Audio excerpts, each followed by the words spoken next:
Here we are with Book 3, Mercy's Embrace, The Lady Must Decide. And I hope you're enjoying the journey. We've got a lot more story to come. So I hope that this has been a fun escape for you. You just put yourself into the world of a nice, long story and be able to live there for a while away from all your real life troubles. So Elizabeth has a few, and we'll see how it works out. Now then, you guys, just want to say this is one long story. Each of these books ends on a cliffhanger. So if you have not listened to book 1 and book 2, this one here is not going to make very much sense. I always have to circle back at the beginning of every book and kind of do a little bit of an information dump for people in terms of what's going on. But yeah, go back and listen to the other two. We're going to get going with book 3. Thanks for coming along. Here we go. Mercy's Embrace, The Lady Must Decide, book 3 by Laura Hile. Audio copyright 2026 by Laura Hile. Chapter 1, Every Rag of Canvas. Elizabeth Elliot shifted in her seat, miserably aware of what was to come. At any moment the library door would open and Admiral McGillvary would come in, the man who stood between her father and debtor's prison. Their last encounter under the portico at Lady Eleanor's masquerade ball was a disaster. She had spoken her mind, and so had he. And then he had laughed at her. No doubt he would laugh today. On his massive desk were a pile of documents, the evidence against her father. She was alone in the room. What if she tore up those pages and threw them in the fire? It would then be her word against Admiral McGillvary's. And yet Elizabeth hesitated. Perhaps this would be the worst course of action she could take. So great was her anxiety that she did not hear the click of the latch on the library's private inner door. This door, designed to resemble one of the bookcases behind the desk, took Elizabeth completely by surprise. She gave a gasp and backed away from the desk. In the shadowy opening stood Admiral McGillvary. Her friend, Mr. Gill, who had promised to join her here, was nowhere to be seen. If the Admiral noticed her discomfort, he gave no sign of it. Without hesitation, he stepped forward and turned to secure the door. Light from the windows caused the gold on his uniform to glitter. He then turned to face her fully. "Miss Elliot, I presume?" he said. The irony was not lost on Elizabeth. How like him to mock her! How like him to pretend that they had never met! To her surprise, he said nothing more, nor did he appear to be angry. His face held an expectant expression. Of course, he had spoken. Now it was her turn to reply. "Good day, Admiral," she heard herself say. "Thank you for consenting to see me." She was vaguely pleased that her voice did not shake. "You are most welcome, Miss Elliot," he said politely. "Will you not sit down?" He settled into a large chair behind the desk and put in order the papers she had scattered. He was taller than she remembered, and his shoulders were broader, or perhaps it was only the splendid uniform lending him countenance. She returned to her chair and stole another look. He was better looking than when she'd last seen him, and his eyes were a brighter blue. But what had become of the mustache? The Admiral coughed slightly. "Your father's account with us has been, shall we say, irregular. I would like to explain the documents you were examining just now." A fresh wave of shame rendered her speechless, but Admiral McGillvary did not appear to notice her discomfort. "A loan as large as your father's," he said, "unsecured by collateral of any kind, is not a common practice, at least not at Matterley, Kinclaven, and Plank. It was approved by the board of directors, who had assurances from your father's solicitor as to the solidarity of his income. This error, for indeed the loan ought never have to been made, I discovered in the course of an audit."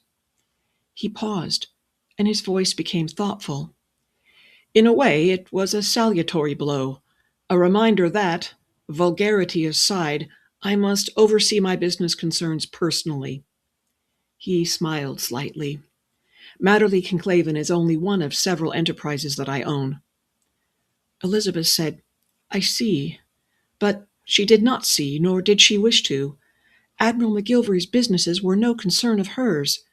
He continued talking, and it was all Elizabeth could do to keep from staring at the door. What could be delaying Patrick Gill? But he did not come in, and so, reluctantly, she began to listen. Apparently, it was common practice to give a gratuity to those who brought in lucrative accounts. She knew what that was. A tip. Why would a lending institution offer money like this? Then she heard John Shepherd's name. Elizabeth gave a start. But he was my father's solicitor, our trusted adviser. Admiral McGillvary shot her a look. Yes, he said, that is often the way of it. The man was well paid for his efforts. She did not know where to look, for he was studying her with unbecoming directness. If only Mr. Gill would return. If only she did not blush so hotly. I beg your pardon, she said at last. You were speaking of my father's loan. I had no call to interrupt. He went on with this explanation. As she listened, Elizabeth became occupied with smoothing the wrinkles from her gloves. It was odd how one's ears could play tricks. There was something about Admiral McGillvary's voice that was familiar. She had heard him speak before this, but today there was something more. She took a quick look at him. His head was turned slightly away, allowing a clear view of his profile. Elizabeth frowned in sudden surprise. Why, when seen from this angle, his nose and chin were very like Mr. Gill's. She gave herself a shake. Impossible. The two men were nothing alike. Their coloring might be similar, but that was all. Yet the idea persisted. Again Elizabeth studied him. The resemblance was pronounced. But how could this be? And then she recalled Admiral McGillvary's reputation with women. Had his father been the same? Elizabeth felt the blood rush to her face as the truth came home. She stared at him openly. There could be no mistake. The longer Elizabeth looked at him, the angrier she became. She had heard of situations like this among the gentry and nobility, but to have Mr. Gill working in this very house, why, it was unthinkable. Excuse me, she interrupted. I wonder what has become of my friend, Mr. Gill. It was my understanding that he would attend this meeting with me. Perhaps your secretary could summon him. Admiral McGillvary turned. If Elizabeth did not know better, she would say that he looked uncomfortable. And why not? She thought wrathfully. He was not accustomed to people, gently bred people, like herself, speaking of Mr. Gill as a friend. He rose to his feet and came around the corner of the desk. His hand found a glass paperweight on the desktop. I see it is time to tell you the truth about Mr. Gill, he said. She put up her chin. I already know the truth, sir, and I think it is infamous of you to treat so fine a person in such a shabby manner. He looked genuinely surprised. I beg your pardon? Elizabeth came out of the chair in a graceful movement. I know everything about it, she cried. You needn't say a word. Your precious secret is no secret at all.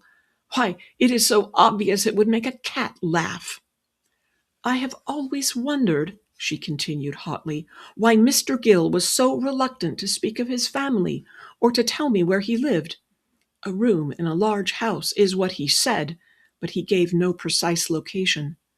Why does he have access to stables here? Why does he come so often on matters of business? Admiral McGillvary gave a strained laugh, so familiar to Elizabeth, and then fell silent. That silence stretched taut as a drum. I dare say the truth is very odd, he said at last. It certainly is, but I am not a green girl, Admiral, she flung at him. I know my world, our world. These deplorable things do happen. But have you ever considered that you ought to give the man a private life? A private life. But no, you are too selfish for that, she went on. You must make him your servant. Outrageous!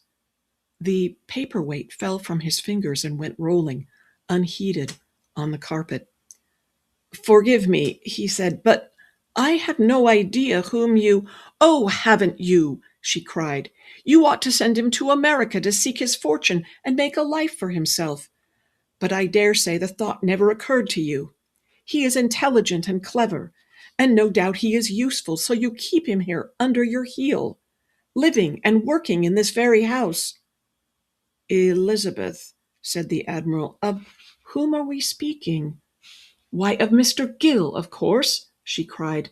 Mr. Gill, your natural brother. Admiral McGillvary drew a ragged breath. My natural— Elizabeth defiantly returned his stare. She would not stand by while he insulted and belittled her friend. His chin began to quiver and his lips twitched. Quickly he put a hand over his mouth. She watched him through narrowed eyes. Obviously, he was holding back vulgar, earthly language. A sound escaped his lips, a gurgling, strangled sound. Elizabeth's chin rose higher. Let him curse and thrash. She did not care. She had spoken her mind, as well she ought. My natural— he gasped, and surrendered to mirth. Oh, my word, he cried, and convulsed in a spasm of laughter. My dear, he said at last, wiping his eyes, I salute you. You surpass them all.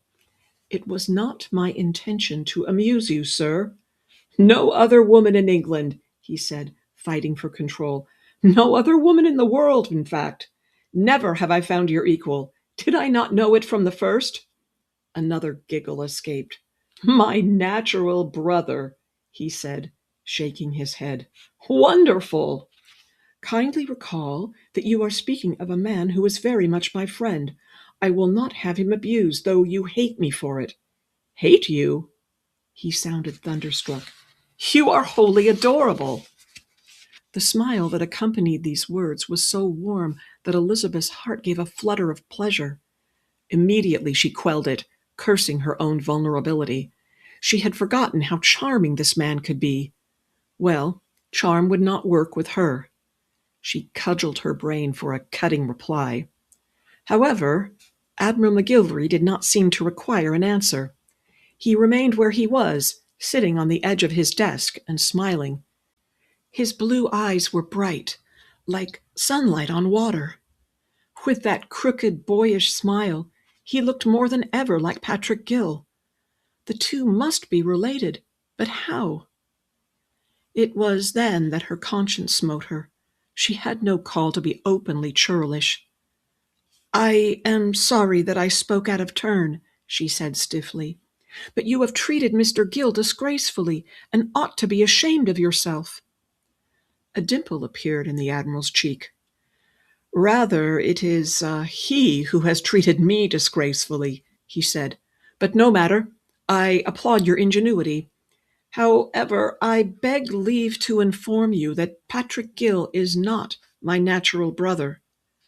Then how are you related? For you must be related. The resemblance is striking. Oh, we are, he admitted, though not in the way you suppose. His smile slipped a bit. Did it occur to you that he and I have the same Christian name? I know that, she replied, but it does not signify. What better way for a mother to disguise her child's parentage than to name him after a legitimate brother? Admiral McGillvary's chin quivered again, but this time he did not laugh. I see, he said. Yes, that would be a very clever dodge. His expression grew more serious. Elizabeth, he said. His voice was unmistakably gentle. Look at me, my dear. Look closely. She raised reluctant eyes to his face.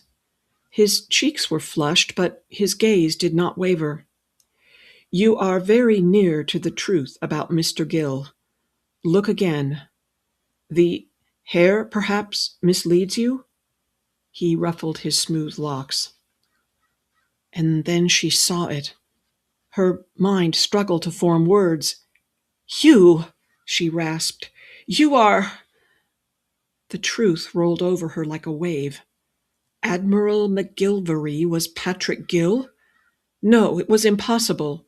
This was some sort of rude joke. It had to be. Desperately, Elizabeth searched his face. But what was this? His eyes were twinkling, something Elizabeth recognized all too well. That twinkle gave everything away. He was only funning. She nearly collapsed in relief. This was Patrick Gill, though how he had managed to dress up in Admiral McGillvary's uniform she could not say. It was an odd jest, to be sure, but typical of his unconventional humor. Why he was doing this she did not know, possibly to cheer her spirits. What other explanation could there be? Pleasure followed relief, for she had handled herself well. That remark she had made about his natural brother, why, that was excellent. No wonder he had laughed. Yes, indeed, she would show him that she knew how to take a joke. To be sure, he would eventually take her to see the real Admiral McGillvary, but for now, she would show him that she was nobody's fool. McGillvary waited anxiously, studying the expressions as they crossed Elizabeth's lovely countenance. He readied himself for her response. Rage, confusion, tears. He would surely face all. Would she screech? Have hysterics? These, he knew, were the weapons of a woman's warfare. His late wife had used them often enough. His Elizabeth would probably go one better. Quite possibly she would strike him. But to suffer at Elizabeth's hands would be easily endured. He would gladly undergo any affliction she dealt out. He saw her eyes widened as the truth came home. Any minute now she would realize his true identity. She stood before him, her gaze fastened on his face, her expression uncertain. She swayed a little on her feet. McGillvary readied his arms. If she fainted, he would catch her. "Look again, dearest," he said, very low. She was near to the truth now. He saw her cheeks go pale. Her lips parted. "Forgive me, Elizabeth," he was about to whisper, but before those words could cross his lips, Elizabeth's expression underwent a change. Her eyes, which were very bright, suddenly lost their panicked look. He swallowed and waited. She was thinking, he could see that. His mind was alive with conjecture, racing to outguess her. If he did not know better, he could swear that Elizabeth now looked sly. Indeed, her lips curved into a delicious smile. "You are very rich, are you not, Admiral?" she said. She said his title with a mocking lilt in her voice. He returned the smile, every sense on the alert. What kind of game was she playing? "I am," he said. "And my father owes you an enormous amount of money." She raised an eyebrow coyly. "But then, you have an enormous fortune, have you not?" "Much more than Mr. Rushworth's, or so I was told." McGillvary folded his arms across his chest. She was up to something. "You are not misinformed." She bent to retrieve her fallen reticule and settled herself once again on the leather chair. "We should conduct our business," she said, "for that is the reason for this meeting." She shot him a look and removed a gray velvet bag from her reticule. "Very well," he replied promptly. "And after, you will join me for luncheon in the yellow drawing-room." "That would be splendid." He gave a start. "It would?" "Indeed, yes. Now then, where shall we begin?" McGillvary came around the desk, smiling in spite of himself. Cad! She was wonderful. She had recovered her wind and was brazening it out. "Before we begin," he said, "allow me to inform you that your jewelry will not stand against this debt." Elizabeth grinned, or so it seemed to him. Really? She exclaimed in mock horror. Then what is to be done? I haven't the means to pay such a debt. She bit her lip and then threw him a conspirator's smile. It is a whopping big sum, is it not? McGillvary settled back in his chair. Oh, it is. He lifted a page to show the total. £10,000 13 shillings, to be exact. 10,000, she said in an altered tone. That cannot be right. My letter says 9,000 something. Penalties, he said shortly. Your father missed the quarterly payment. Her eyes lost their sparkle, but only for a moment. Yes, I see. Well then, there is only one thing to be done. He was surprised into a laugh. Is there? I wish you will tell me what it is.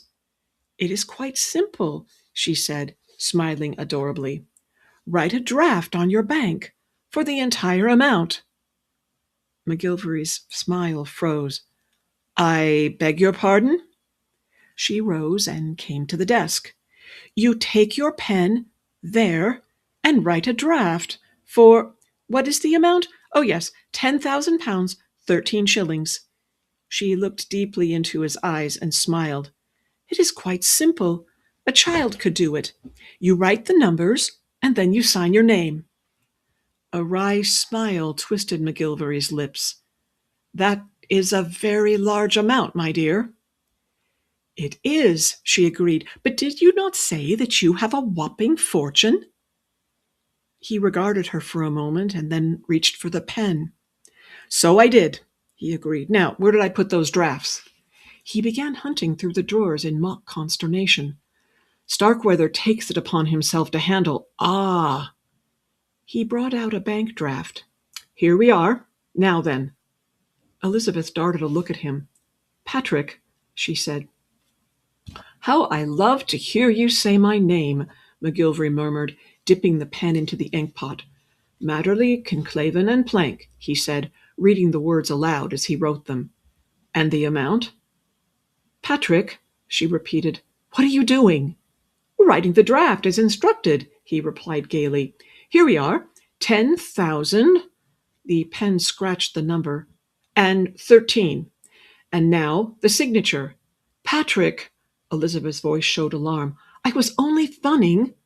But I was not. In point of fact, this is the perfect solution to a cursed, awkward problem. Her face was pale. Patrick, this is forgery. People go to prison for forgery. Simply for writing my name? He said blankly. I rather doubt it. He signed the draft with a flourish. Elizabeth gave a sharp intake of breath. Gracious, you do that well, she marveled. I have seen his signature, so I know. Here, I'll show you. She dumped her reticule on the desk and dug out the folded letter and opened it. There, she pointed. That's his name. Yours is... She stopped. It is exactly the same. Yes, he said, smiling ruefully. There is a reason for that. This is not funny, Patrick, she said desperately. We aren't jesting any longer. We must burn this, and quickly before Admiral McGillvary sees it. He gave a long sigh. I have been trying to tell you, he said, and at every turn I have been thwarted. I am McGillvary. She looked at him with warmth in her eyes. Of course you are, and I was completely taken in. Clearly she did not see. McGillvary reached across the desk and took hold of her hand. Elizabeth, my darling, you must listen to me. A scratching at the library door interrupted him. Who the devil is that? I gave orders that I was not to be disturbed. But the knocking grew more insistent, and then the knob turned. Papa! A slender girl came into the room. She was charmingly dressed in a gown of blue. Her strawberry blonde hair was confined in a long braid. Papa, she said, the most dreadful thing. Aunt Huntington has just arrived with all of her children. I'm so pleased they've come, but I do not know what to do. She was almost in tears. And, Papa, that's not all. Uncle Ronan came with her. McGillvary's jaw tensed. He rose from his seat. "You don't say," he said softly. "Jameson put them in the green drawing-room, Papa, but you know how Uncle Ronan is. He is in one of his wild moods. He is striding about saying foreign words. Aunt is cross, and the children are too." McGillvary shot a look at Elizabeth. She was standing shock still, looking at his daughter. God only knew what she was thinking. "You leave Ronan to me," he told Cleora. "Have Lewis bring tea and whatever else she can scare up. Find out how long your aunt is planning to stay, and instruct Lewis to plan accordingly." "Oh, thank you, Papa." She was clearly relieved, and even managed to smile. "I can handle serving tea." "And Cleora," McGillvary called her back. She came obediently to stand before the desk. "Here is someone I would like you to meet." He came around the desk. "Miss Elliot," he said. "May I present my daughter, Cleora McGillvary." Chapter 2. Not a Word? Elizabeth's gaze darted from the girl to the man. Her hair was lighter, her skin fairer, but the eyes, there could be no mistake. Elizabeth's gaze shifted to him. The half-smile on his lips and the apology in his eyes told her all she needed to know. This was Admiral McGillvary. Revulsion rose like bile. How dare he? She then caught sight of a movement. Miss Cleora McGillvary was making her curtsy. "How do you do? Miss Elliot, is it, Papa?" The girl's blue eyes were trusting, but as Elizabeth looked on, a flush appeared on her neck. Cleora swallowed convulsively and fixed her gaze on the carpet. Elizabeth's angry words struck in her throat. She could not confront him. Not before his young daughter. The girl misunderstood. She thought Elizabeth was condemning her. "How do you do, Miss McGillvary?" Elizabeth said, with only a second's hesitation in pronouncing the hated surname. "Your father is quite right. Your staff will know just what to do." Cleora looked up with a tentative expression. Elizabeth's heart went out to the girl. It was not her fault that she had a rogue for a father. She cast a sidelong glance at him. His face was impassive. This served to increase Elizabeth's resolve to be kind to Cleora. "I lost my mother when I was your age," she found herself saying, "and my father's response was to pitch me into her place immediately, before I was even out." An onslaught of memories made speech difficult. "I had to manage the servants and act as hostess for his dinners." "Oh." The bright flush began to fade from Cleora's cheeks. "What is more, our housekeeper was, and still is, a fusty old griffin. She did not care to take orders from me. Even now we do not get on. However, bit by bit I learned to take command of the house. In time, so will you." She could not help adding, "You are, after all, a McGillvary." Elizabeth was rewarded with a smile. She did not dare look at the father. Cleora was about to reply when a metallic crash sounded outside in the entrance hall. Elizabeth's brows went up. "Perhaps someone has overturned the tea trolley." "Oh dear," said Cleora as shouts were heard. "It's Hero. I know it is." Admiral McGillvary gave a snort of displeasure. "Never tell me that she's brought that confounded dog." "Papa, you know Aunt never travels without Hero. He is like her child." Admiral McGillvary folded his arms across his chest. "Hero," he said to Elizabeth, "is an exceptionally ill-natured Welsh corgi." "Not ill-natured, Papa. He is protective." Cleora gave a little sigh. "Unfortunately, he does not get on with Sweetie. Hero feels he must herd him, you see, and Sweetie will have none of it." "Sweetie!" thundered McGillvary. "Ronan has brought Sweetie?" I'm afraid so, Papa." Cleora began backing toward the door. "Apparently, Uncle Ronan traveled with the Huntingtons." "That must have made for a pleasant journey." "Hero sat on the box with the driver," Cleora explained, and Sweetie ran alongside the coach. Aunt thinks his poor paws are bruised, and no wonder. Bleeding all over the carpets, no doubt. McGillvary turned to Elizabeth. Sweetie is my half-brother's worm-eaten cur of a greyhound. He is not worm-eating, Papa, said Cleora, taking another step back. He is sleek and handsome. Uncle Ronan wishes to race him. You don't say. Cleora sighed in agreement. I do not think Sweetie will make a good racing dog, she admitted, for he is quite lazy, but Uncle Ronan hopes to win pots of money with him. Pots of money. That would figure. Cleora stood with her back against the library door. Pray excuse me, Papa. I've left Auntie longer than I intended. She made another curtsy. Good day, Miss Elliot, she said.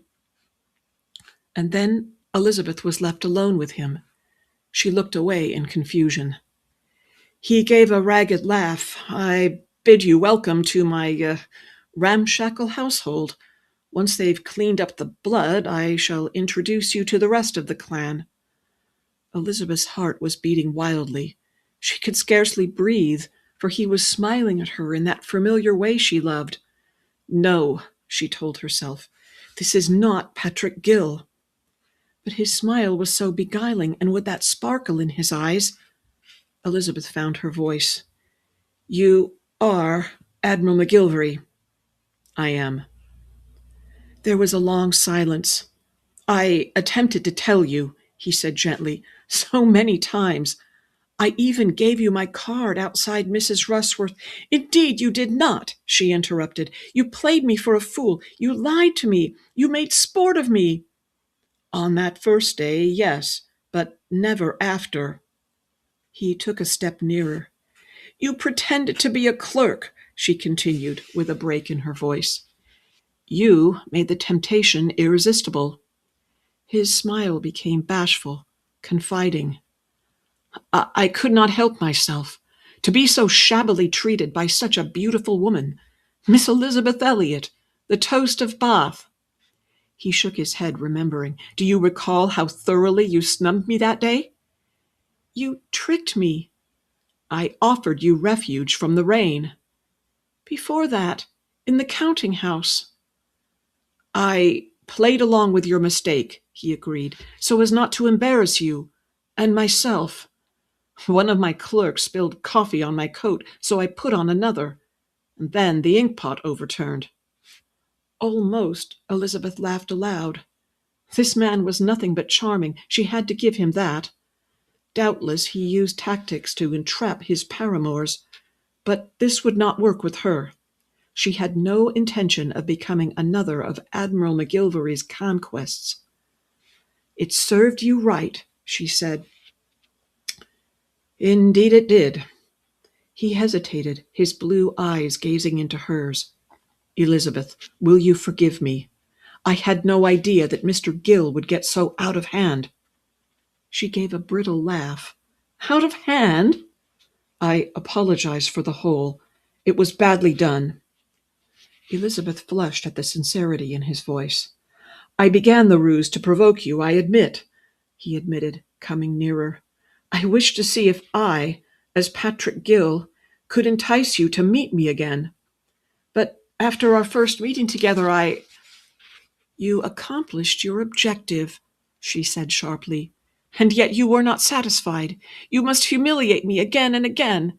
In the process, you destroyed my reputation. Her voice caught on a sob. I think not, my dear. Who among our acquaintance frequents Bailey's?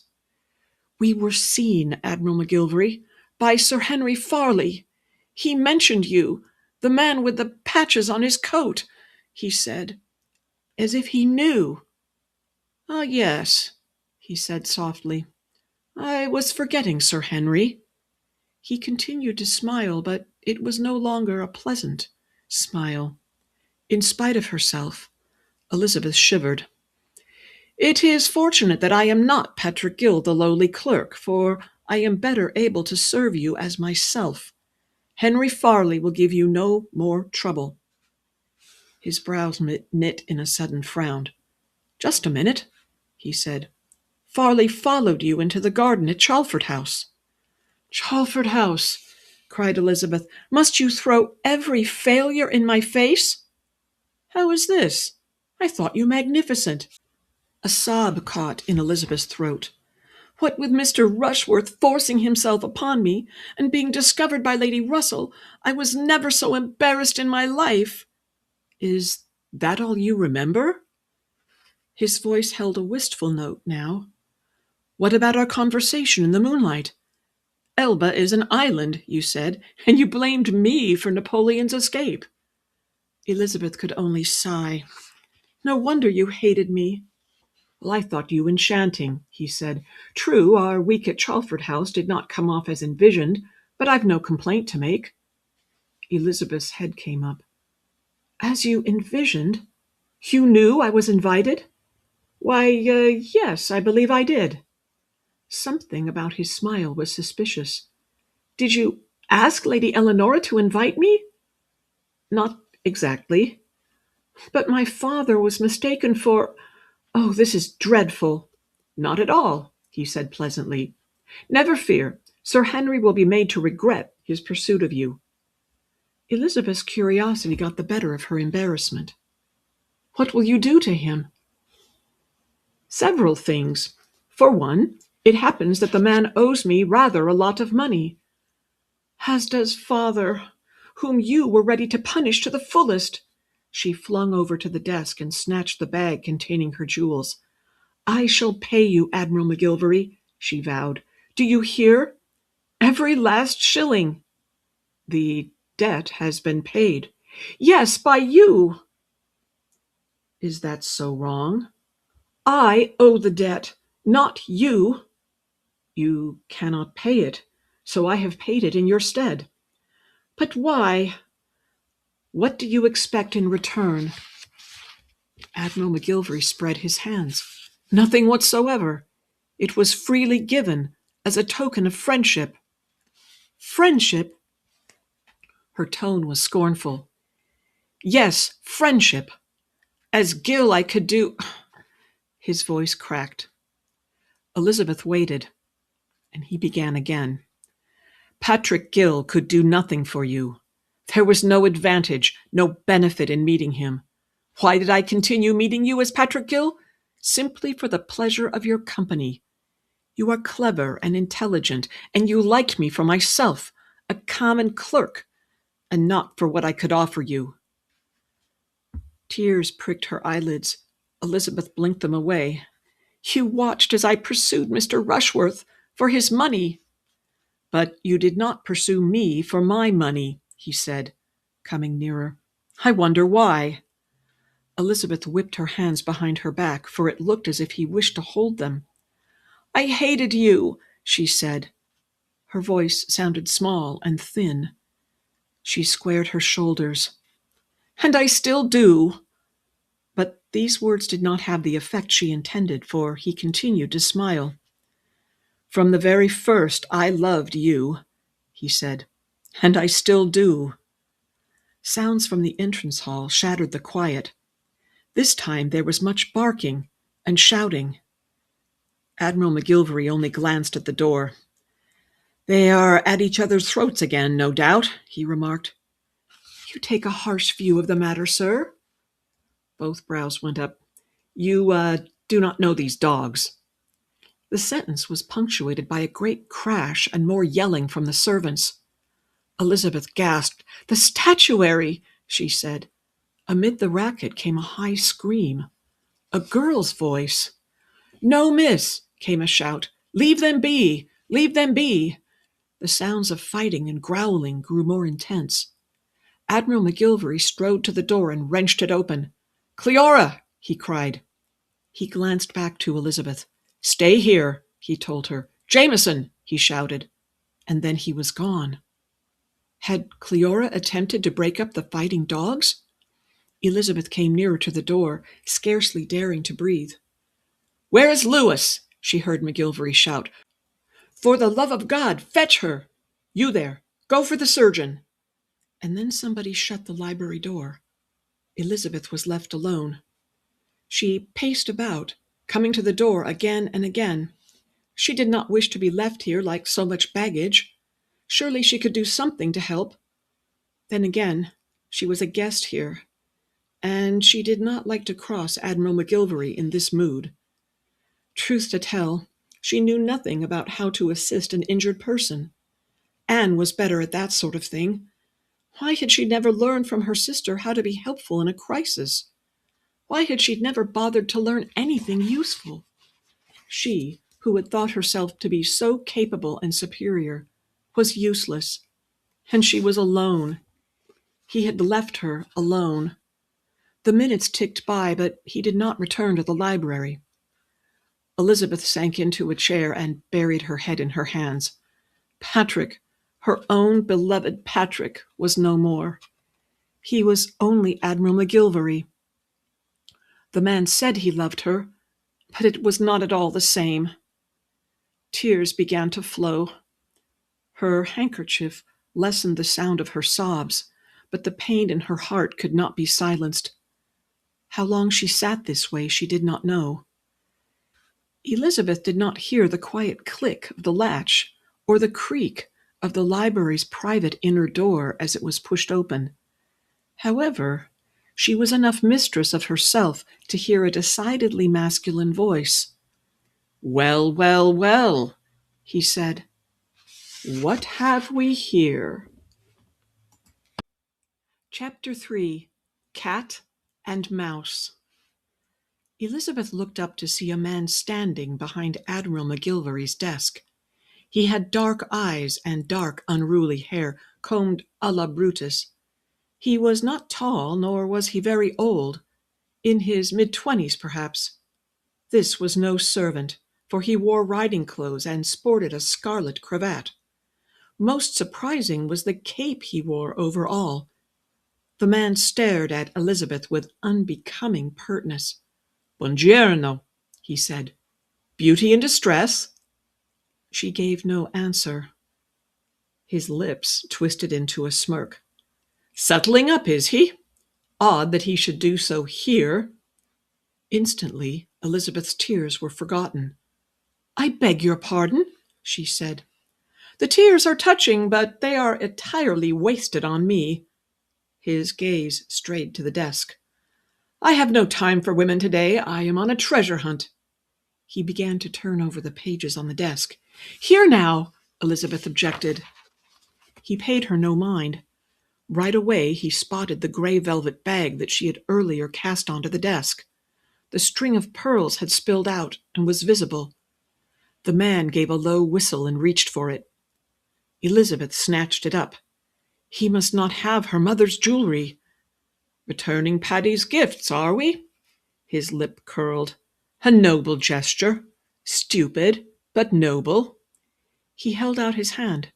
"If you're so determined to be rid of the tokens of his affection, I would be happy to take them off your hands." "No, thank you." He gave a careless laugh. "Are you cherishing hopes of winning him back? Banish them. Once a man is finished with a woman, he is finished. En peccato." He threw a superior look and translated. "Such a pity." "I know what it means." He made a movement, and Elizabeth heard a metallic clank.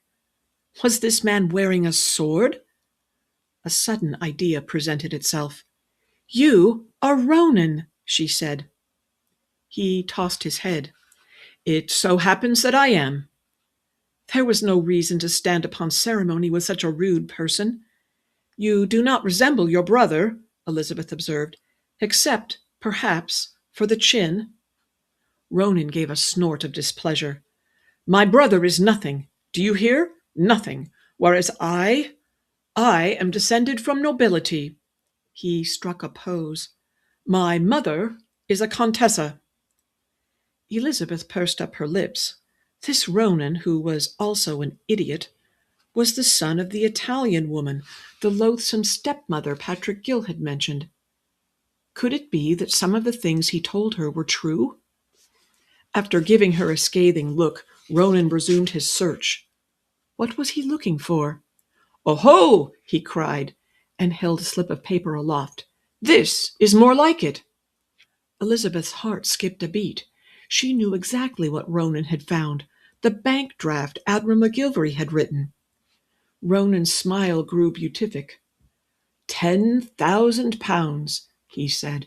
10,000 lovely pounds. And 13 shillings, Elizabeth added tartly, which you will notice is made payable to someone else, not you. He shrugged. A trifle, my sweet. I shall find a way to profit from this, never fear. He folded the draft. Obviously, he intended to use it. Panic seized Elizabeth. As much as she loathed Admiral McGillvary, that draft meant her father's freedom. His brother must not be allowed to tamper with it. Fear made her bold.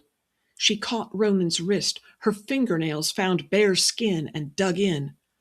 "Oh, no, you don't," she cried and squeezed with all her might. He gave a shout and twisted free.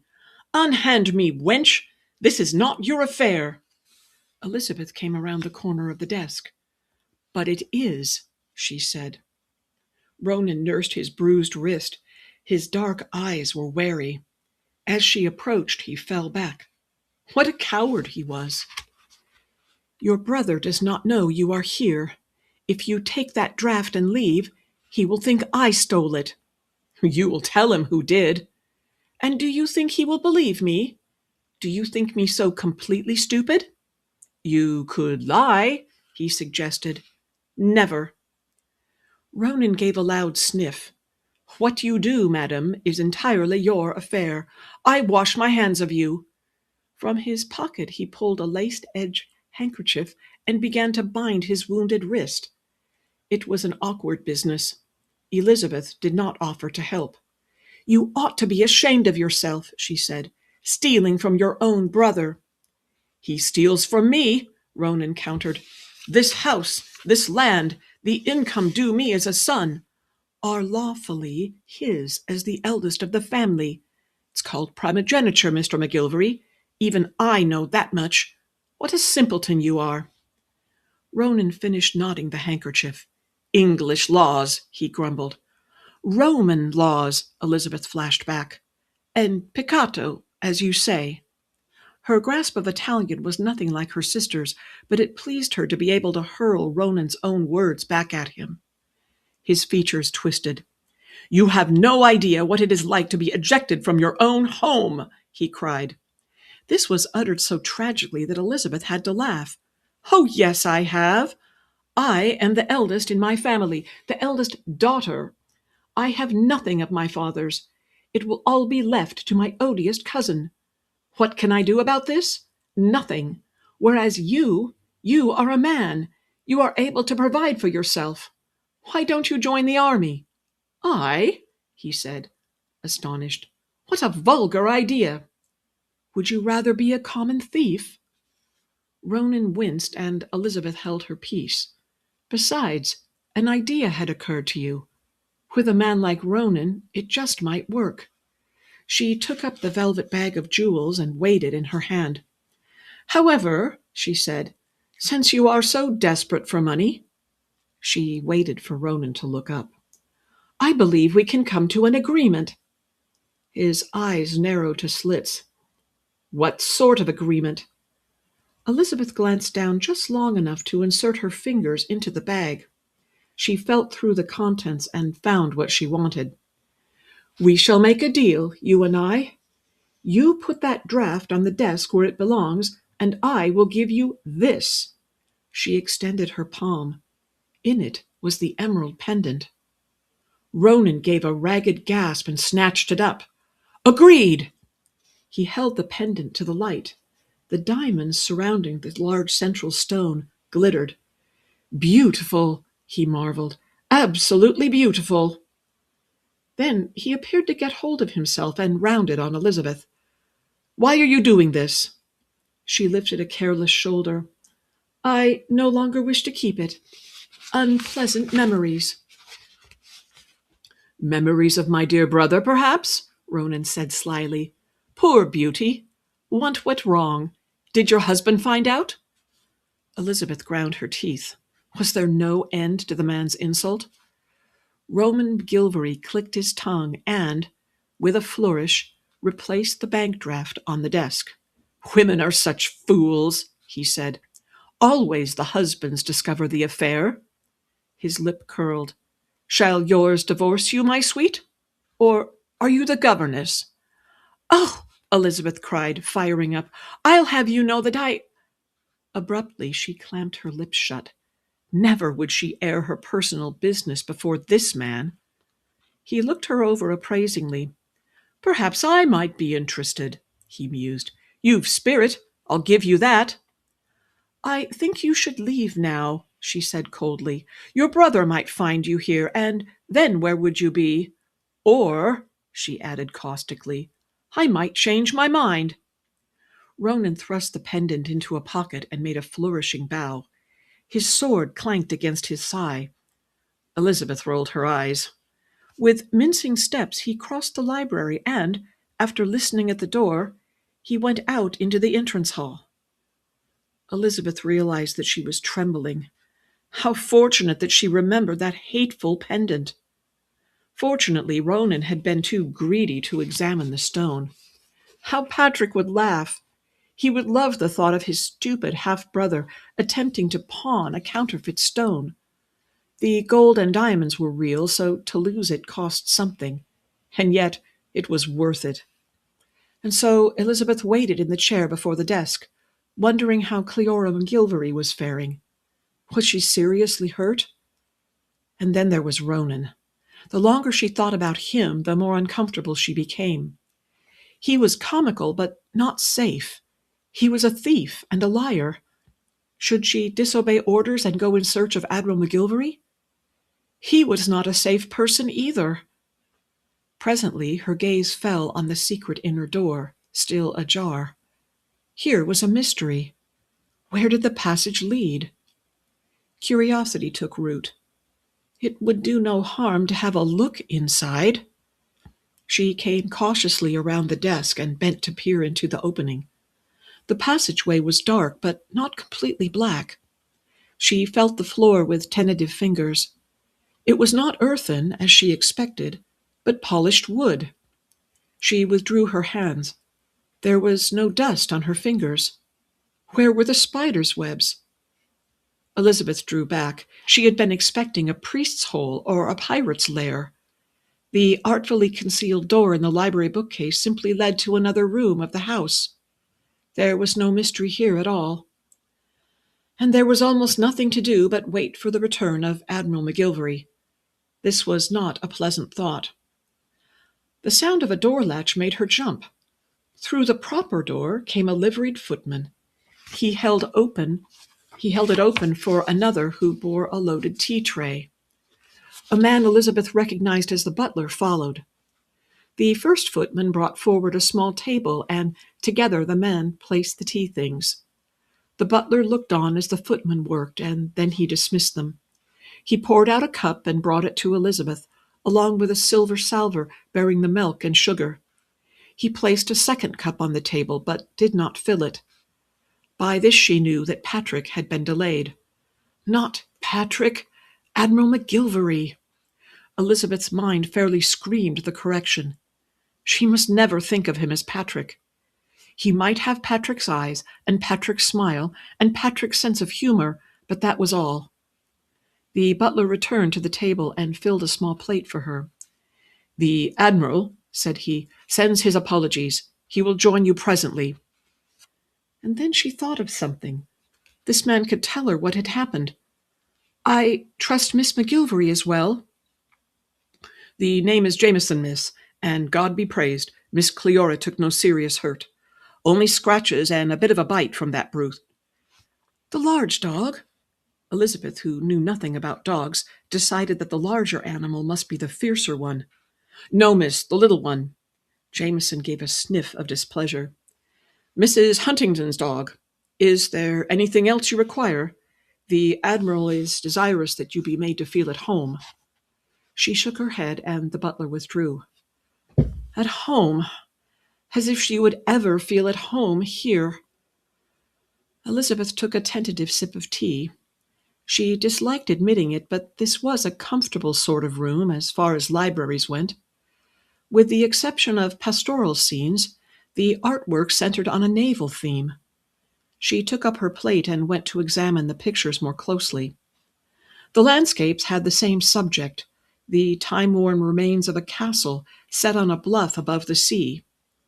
The title engraved in the gilt frames named a place in Ireland, unfamiliar to Elizabeth.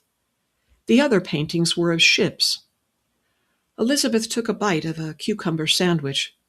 The largest one was of a vessel named the Borthwick, surrounded by smoke and the drama of battle. It was strange.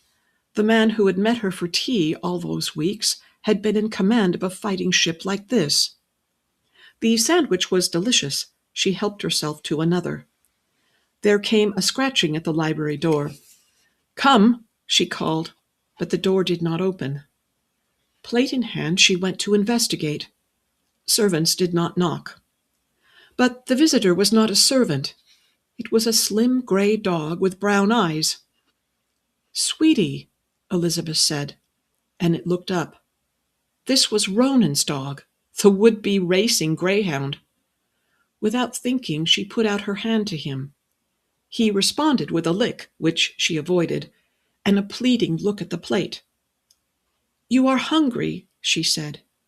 Sweetie did not whimper or bark. He just gazed at her with soulful eyes. Elizabeth compressed her lips. "Better come in, then," she said, and she closed the library door behind him. "From all accounts, you have been a bad dog. But I expect you neither know nor care." Sweetie's paws clicked against the floor as he walked, and Elizabeth could not help but notice that he limped. Her heart went out to the creature, but what could she do? She knew nothing about what a dog might eat, certainly not cucumber sandwiches. Pâté, perhaps? She investigated while Sweetie laid his gray muscle alongside the plate. "You are a big fellow, aren't you?" Elizabeth said. Then she had a thought. Perhaps he would like milk. "Here," she said, pouring the contents of the pitcher into her saucer. As she placed it on the floor, she could not help but notice that the china was particularly fine. Sweetie consumed the milk and, one by one, ate up the pâté sandwiches. She gave him a pat. "What a nice creature you are," she said. "For a dog." Sweetie gave a great yawn and went behind the desk. Obviously, he was looking for an out-of-the-way spot to take a nap. What happened next was altogether unexpected. Sweetie began pawing at the secret door, which was still ajar. Before Elizabeth knew what was going on, the dog had it open and squeezed inside. "Here now," she cried, starting up. "Come back." She did not like to think of Sweetie being punished for ending up in the wrong place. In her haste, Elizabeth knocked her empty teacup onto the floor. She paid this no mind. Somehow she must get Sweetie back into the library. "Sweetie," she called into the opening. "Come here." To her surprise, Sweetie came, but he stopped short of the doorway. Elizabeth's fingers closed on his collar. She pulled with all her might, but the dog would not budge.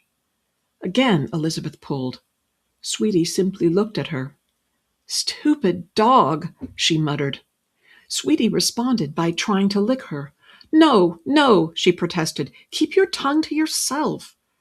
At last, Elizabeth decided that, instead of pulling, she would try pushing the dog.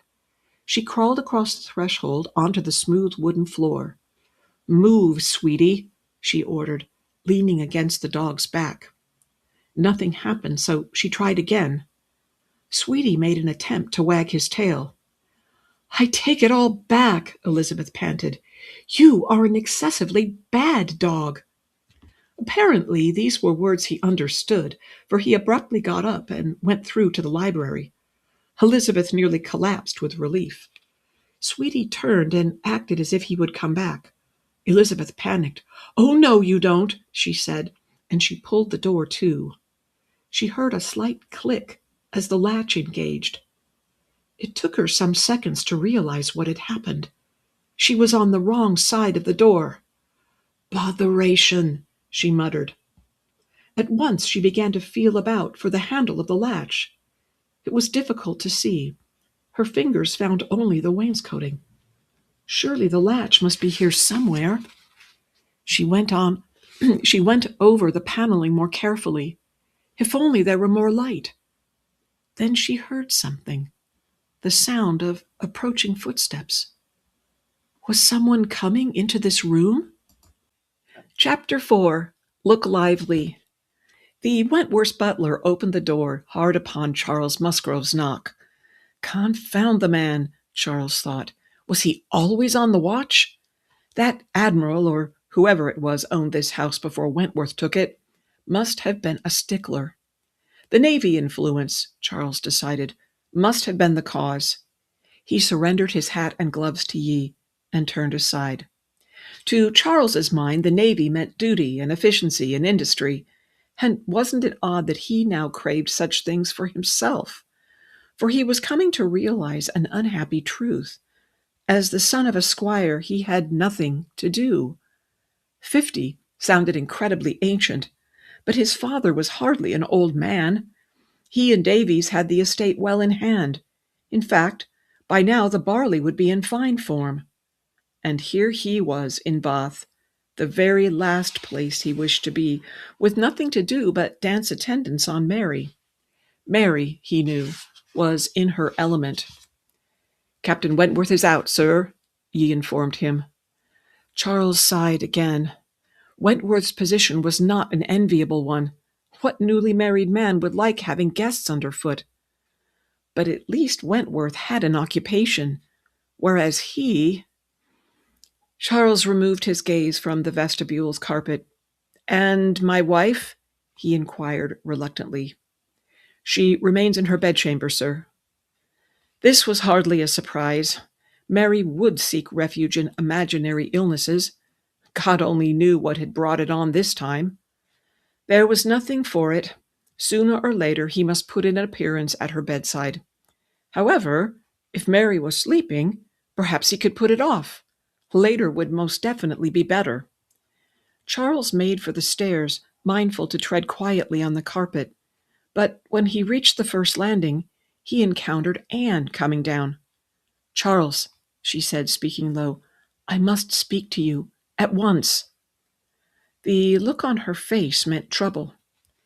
"It's about Mary," Anne went on. "No," she cried as Charles moved to ascend the stairs. "You cannot see her now. Perhaps later, after she's had a chance to calm herself." Charles gave a snort of derision. Mary never calmed herself if she could help it. Anne's eyes searched his face. "She has had a shock, Charles." He leaned against the banister railing and folded his arms across his chest. "What is it this time? Has she run out of money?" Anne cast a look over her shoulder as if checking for eavesdroppers. "Mrs. Barrymore came to call today," she said in a whisper. "Mrs. Barrymore," he repeated. "Is that supposed to mean something?" Anne did not answer. "For heaven's sake, come to the point. Who the devil is Mrs. Barrymore?" "Surely you remember. She is the one who is to marry Mr. Minthorn." Anne looked again to the landing above. "Come into the drawing-room where we may speak more freely." Charles sighed and followed. Anne sounded like his mother when she was itching to deliver a scold. When she shut the door to the drawing-room, he laughingly told her so. But Anne did not reply in kind. Instead, she said, "I rather doubt you have forgotten Mrs. Barrymore. You helped with her wheeled chair this morning." Charles's frown relaxed into a smile. "Oh, that," he said. "Of course." Anne did not share his relief. "Did you help with Mr. Minthorn's carpets yesterday?" "I did? What of it?" "Apparently Mr. Minthorn was impressed, and so was Mrs. Barrymore." There was significance in her tone. "And your point is?" Charles said. Again Anne gave him a look. She sat down on the sofa and said, "Mrs. Barrymore was struck by how well you get on with Miss Owen." Charles eased onto the edge of a nearby chair. "What is wrong in that?" And when she came to call this morning, she mentioned it to Mary." By now Charles was thoroughly lost. "She mentioned that I get on well with Miss Owen. What does that have to do with anything?" "It has everything to do with it," Anne flared. "How can you be so unfeeling?" "Anne," Charles said evenly, "if being helpful to Miss Owen was enough to send Mary into a fit, she's in worse shape than I knew. She's prostrated, I take it." "Perhaps she has reason to be," cried Anne. "Honestly, Charles, how can you be so obtuse?" "Obtuse? About what?" Anne's dark eyes were bright. "Mrs. Barrymore did not know that you were Mary's husband. Mrs. Barrymore told us, in Mary's presence, that she thought it would not be long until Miss Owen followed her to the altar. That man she paired Miss Owen with was you. That nice man, Charles, is what she said." Charles rolled his eyes. "Oh, heavens, is that all? And naturally Mary believed her." "Of course she did." "What a pack of nonsense! Did she have hysterics and cause a scene?" Charles did not bother to hide his disgust. Anne's lips stitched together. "Mary thinks you're in love with Miss Owen." "I am kind to a female, and straightway Mary thinks I'm in love with her? That's rich." "I do not share your amusement. And for your information, Mary did not have hysterics. She behaved with perfect propriety while Mrs. Barrymore was here. It was not until after Mrs. Barrymore left that she—" Charles interrupted. "I see. And did she send you to watch for me? To confront me with this accusation? Very pretty." "No, she did not. I thought it best to warn you." "Do you know," he said, "I am sick to death of warnings. I tiptoe round so as not to offend or upset her, and a fat lot of good it does me." Anne's face paled. "Charles, please." "A fat lot of good it does, because in the end we still have it out. She tells me that I am the worst beast in nature and kicks up a dust. As a matter of fact," he said angrily, rising from the chair, "we might as well have it out now." Anne jumped to her feet. "No!" she cried. She made a lunge for his arm, but he was too quick for her. He strode to the drawing-room door and flung it open. Anne followed. "Charles, no! Mary is in no state to be ranted at." He took the stairs 2 at a time. Anne struggled to keep up. "If my wife thinks I am in love with another woman," he flung over his shoulder, "she can jolly well tell me to my face." At the landing, Anne caught up with him. She grasped the sleeve of his coat with both hands and held on. "Charles," she demanded, "are you?" He looked down at her. There was desperation in Anne's eyes. "Are you in love with Miss Owen?" Charles opened his mouth to reply, but no words came. Anne's hold on his arm tightened. "Charles," she cried, "answer the question." Somewhere a door opened, and a shaft of light shone into Elizabeth's hiding place. She was in a small room, and the thing she was crouching beside turned out to be a traveling trunk. On the other side of the door she could hear Sweetie in the library, pawing and whining. And then she heard a voice. "Bloody hell," it said. Elizabeth's heart nearly stopped. Was she discovered? "The young miss hurt," said the voice, "and him as grim as a hanging judge." There came a rasp of a drawer, roughly opened. "Pym! I say, Pym!" someone shouted. "Aye, I'm coming," muttered the voice. "Keep your shirt on." The drawer was pushed shut. The footsteps went out, and a door closed smartly. Elizabeth waited, frozen in her crouched position, dreading this Pym's return. He must be an old man, she decided, for he obviously walked with a cane. Was he a servant, or another relative of Admiral McGillvary's? She drew a long breath. In the dimness she could make out a chair, a bureau with a looking-glass, a tall chest of drawers. Was this a dressing room? Wardrobes lined the far wall, along with shelves for shoes. Elizabeth's heart gave another jump. These were not women's shoes. Shaking, she got to her feet and took several careful steps. This small room adjoined another, much larger room. Elizabeth tiptoed to the open door. There, flanked by windows, stood an imposing bed. She was in the old man's bedchamber. The richness of the furnishings indicated that this was the state bedchamber, but how could that be? One thing was certain, this room was in use by the family.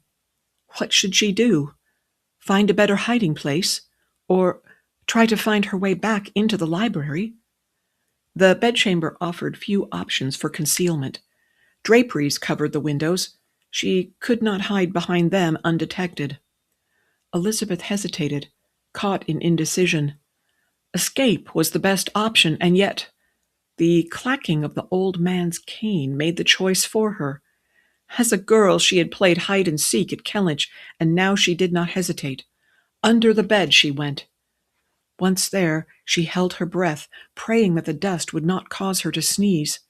She pulled the bed-skirt to cover her face. "Sir," she heard Pym's voice say, "you've blood on your frock-coat." "There is nothing new in that," said another voice. "Blast it! Must you keep this room looking like a tomb?" Elizabeth heard the sound of draperies being vigorously drawn back. Sunlight streamed into the room. "Your late father, sir, said the rugs would fade," objected Pym. "The devil take the rugs! Has Ronan been found?" "Nay, sir. Ross said he rode off somewhere, hasty-like. Nobody knows where that dog of his has got to, either." "I want him found. Have them tie him up outside." "The dog, sir? Or Mr. Ronan?" There came a crack of laughter. "Both." Elizabeth's skirts were bunched up and her thigh began to cramp. Carefully, she eased herself into a less awkward position. "Ah, and you've blood on your trousers, sir. Better let me have them." There was a pause as Pym hobbled across the room.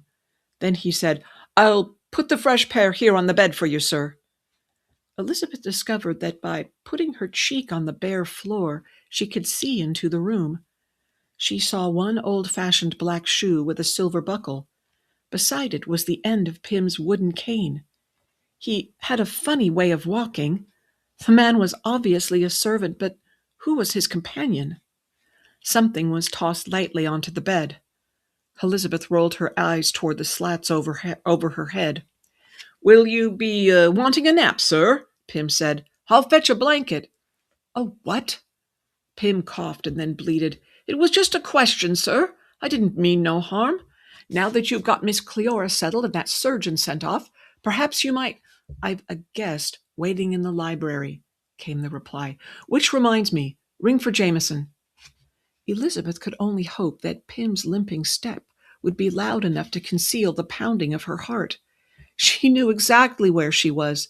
She was in his bedchamber. Summoning her courage, she parted the folds of the bedskirt and looked out. Directly in her line of vision were the heels of two stocking-clad feet. Admiral McGillvary's! She scooted closer for a better look. Above the tops of the stockings were his bare legs. Elizabeth stifled a gasp and squeezed her eyes shut. Immediately she opened them again for another look. The tails of the shirt covered his backside. What if he removed the shirt? To her horror, he turned and walked toward the bed. Elizabeth covered her mouth with her hands. She must not make a sound. Admiral McGillvary sat down, and the bed slats gave a wheezing creak. He was now directly overhead. Was he putting on clean breeches? Elizabeth tried not to think about it. And then she heard the door open and more footsteps. "Here, sir," called Pym's voice. "Let me give you a hand with that." "I can manage to tuck in my own shirt," Admiral McGillvary grumbled. "Jameson, how is Miss Elliot faring?" "Very well, sir," came the butler's reply. "At present she is enjoying tea and sandwiches." "You gave her my message. Was there a reply?" "No, sir." There was a pause. "Nothing?" "Not a word, sir."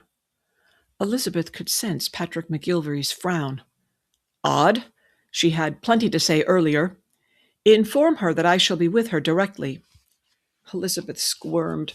The only good thing about being hidden was that he could not see her blush. what would he say when he discovered that she was not in the library? She heard Jameson go out of the room. "Well, Pym, what else is wrong?" Pym came up to the bed. Elizabeth could see his shoe and the wooden end of his cane. "It's your shirt, sir. You've a bit of blood on the cuff. I'll fetch a fresh one." He coughed.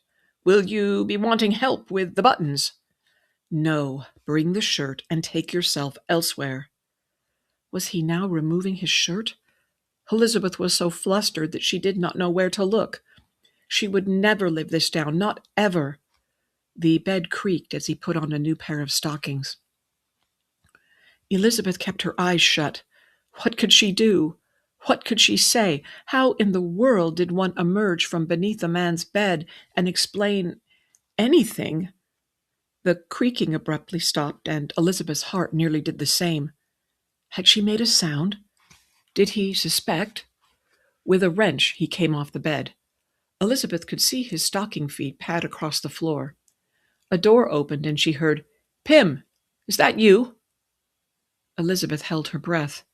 Apparently he had heard something. If he were to discover her here, and what an ironic twist of events. She, who had been so worried about being seduced, would be found hiding under the man's bed.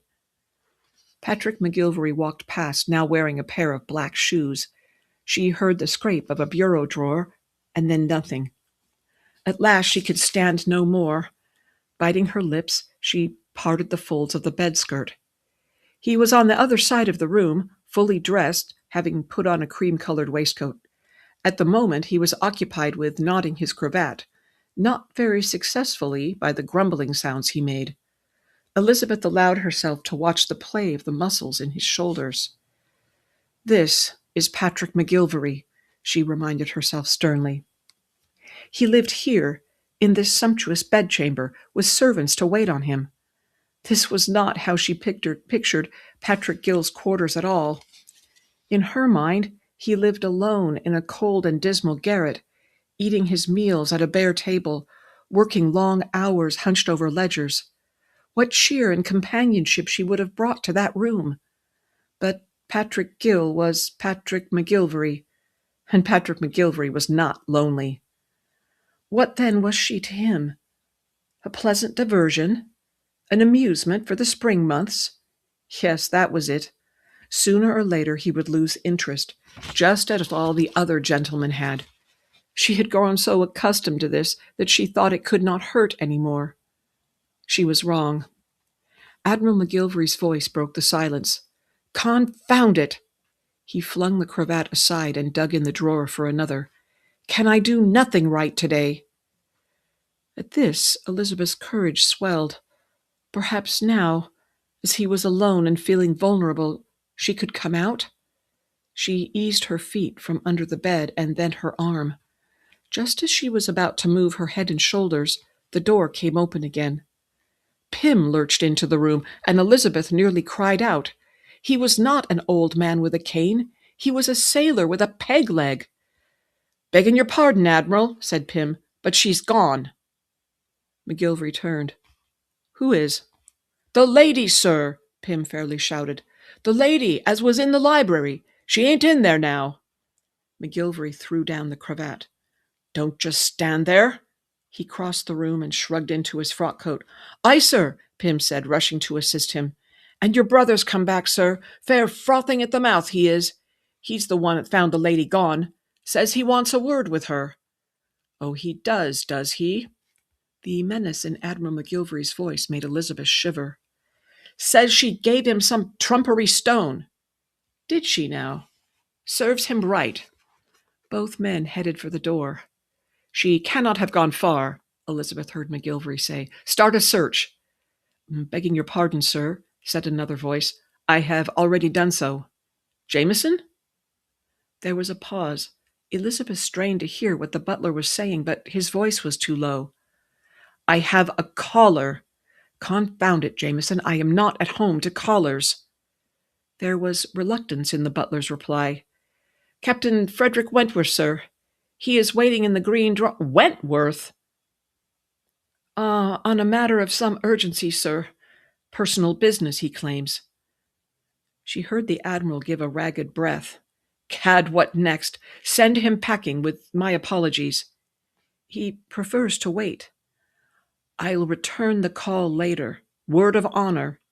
But, sir, said Jameson, Captain Wentworth, have Aoife saddled and brought round. Curse it, not under Wentworth's nose. I'll come to the stables. Now, Jameson, if you please. And, Pym, fetch my riding crop and boots. Aye, sir, cried Pym. Elizabeth heard Pym hobble back for the boots. Then the door swung shut, and she was alone. When all was silent, she slid from her hiding place. Grasping the carved bedpost for support, she caught to her feet. What a predicament! Before her on the floor was his fallen cravat. In spite of herself, Elizabeth bent to retrieve it. It was a beautiful thing, deep blue silk shot through with silver threads. Without thinking, she brought it to her cheek. She sighed and then let it fall to the floor. Some things were never meant to be. She pulled her hat from beneath the bed and applied herself to brushing streaks of dust from her dark gown. She would never achieve a respectable appearance, but she did what she could. At last, she tiptoed to the door and opened it.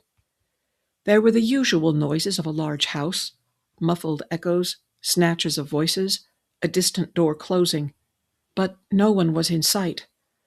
Elizabeth spent precious minutes debating, smoothing the fabric of her gown as she thought.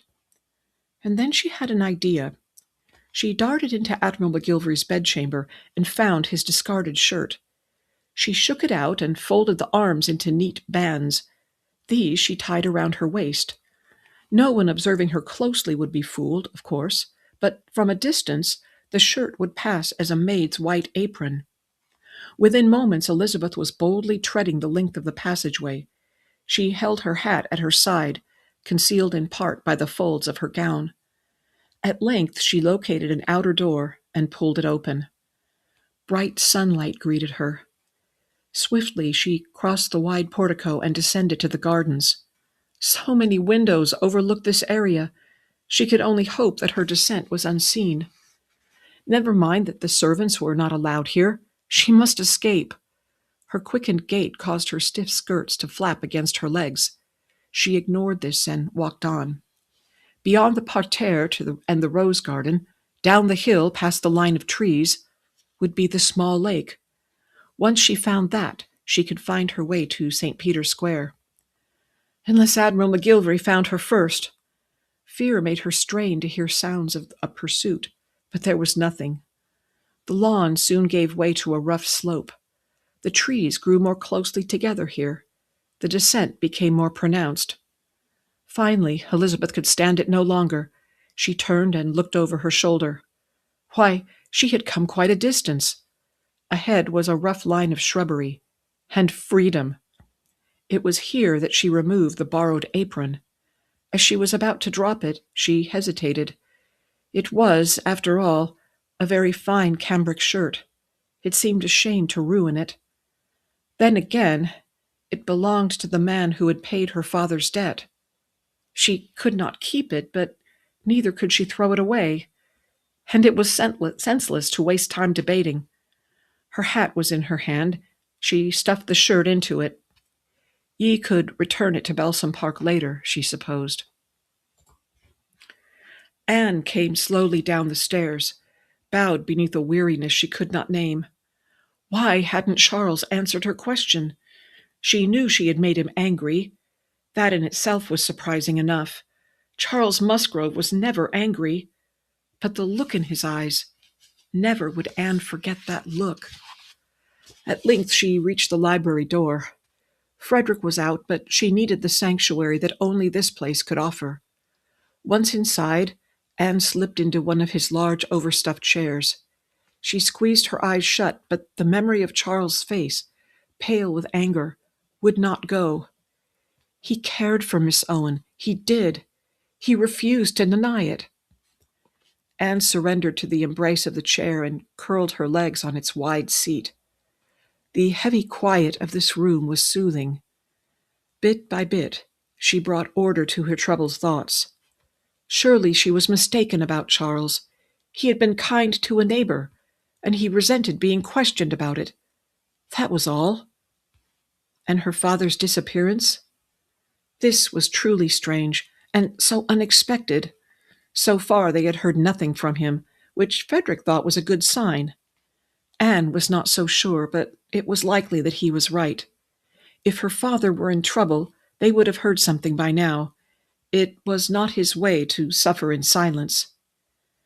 Anne pillowed her head on her arm. It was odd to be so tired in the middle of the day, but she was too weary to fight against it. Besides, if she remained awake, what new surprises would she discover? Elizabeth's face rose in her mind.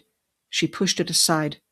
Frederick would come home and find her here, and together they would talk over Charles's situation, and her father's, and Elizabeth's. Frederick was wise about these things, she told herself. He would know what to do. Anne gave a comfortable sigh. They would sort things out together. In her eagerness to reach the gate, Elizabeth stumbled and fell into the grass. Her hands were already scratched and sore, so the discomfort did not matter. In another few steps, her escape would be complete. Never again would she set foot on the Balsam estate. The grass was damp, but no matter. Elizabeth knew she should get up, but her limbs would not obey. Her legs felt like jelly. Then she heard scuffling noises. Was there an animal nearby? A wild animal? She got to her knees, but not soon enough to avoid being bowled over and licked. She gasped, first in horror, and then in recognition. "Sweetie!" she cried. Without thinking, she threw her arms around the dog's neck. His long, wagging tail whipped gleefully against her waist. "Oh, sweetie," she said, "have you come for a visit?" She pressed her cheek against his neck. He was furry and dusty and smelled like a rainy day, but she did not care. She pulled away to look at him. The hopeful look in his brown eyes pierced her heart. "Are you hungry? I haven't any food to give you, love." She glanced in the direction of the gate. "I dare say Mr. Yee could find something." Sweetie gave a huff of pleasure, or so it seemed to Elizabeth, and rubbed his downy cheek against hers. She laughed. Who would have guessed that one could talk with a dog? She got to her feet, keeping a firm hand on Sweetie's collar. "Since you are not wanted up there," she nodded in the direction of the Balsam mansion, "you might as well come along with me." Sweetie pressed himself against her leg. "Do you know," Elizabeth confessed, stroking his long back affectionately, "that of all the McGillvarys, I believe you are my favorite. Besides," she went on, "I have a very fine cloak in your exact shade, and a smart hat, too. We shall look splendid when we walk about together. What do you think of that?" Chapter 5. Once More into the Breach. Admiral McGillvary came out of the library, slamming the door behind. A moment later it was jerked open by Ronan. "If you imagine that I am going to stand for this," he bellowed, "you are sadly mistaken." McGillvary paused long enough to collect his hat and riding crop from Jameson. The footman barely had time to open the door. "Come back here, Patrick!" shouted Ronan, following. McGillvary descended the broad steps swiftly and made for the stables, leaving his half-brother to scramble after. "If you choose to give trumpery baubles," Ronan yelled between breaths, "that is your affair. But I refuse to be bested by your mistress. Do you hear?" At that, McGillvary swung round. "What did you say?" It was all Ronan could do to keep from colliding with his half-brother. He put up his chin. "Your mistress," he spat, "has made a laughing-stock of me, and it is all your doing." The Admiral lifted his riding crop. Ronan stepped back a pace. "I wouldn't be surprised if you put her up to it. What a fellow you are, to send your bits of muslin to do your dirty— Ow!" A red welt appeared on Ronan McGillvary's cheek. "The lady's name," said McGillvary evenly, "is Miss Elliot. She has not, nor has she ever been, my mistress." He turned on his heel and strode away. "My face!" shrieked Ronan, figuring the welt. My beautiful, I'm bleeding! Ronan stood alone on the gravel drive. His chest heaved. Blast you, Patrick! He shouted at McGillvary's back. You'll pay for this! He ran after him, half choked with rage, his sword rattling against its scabbard. You're stingy, that's what, he bellowed. And I don't care who knows. Family honor be cursed. A quick stamping of hooves rent the air. The groom and his boy came around the corner of the carriage house, leading, with some difficulty, a saddled horse. At McGillvary's approach, Aoife nickered and pranced, but allowed him to untwist the bridle and pat her neck and shoulders. He deftly swung into the saddle. Did you hear me, Patrick? Ronan shrieked, running up. I'll publish it to the world. You're cheap. Aoife was very fresh. She plunged sideways and delivered several vigorous kicks. Stow it, Ronan, McGillvary said between clenched teeth, or I'll mark your cheek with my boot. Ronan drew back. His half-brother was wearing spurs. For your information, McGillvary continued, Miss Elliot received no jewels from me. And when I learn what you did to cozen that pendant from her— I did nothing, nothing! Ronan's voice rose to a whine. She offered it freely, the vixen! McGillvary gave a crack of laughter. Did she now? Bless her! Ronan's eyes narrowed. What is that supposed to mean? You know very well what it means. You're a humbug, dear Ronan. My Elizabeth had your measure in a moment. Ronan's mouth opened and closed, his hands balled into fists. A humbug! He screamed. How dare you! Horse and rider wheeled and made for the avenue of chestnuts at a hand gallop. Ronan ran after them. I'll meet you for this, Patrick, he bellowed. See if I don't. You're a marked man. At last, Ronan was forced to stop. Cupping his hands to his mouth, he yelled down the avenue, You are afraid to meet me, that's what! You fear the edge of my sword! He waved a fist in the air. Coward! Come back and fight like a man! Charles Musgrove pulled open the garden gate in a single movement. It went crashing against the wall, sending fragments of brick flying. He did not care.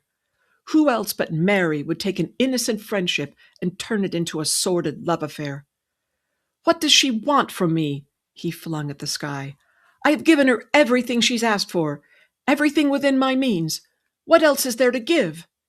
He went marching up the grassy slope to the top of the hill. Below lay the lake and the bench.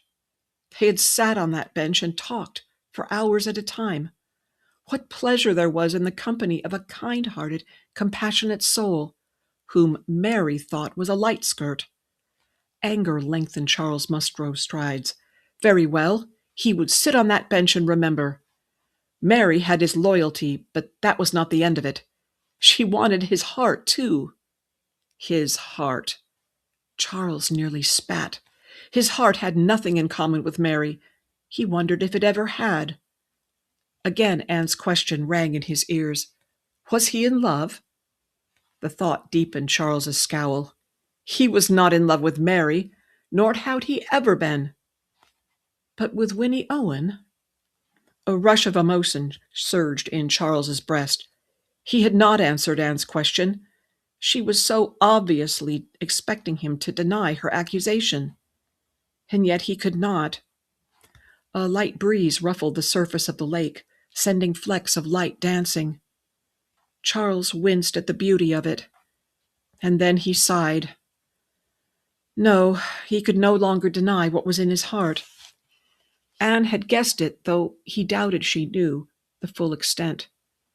She'd guessed it even before he knew himself.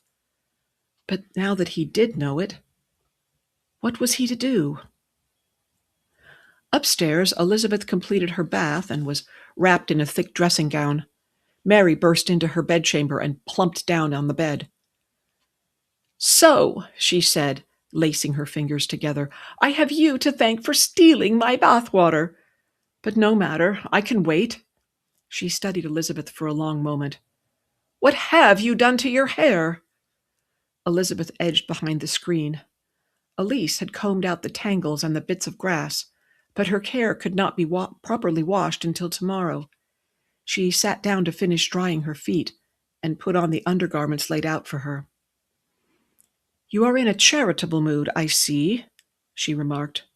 "When one suffers as I have," Mary said, "one has no choice but to seek refuge in noble ministrations to others." Elizabeth did not like the sound of this. "Are you feeling poorly?" "You cannot know what I suffer. How can you? You are not married." There was a long pause. "What do you know of heartache and betrayal?" "A great deal, believe me."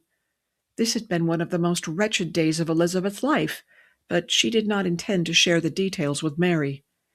She turned so that Elise could fasten the back of her chemise. When all was in place, she moved from behind the screen. "So what happened?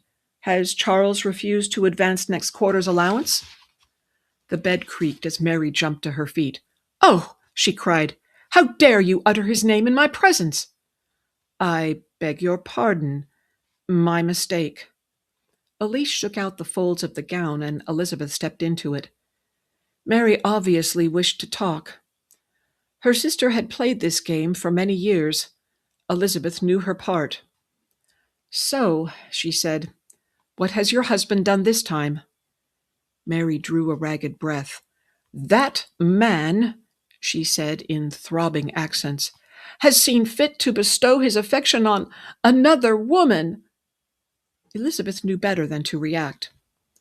"Has he indeed?" she said with deliberate languor. Mary would talk in front of the servants. She caught Elise's eye and dismissed her. Mary was not finished, she knew. "Did you not hear what I said?" demanded Mary. "Charles has taken up with another woman." "I wonder why," murmured Elizabeth. Mary bristled. "Upon my word, Elizabeth, how can you be so heartless?" She disappeared behind her handkerchief. "You have been a perfect beast to him, Mary," said Elizabeth, but more gently. "I doubt things have gone as far as all that. After all, this is Charles Musgrove we're speaking of." "I do not wish to hear his name. I do not wish to speak of him at all." "Very well," agreed Elizabeth. "Neither do I. Have you news from Lady Russell?" Mary lowered her handkerchief and glared. Elizabeth pulled forward a chair. "Really, Mary, you cannot expect me to believe such a story. It is rubbish, and you know it." Mary raised her head. "Are you calling me a liar? I heard the evidence with my own ears." Elizabeth returned her sister's glare, measure for measure. "Very well. Prove it." "If I were able to be up and about, I most certainly would," wailed Mary. "I would confront her to her face." "The woman has a name?" "Of course she has a name. What are you thinking?" "Suppose you tell me who she is." "We have nourished a viper in our bosom," Mary said tragically, and she gave a perfectly genuine shudder. It's Miss Owen." Elizabeth's mouth fell open. "You take that back," she exploded. "This instant, do you hear? How can you think such a monstrous thing? Mrs. Owen is a decent woman, and very kind she has been to you. Charles would no more seduce her than he would Anne." "Oh!" Mary shrieked. "Throw that in my face, will you?" "Throw what in your face?" "Anne," said Mary with a sob. "The Musgroves think that Charles should have married Anne." "Anne obviously does not think so. Do not be a goose, please." Mary hiccuped and twisted her handkerchief. "Anne knows what I suffer," she said in an abrupt turn of face. "She, at least, is a true sister to me. She heard what that woman said." "Miss Owen?" "No, Mrs. Mary paused to blow her nose. "You know, the woman who is to marry Mr. Minthorn next month." "Mrs. Barrymore." Elizabeth pressed her fingers to her throbbing temples. "Mary, you are making no sense whatsoever. What has Mrs. Barrymore to do with Charles Musgrove?" "Mrs. Barrymore saw them together, Charles and Miss Owen, laughing and talking in the garden. She said they make a lovely couple. And if I were well enough, I would run down to the garden this instant and no doubt catch them together." Elizabeth lowered herself into the chair. "Is that all?" "Is that all?" Mary cried. "Charles never laughs and talks with me in such a way." "Why should he? You have no regard for anything he says." Mary's lips formed a pout, but she said nothing more. "Be reasonable," Elizabeth said. "Talking with a woman does not constitute a love affair. Laughing and joking and sharing ideas, what are those? Nothing, less than nothing. For what do words signify?" Elizabeth spoke more slowly now, as the truth of what she was saying came home. "They are only words, follies, fancies, castles in the air. Worthless words, useless words." Elizabeth fought to regain composure, and then added for Mary's benefit, "Even if one speaks of love, if there are no actions, it is only a word." Mary put back her shoulders. "What do you know of love, sister dear?" she said primly. "Who are you to lecture me? You have never been in love. What do you know about losing a man's affection?" Elizabeth could only stare at the floor. "When you have been married," Mary continued, "then you may tell me how to arrange my life." She slid off the bed and flounced to the door. "Be grateful for what you have, Mary," Elizabeth said roughly. "Though you do not think it much, you have a home and a family. You have a future as mistress of Uppercross. That is something, even if your husband is a disappointment. I believe most husbands are." Mary shut the door with a slam, and Elizabeth hurried to set the lock. She leaned against the door. Words without actions. What good were they? "They are nothing," she whispered. "Nothing at all." Charles knelt and gathered a handful of stones. One by one, he cast them into the lake. None were flat enough to skip properly, but Charles was not feeling the sportsman today. His thoughts were taken up with what had been going on in his heart. How could he have been so blind? Conflicting emotions battled in his chest. He scowled at the water, attempting to quell the idiotic smile that he knew was spreading over his face. What he wished to do was dance and shout, to the sky, to the birds, to anyone who would listen, of his love for her, and of hers for him. That Winnie loved him, Charles had no doubt. It was not for nothing that he had sisters. The signs were there for anyone to read. There was a light in her eyes and a sweetness to her smiles. He had been blind indeed. But what to do now? For Winnie was headed home to Wales. Her mind was made up. She did not like to remain as housekeeper for her cousin's bride. She would return to keep house for her father, facing conditions that to Charles sounded like squalor. He kicked at the turf. Winnie's father drank heavily and had a temper. Already this caused anxiety, even from afar. But when she lived in the house with the man, what would happen? She knew how to manage a household, and she said that her father would benefit by having her there to manage the money. Charles had his doubts about this. Money saved would mean more money for drink, and if the man could not hold his liquor... Charles gazed in the direction of Minthorn's house. She was safe there. He could bear never seeing her again as long as he knew she was safe and happy. But she would not be safe in Wales. You could set her up somewhere. This sudden thought nearly bowled him over, and just as quickly he quashed it. He could no more support her than he could fly to the moon, although it would not cost much. Ideas came rapidly now, and Charles was surprised at how sound they were. She needn't live in Bath. In fact, she preferred the country. How much had Mary spent on those gowns last month? £20? Winnie could live on that for a year. For the price of several gowns. No. Charles thus thrust the thought from his mind. It was impossible, unthinkable. Winnie would never consent to such a thing. But the idea would not go. Charles sat down on the stone bench. Crewkerne was much too close to Uppercross. Taunton was too large as well as too dreary. She would not like Taunton. It would have to be a beautiful place, a place where she could take walks, a country place. A pair of geese flew overhead, honking as they wheeled to land on the water. Charles watched them, still thinking. Winnie must live in an out-of-the-way country place, near the sea. Charmouth. Memories of his visit to Lyme brought a smile. In his mind's eye, he could see Charmouth, with its sweep of country and retired bay and dark cliffs. A delightful place, Charmouth. Here she could wander along the shore to her heart's content, observing the flow of the tides and the seabirds. Yes, Winnie would enjoy living there. Best of all, Charmouth was within easy reach of Uppercross, a mere 16 miles or so. His heart swelled. He would force nothing on her, of course.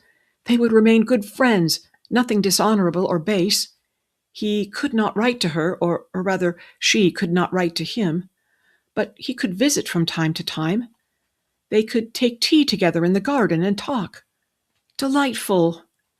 Charles laughed for the joy of it. Winnie needn't remain in Minthorn's house as a servant or return to her drunken father in Wales.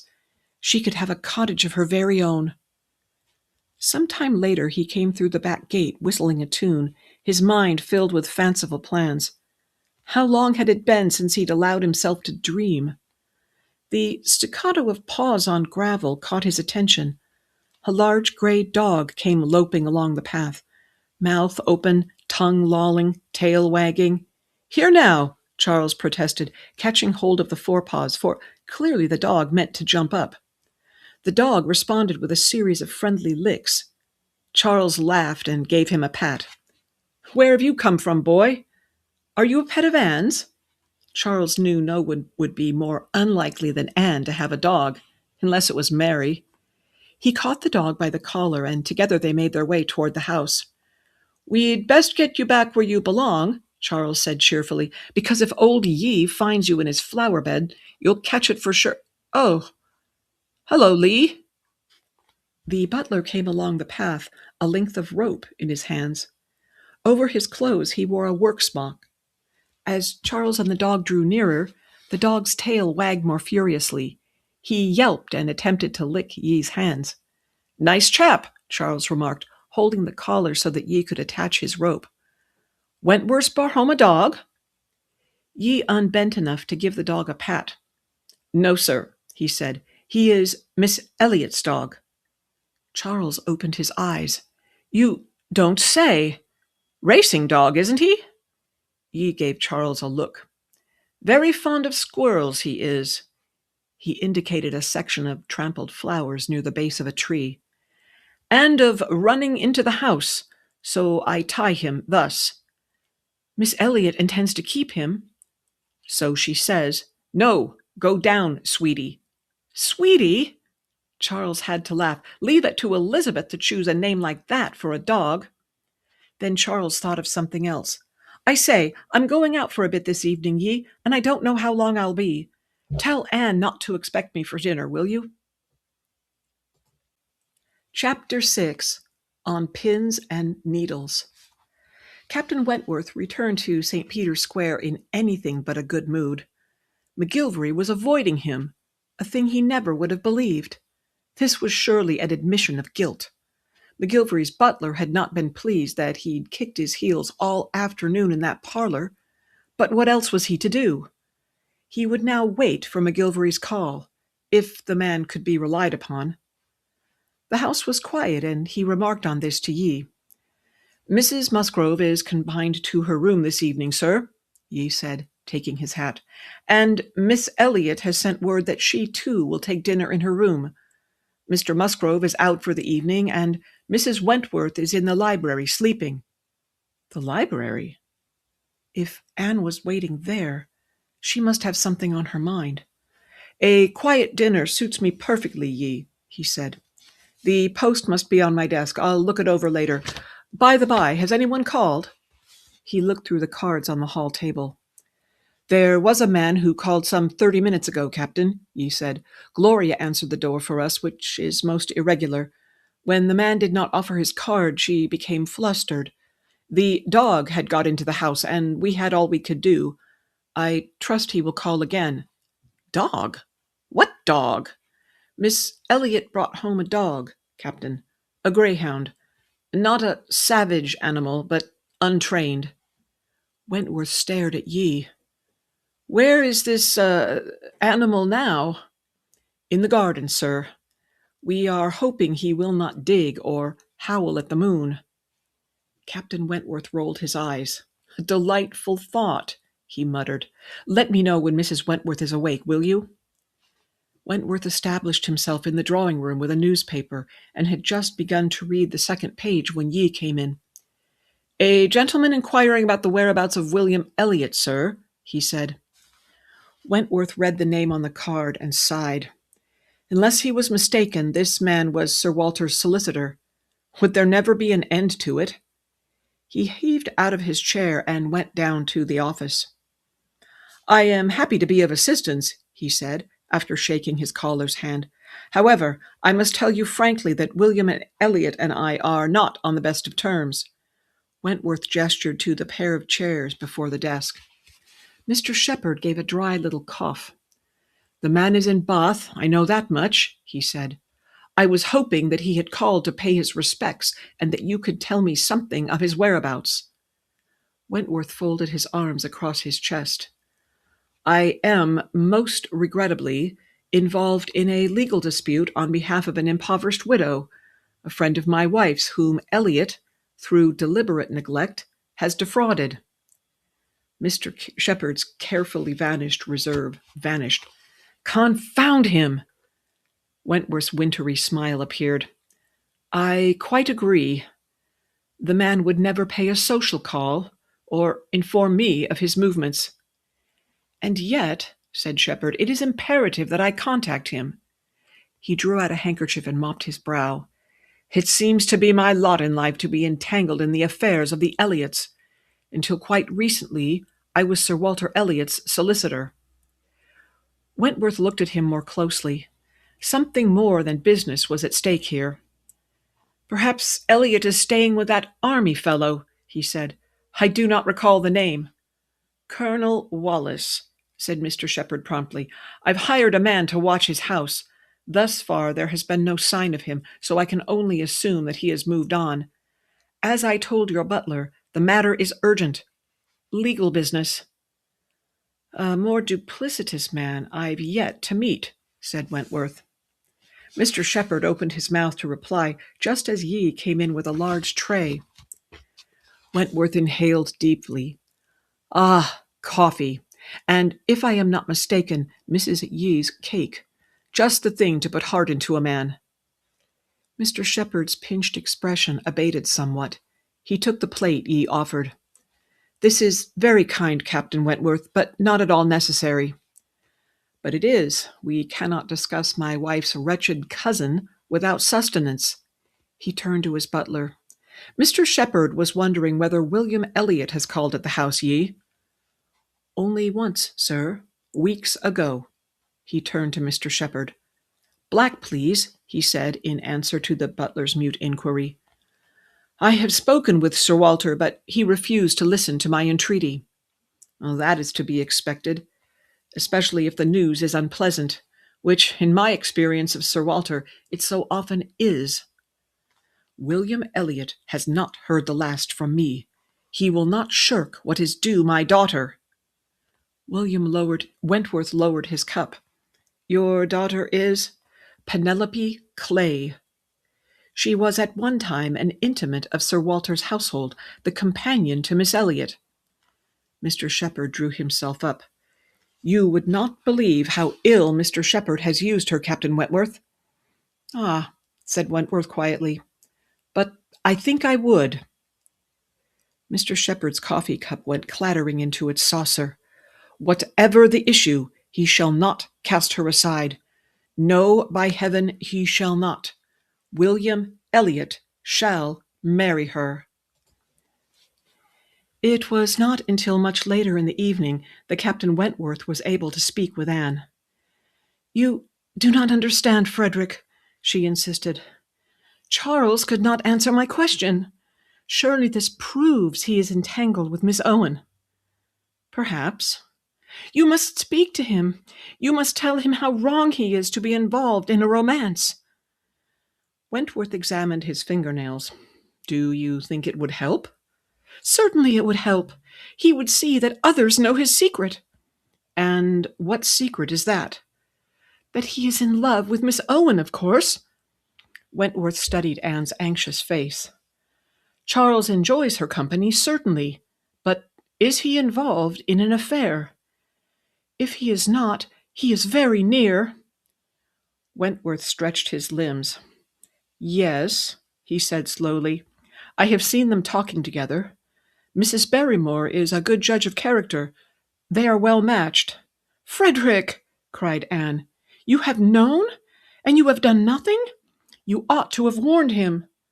On the other hand, he pointed out, having such a thing in the open might embolden him to act. After all, Charles knows the difference between right and wrong. So does Elizabeth, protested Anne, and yet you have been on your guard regarding those secret meetings you think she has. Elizabeth and Charles are in different situations. Your sister stands to become the victim, the one whose reputation will be ruined. Charles, on the other hand, is the perpetrator. I doubt that Miss Owen has tried to entrap him. So we do not confront Charles? I did not say that. I will speak to Charles. Yes, and to Elizabeth too. And McGillvary. Ye tells me that he is called. Anne's expression softened. You're tired, Frederick. As if you do not have enough to do. You work too hard. On the contrary, Wentworth said, I do not work enough. Life ashore is rather easier, and at the same time, more wearing. You wish to be at sea? Not at all. What I mean is I do not mind a little work now and then. And I suspect it was the same with Charles when he came to Miss Owen's aid. A man needs to do something productive. Anne was about to say something, but Yi came in to announce dinner. Frederick, Anne protested as he helped her to her feet, you should not have held dinner on my account. You must be starving. He smiled ruefully. I am a little, now that you mention it. He stood aside to allow Anne to go before him. Yi remained at attention beside the door. Captain, he said, and presented a card. I believe this is the man who called earlier. He insists on waiting. I took the liberty of putting him in the drawing-room instead of the office. Wentworth read the name. Very good, Yi. Convey my apologies to my wife. He hesitated. For how long had he kicked his heels in that back parlor at Balsam? Belay that, Wentworth said. McGillvary can wait. Wentworth's butler, old Yi, was it not, came back in with the coffee pot for the second time. Captain Wentworth was still at dinner with his wife and would be in directly. McGillvary sorted through the pile of periodicals on the table. Well, and he was nicely served for snubbing Wentworth earlier. But how else could he have done otherwise? He stretched his legs toward the fire and looked about the room. Wentworth had done well for himself, though his wife was not to McGillvary's taste. Memories of the engagement dinner he had hosted flooded his mind. Who would have guessed then that he would one day be asking the pompous Sir Walter for the hand of his other daughter? Cad, that meant that he and Wentworth would be brothers. The door came open abruptly. McGillvary jumped to his feet. Wentworth, he said, I apologize for not seeing you when you called. I was occupied. Were you indeed? Wentworth's usual smile was absent. He lowered himself into a chair without offering his hand. He was, McGillvary noted, looking rather harassed. The set of his jaw meant trouble. Very well did McGillvary know Wentworth's simmering ways. He steepled his fingertips and waited. At length, Wentworth spoke. My business with you is of a personal nature. His voice was unusually cold. I find myself in deuced awkward straits, thanks to you. You will tell me plainly, if you please, of your intentions toward my wife's sister, Miss Elliot. Indeed, although I do not—" McGillvary interrupted. "Thank God!" He gave a ragged laugh. "You must help me, Wentworth. I have made such a mull of it, from beginning to end. I dare say she hates the very sight of me." Wentworth's expression did not change. "As I was saying, I do not, myself, have much affection for Miss Elliot, nor vice versa, but why in God's name she should trust you is beyond me." McGillvary blinked. "But," he faltered, I meant no dishonor, Frederick. In fact, quite the opposite." "No, you never mean dishonor, do you? The sorry fact is, where women are concerned, you are nothing but dishonorable, as well everyone knows." McGillvary's smile froze. "That is rather a foul shot, old boy," he said softly. "Are you telling me that you behaved honorably toward Mrs. Wilkins and that dark-haired creature in Gibraltar, who well nigh threw herself at me?" McGillvary's chin came up. "But, my dear," he said, "that was years ago. Those associations I regret deeply." "I dare say you do. As regards Miss Elliot—" McGillvary attempted to interrupt, but no words came. Instead, he heard the click of a latch. The drawing-room door came open, and a cheerful voice called out, "Hello, hello!" "What the—" said Wentworth. "I got things rather mixed up," the fellow continued, after shutting the door. "I thought we were supposed to meet at Saracen's Head. I waited a long time, but no matter. My time there was not wasted." He grinned. "They brew a most excellent ale, and I won a handy amount at darts." "Musgrove," said Wentworth warningly, "now is not the best time—" "How do?" he interrupted, and extended a friendly hand. "Charles Musgrove, at your service. I'm married to Wentworth's wife's sister." He nodded in Wentworth's direction and shook McGillvary's hand. McGillvary shot Wentworth a questioning glance. "He means Mary, Anne's younger sister," Wentworth explained gruffly. McGillvary had heard plenty about Mary. "Musgrove," Wentworth said, "haven't you something urgent to do? Your horse, perhaps? You're jesting, right?" Charles fetched a chair for himself and placed it beside McGillvary's. "I never have anything urgent to do." He looked from one to the other with an expectant air. "I am Patrick McGillvary, Wentworth's friend and colleague," he said to Charles. "We have served together, time out of mind, in various places. Escapes from death and all that." McGillvary shot a pointed look at Wentworth. "I've seen your name," announced Charles. "You're on the guest list for Friday night." He turned to grin at his brother-in-law. "See? I am not such a chucklehead, Frederick." He looked from McGillvary to Wentworth and said, "So, what are we talking about? Or shall I fetch the cards?" McGillvary gave a ragged laugh and ran a hand through his hair. "Isn't this a cozy family party?" he remarked. Wentworth made a strangled sound and turned away. Charles blinked several times. "It ain't exactly a family party," he pointed out, "but it would be if you was married to Elizabeth, which you're not." He shook his head. "Like anybody would be. My wife, she says men are fools. She's dead wrong, and Elizabeth is proof. No man is fool enough to marry Elizabeth." Wentworth cleared his throat and said, "Musgrove." McGillvary's crooked smile reappeared. "As a matter of fact, Mr. Musgrove, he began. But the quaver in his voice must have given him away, for Charles Musgrove sat up. "Gad," he cried, "you don't mean to offer for Elizabeth, do you? What did you say your name was?" "Musgrove," said Wentworth more insistently. "McGillvary, Patrick McGillvary, "Mr. McGillvary?" interrupted Charles. He threw a grin at Wentworth. "No title. That settles it. You ain't good enough." He held up a silencing hand. "You haven't enough money, either. Sir Walter, he's our papa-in-law, McGillvary. He don't like the neighborhood. So if you live around here—" Wentworth gave a groan. "For pity's sake. He owns Balsam Park Estate, Charles. Now will you kindly—" "The place with the lake? No kidding." Charles gave a low whistle. "Maybe you do have enough blunt. Are you sure that you haven't got a title?"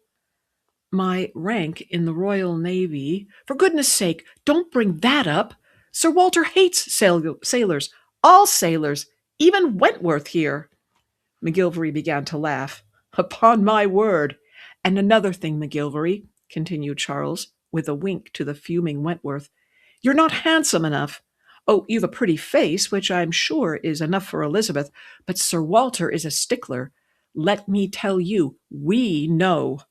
"Charles," snapped Wentworth, "kindly have the goodness to shut—" But Charles went right on talking. "Lucky for us," he said, "Mary and Anne aren't his special favorite, like Elizabeth is, or we would never have made it to the altar." He paused to look McGillvary over. "But I expect you don't wish to marry Elizabeth." His voice took on a pleading note. "After all, she don't need a husband, not any more. She's got a dog now. It'll do everything she says without talking back, which is what an Elliot needs in a husband." He paused, then added kindly, "I'm sorry to break it to you so brutally, but you need to know the truth." McGillvary returned the smile. "What I need to know, actually, is where to find Sir Walter. He seems to have changed his residence." "Handy, that," said Charles. "Who knows where he is? But there's always Lady Russell. She's the godmother. Will she do for consent?" "It seems as though she must." "McGillvary," said Wentworth in despairing tones, "have you lost your mind?" The butler returned with more coffee. Just then, McGillvary remembered Elizabeth's velvet bag. He went over to Yi. "This," he said quietly, "belongs to Miss Elliot. If you would restore it to her privately, I would be most grateful. And—" McGillvary drew out his wallet and removed something. "I believe this is hers as well." But the delicate gold object slid from Yi's gloved palm and went bouncing onto the carpet. Wentworth reached for it, but McGillvary intercepted. He returned it to Yi. "An earring?" Wentworth observed. "Looks a bit delicate for one of yours." McGillvary hesitated, but the opportunity to return fire was too much to resist. He smiled slightly. "We found it beneath one of the beds, actually." William's icy reserve shattered. "I beg your pardon?" "I bid you a good evening, gentlemen." McGillvary made his bow and went out. "McGillvary!" Wentworth shouted after him. "To whom does the blasted thing belong?" Upstairs in her bedchamber, Elizabeth was working on a letter. Frowning, she dipped her quill in the inkpot and began to write. "Dear Lady Russell, I trust that you are well and that father is in good spirits. You might like to know that I have obeyed your—" Here Elizabeth stopped. She could not very well write the word command, although that is exactly what it had been. Why had Lady Russell forbidden them to visit their father? Oh, yes, the announcement in the Gazette. Elizabeth gave a sigh. The fracas over her supposed engagement to James Rushworth now seemed like ancient history. And she would rather not write to Lady Russell at all, but how else was she to verify the transportation for tomorrow's ball? Not that she cared for dancing at a time like this, but she must see Mr. Elliot, and she suspected that he would be present. Instead of command, Elizabeth wrote kind suggestion, for did not Lady Russell consider her interference as kindness? The remainder of the letter gave no trouble. "I have not visited father, I believe none of us have, and I look forward to hearing the latest about his condition when you convey me to Lady Buxted-Heighton's ball tomorrow night. Will you call for me at 9 o'clock? I shall be ready." As soon as the letter was rewritten and sealed, she rang for Elise. One of the servants could deliver it to River Street tonight, and tomorrow she would have Lady Russell's reply. Doubtless Lady Russell would have much to say about how Elizabeth had spoken to Mrs. Rushworth, and about the wave of gossip now circulating throughout Bath. Elizabeth knew her world. Lady Buxted-Heighton would certainly regret giving the invitation.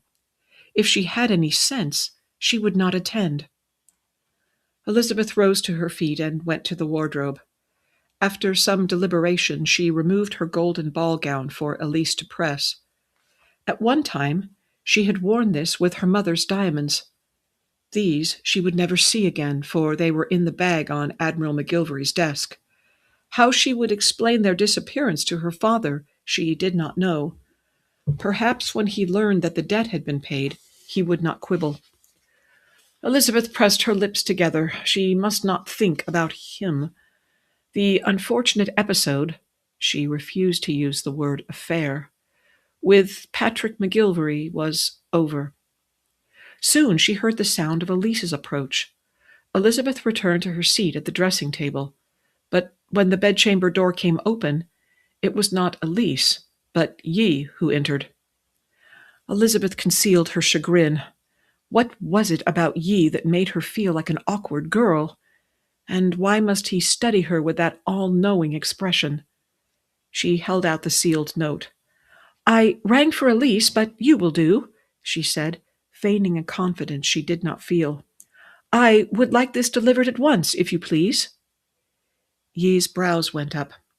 He took the letter from her hand and had the audacity to turn it over and read the direction. Elizabeth could not allow such presumption to pass. "I trust," she said bitingly, "that my correspondence meets with your approval?" Yi did not reply. He merely looked at her in that way of his. "You have, perhaps, a letter to be delivered to a gentleman, which you intended to give to Elise and not to me?" I most certainly do not," she cried. "What a notion!"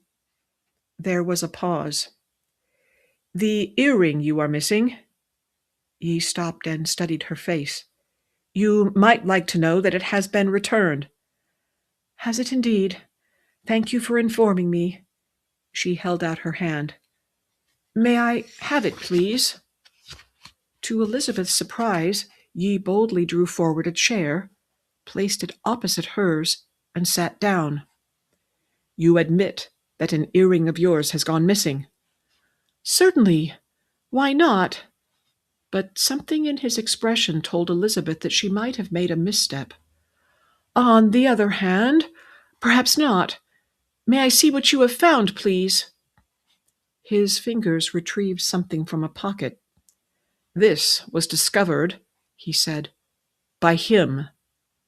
Him? Elizabeth's heart began to hammer. "He returned it," Yi continued, "to Captain Wentworth." Elizabeth was now blushing hotly. She dared not ask whom Yi meant. "Elise will be able to tell me whether this is yours, but I do not ask Elise. I ask you. Is this your property?" There was no use in denying it. She nodded. "Where, exactly, was it lost?" Elizabeth's gaze dropped to the floor. "I do not know," she said truthfully. "He told Captain Wentworth that it was discovered under a bed," said Yi, "in his house." "But how?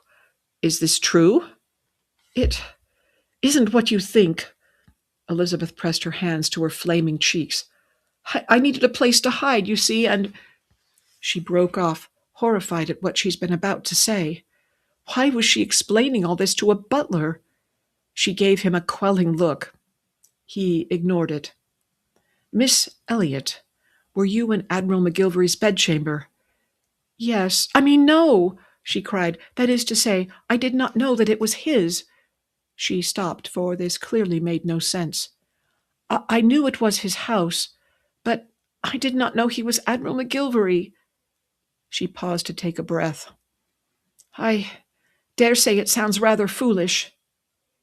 Yi reached into a pocket of his frock coat. "Admiral McGillvary called this evening. He instructed me to return this, privately." He brought out the gray velvet bag. Elizabeth took it with trembling hands. She resisted the impulse to open it. What would Yi think? A glance at his face told her the truth. "You know what is inside," she said. "Miss Elliot, what was Admiral McGillvary doing with your jewels?" I I gave them to him, but it is not what you think. My father owes him money, and I offered to pay the debt, but he would not allow it. Admiral McGillvary would not allow it. Nothing untoward happened, Mr. Yi. He insisted on paying the debt himself. Indeed, I watched him write the draft. Yi's brows went up. I see. Is that so unusual for him? It is unusual for any man, Miss Elliot. Are you acquainted with Admiral McGillvary, Yi? She said, a little fearfully. It seemed to her that his severity lessened. It is better said that I know who he is. It was Admiral McGillvary, I believe, who arranged for Captain Wentworth to lease this house from my master. Then you know about his reputation. Yi did not answer right away. Admiral McGillvary, he said at last, is said to be a dutiful, competent officer, clever in battle tactics, according to my master, one who takes risks and is successful. I meant where women are concerned. Yi placed his fingertips together. It is better said that Admiral McGillvary suffers from levity and high spirits. With no regard for a woman's reputation, she added. It seemed to Elizabeth that Yi's expression became even more solemn. There is, Miss Elliot, a type of woman who is careless where reputation is concerned. Elizabeth was stunned to silence. Did Yi see her in this way? Did he know about her secret meetings with Mr. Gill? Admiral McGillvary is, after all, well-looking and very well connected. Such a man is not often found within the society of the Navy. He offers temptation to foolish women who ought to know better. But he is not, so far as I am unaware, what you call a Don Juan. My godmother says otherwise. His brows went up. Do you believe all gossip, Miss Elliot? His meaning was all too clear. We are speaking of Admiral McGillvary, she cried, who would make a wretched husband. It is not marriage, Miss Elliot, that either contemplates. To be fair, he added, since my master left Bath, I have not observed Admiral McGillvary in company. His father's death, and that of his wife, have likely sobered him. And if he offered marriage to a lady? But Elizabeth's tone was not as offhand as she hoped. Yi's gaze became even more intent. Has Admiral McGillvary made such an offer, Miss Elliot? Is this why he has paid your father's debt? Elizabeth attempted a shrug. I dare say he meant nothing by it. How a man spends money, Miss Elliot, says a great deal. Yi paused. Is Admiral McGillvary aware of your campaign? Your ambition to marry a man of fortune. Had she been so obvious, even to Mr. Yi? Elizabeth swallowed. He is, she admitted reluctantly. I told him of it myself. Then it seems that he is not the only one with a reputation. Stung, Elizabeth rose to her feet. Nothing improper has happened, Mr. Yi. Nothing at all, save for the transfer of a substantial sum of money. Elizabeth sank back onto the chair. It is as you said. Men use money to achieve their ambitions. As do women. Had the man no mercy? Elizabeth realized that tears were rolling down her cheeks.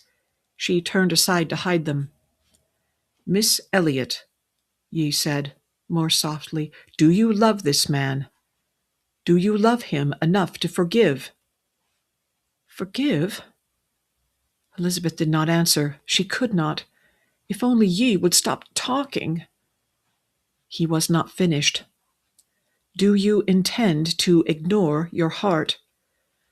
And what if I do? She burst out. I dare say it was not for love that you married. Your wife is a skilled cook. It was a good alliance, nothing more." There was a small silence. "You do not, as you suppose, know everything," he said at last. "Would you marry without love, Miss Elliot?" "To guard against being hurt, yes." "You delude yourself. For there is no safeguard," he said gently, "against pain." Chapter 7. Is It Not Romantic?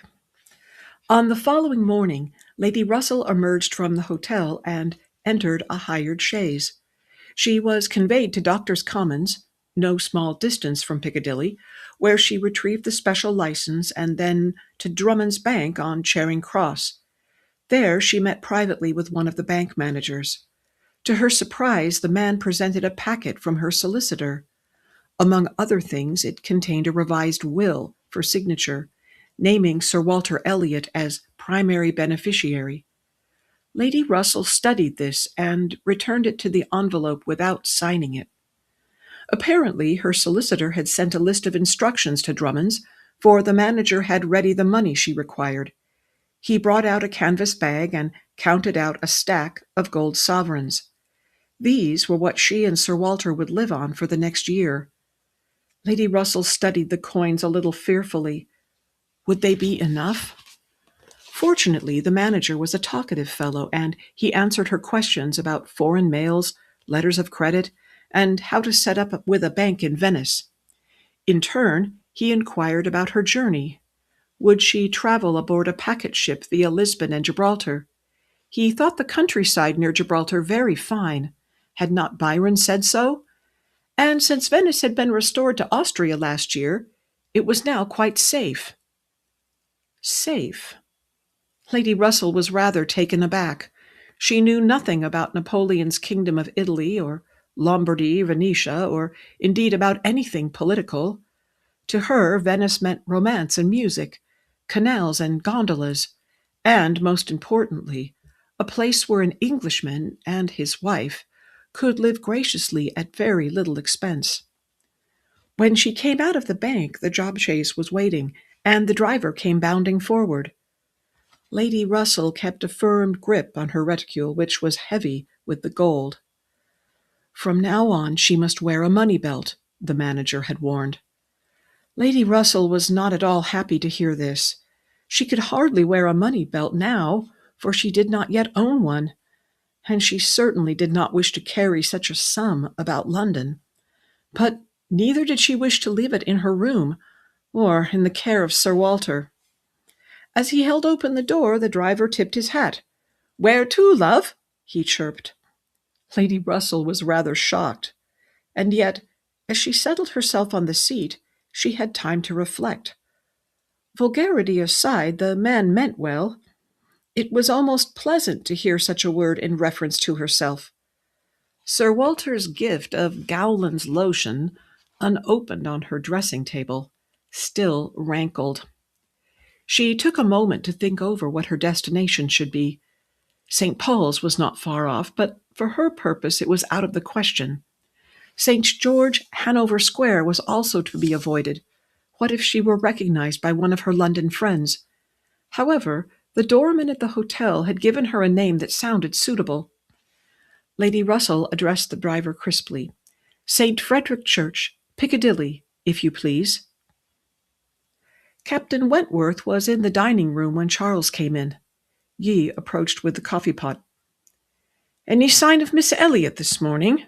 Charles heard Captain Wentworth say. "None yet, Captain," Yi replied. "Would you like us to check?" "I think not. My father had a saying, 'Let sleeping dogs lie.'" Wentworth took up a slice of toast and buttered it. "Morning, Musgrove," he said. "I didn't expect you would be down before midday." Charles muttered something about needing to have the gig out for errands. "Again? I thought you did that yesterday." "Well," Charles studied the contents of the sideboard, "I like to make it available. She'll be leaving soon and has much to do." "She?" Wentworth's tone made Charles wince. Why hadn't he kept his mouth shut? He took a plate and removed the cover from a bowl of eggs with a clatter. "It's Miss Owen, you know," he said very offhand. "A rotten shame, if you ask me." Wentworth said nothing. Charles decided to explain. "Not a good situation for her in Wales," he said. "Family's gone to pieces and all. I say, these kidneys look appetizing, what? Not to mention the cold grouse." Wentworth cleared his throat. "About Miss Owen." Charles plunked his plate onto the table. "I say, that McGillvary chap is something." He pulled out a chair and sat. "What do you make of him, Frederick? Pretending to offer for Elizabeth like that."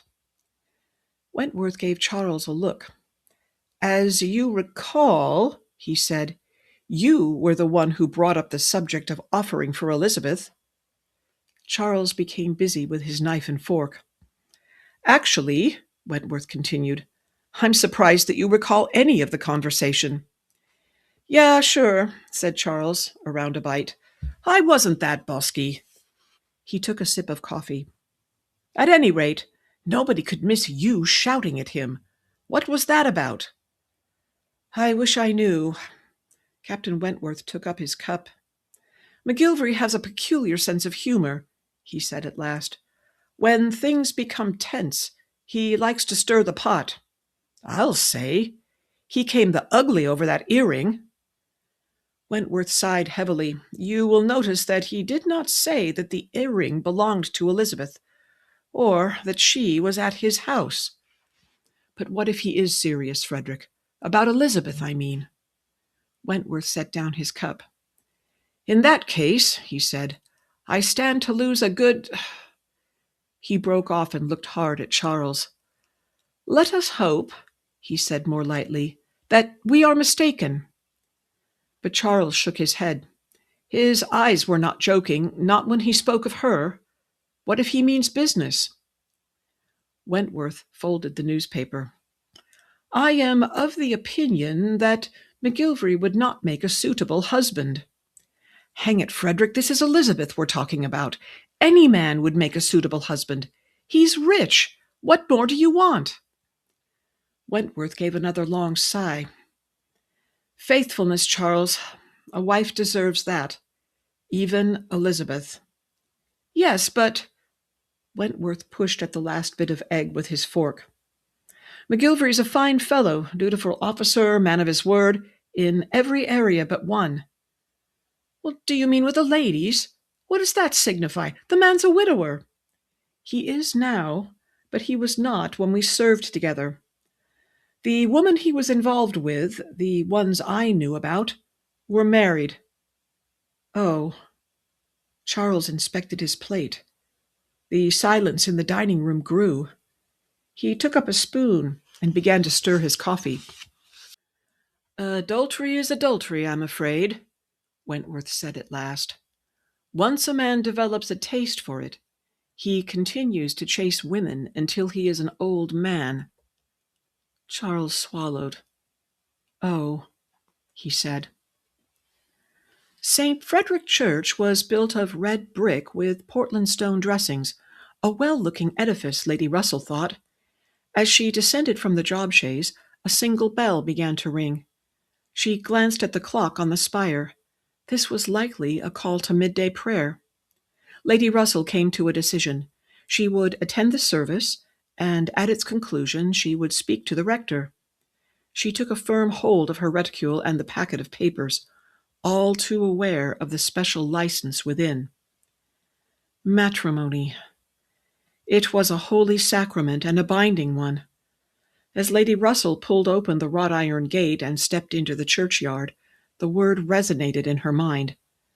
This very day, within the next few hours, in fact, she would be united with Sir Walter Elliot in holy matrimony. She had never intended to marry again, although friends had once linked her name with Sir Walter's. Would she have married him all those years ago? Certainly, if he had proposed, but he never did. Even now, this marriage was taking place at her instigation, not his. It was a lowering thought. He did not love her. She knew this. Indeed, she had always known it. But now she knew more.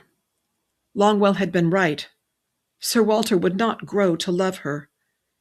If she had been a woman of beauty and rank? But no. To him she was merely his daughter's godmother and the widow of a knight. Amanda Russell summoned her courage and mounted the steps. It was best not to think about Longwell, and yet for some reason she could think of no one else. Even now she could picture him in a wretched mail coach, jolting along this very boulevard, Piccadilly, which to the west became the Bath Road. Longwell, whose loyal heart cared for her as Sir Walter never would. And he was lost forever. Do not be a simpleton. This was no time for sentimental regrets. She pinched her lips together, pulled open the door, and went in. The church's white interior was unexpectedly beautiful. A soaring barrel vault, white columns, and tall windows completed the whole. Sir Walter would naturally prefer St. Paul's Cathedral, but she knew he would admire the elegance of this setting. But somehow, as she slipped into a pew and laid aside her burdens, Amanda Russell found she no longer cared about what Sir Walter thought. Before her in the hymnal rack was a copy of the Book of Prayer. While the rector called the congregants to prayer and read aloud a psalm, she turned pages, searching for the words of the marriage vow. To read these words might bring a measure of comfort. But her gloved fingers were awkward, and instead she happened upon forms of prayer to be used at sea. A timely reference, for she would shortly be boarding a ship. Her eyes followed the text. O most powerful and glorious Lord God, at whose command the winds blow and lift up the waves of the sea, and who stillest the rage thereof. Lady Russell winced. How well she recalled the swelling sensations of seasickness. And she had made the crossing on a calm day. This so-called adventure with Sir Walter would shortly become an ordeal. We, thy creatures, but miserable sinners, do in our great distress, cry unto thee for help. Save, Lord, or else we perish. The truth of these words came home. She could read no more. As Amanda Russell bowed her head to pray, a tear dropped onto the page. Chapter 8. A Blow. Elizabeth waited all morning for an answer from Lady Russell, but none came. At last she decided to find out for herself, and to save money, she walked all the way to River Street. As she reached for the knocker, she pulled up short. It was missing. This was all wrong. Lady Russell was not gone from Bath. Shiftless Ellen had likely taken it indoors to polish. The door was answered by a woman Elizabeth did not recognize. I am here to see Lady Russell, she said. The woman sucked her teeth and wiped her hands on her work apron. Don't know, I'm sure, she said. Who would you be now? Surely this was the washerwoman. Why would such a person be answering the door? I am Miss Elliot, Lady Russell's goddaughter, Elizabeth said crisply. And who might you be? The woman gave a sniff. Her ladyship's not at home, she announced, and she began to close the door. She had not reckoned with Elizabeth's desperation. She is to me. Elizabeth pushed against the door. Where is Longwell? At the mention of his name, the woman fell back. Elizabeth gained the vestibule and, panting a little, repeated her question. The woman shrugged. Don't know, I'm sure. Walked out, plain as you please, with nary a word to anyone. If you ask me, he's piked out. Longwell has gone away? Whew, I hope he don't never come back. Who are you? Where is Ellen? Or has she run off as well? Don't know, I'm sure, Elizabeth finished. Kindly put the kettle on. I shall wait for Lady Russell in the front sitting-room. You may bring the tea when it is ready. Elizabeth gathered her skirts and went in. By the time Ellen came to apologize for being occupied with the marketing, Elizabeth's temper was in shreds. So much time wasted on the day of an important ball. Things did not improve. She and Ellen, who was not the most intelligent of women, had a harried, tangled conversation that left Elizabeth even more annoyed. This much was clear. Lady Russell had left Bath. Furthermore, she would likely be away for some time, as she had taken her trunks. Obviously, my Lady Buxton Hyton's ball was out of the question. Out to the vestibule Elizabeth marched, pausing only to draw on her gloves and straighten her hat. Below the looking-glass was a table displaying cards left by callers. One particular card caught Elizabeth's attention. She snatched it up. "Ellen," she called out, "when did this man come?" Lady Russell found Sir Walter in the parlour of the hotel. "Capital!" he cried, rising from his seat. "My dear, your sense of timing is superb. I am longing to make Lord Aldebert known to you, and as luck would have it, he is due to return at any moment." Long years of association caused Lady Russell to recognize a cue. She took a seat opposite his. "Lord Aldebert," she said. Sir Walter beamed. "I have had the pleasure to become acquainted with 3 fellow passengers, my dear. Is this not grand? We shall not be bereft of companions on our sea voyage. Lord Aldebert and his sister, the Honourable Miss Neville, and their good friend, Lady Sarah Jevington, will be travelling with us aboard the Saraband. They are journeying to Malta and then on to Athens, but what does that signify?